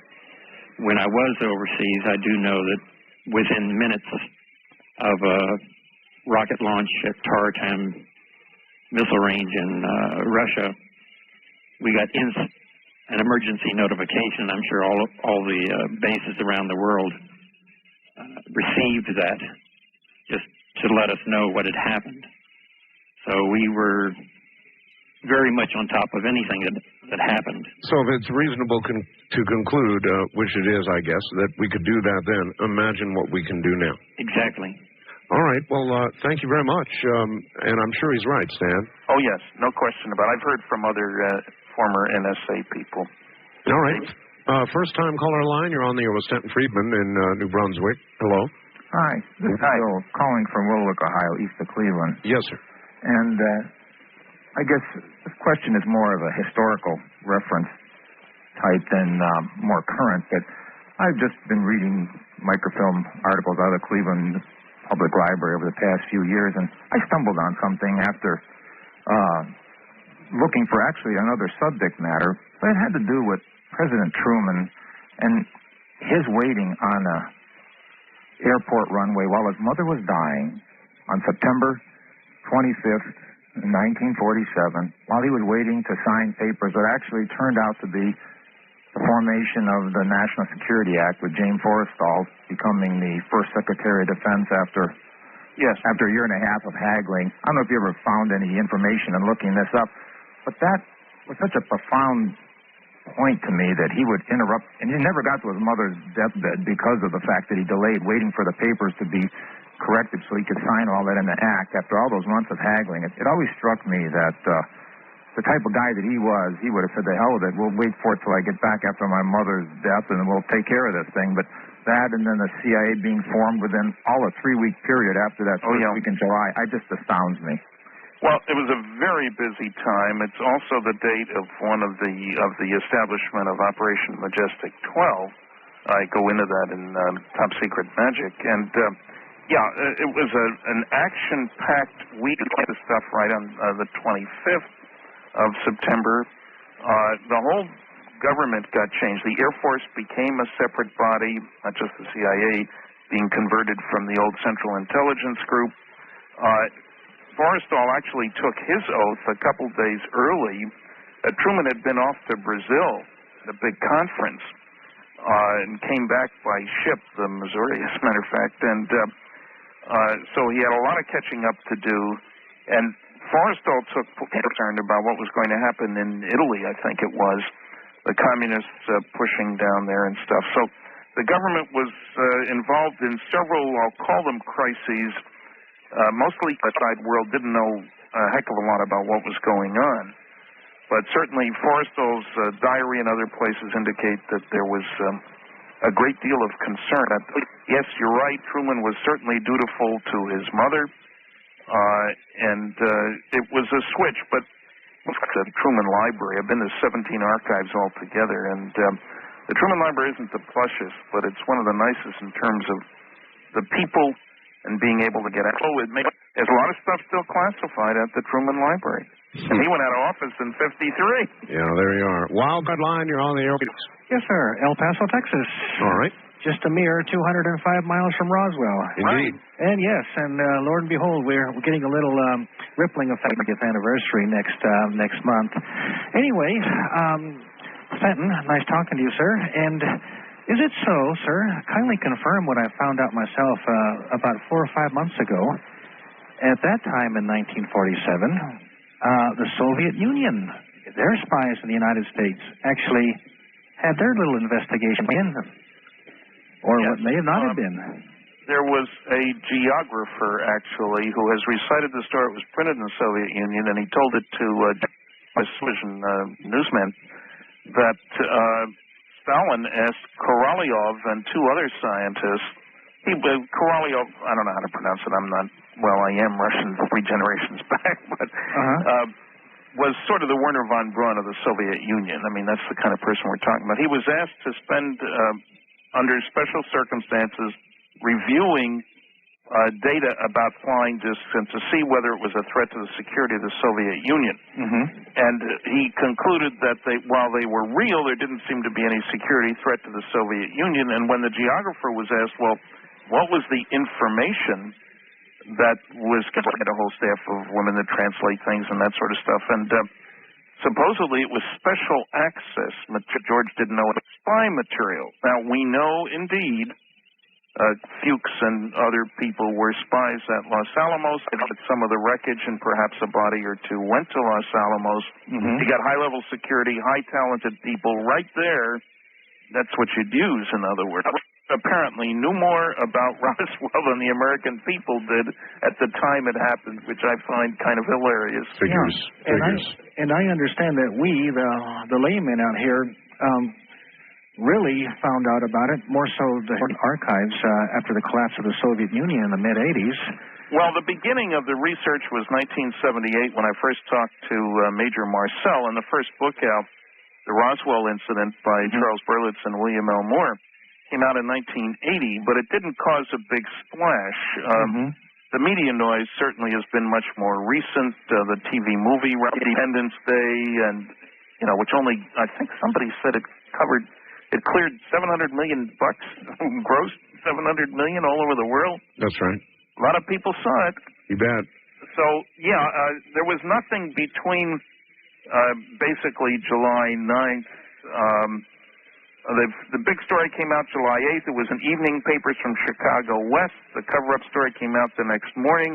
And until I got involved 31 years later, just by being in the right place at a television station, being referred to Major Marcel by somebody who'd known him, ham radio operators, if it hadn't been for that, there wouldn't be any big celebration next month, and we wouldn't be talking about this at all. Yeah.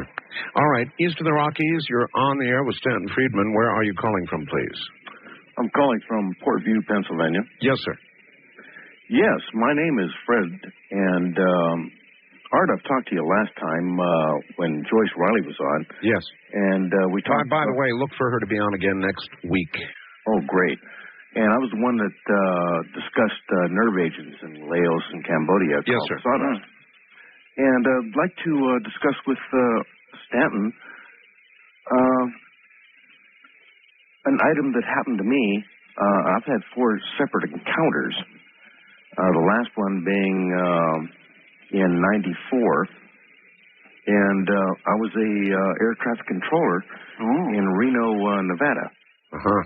And I saw an object, and I'd had like 3 encounters before this, and then I've been visual or on radar. Absolutely visual. Okay. And then I checked the radar. And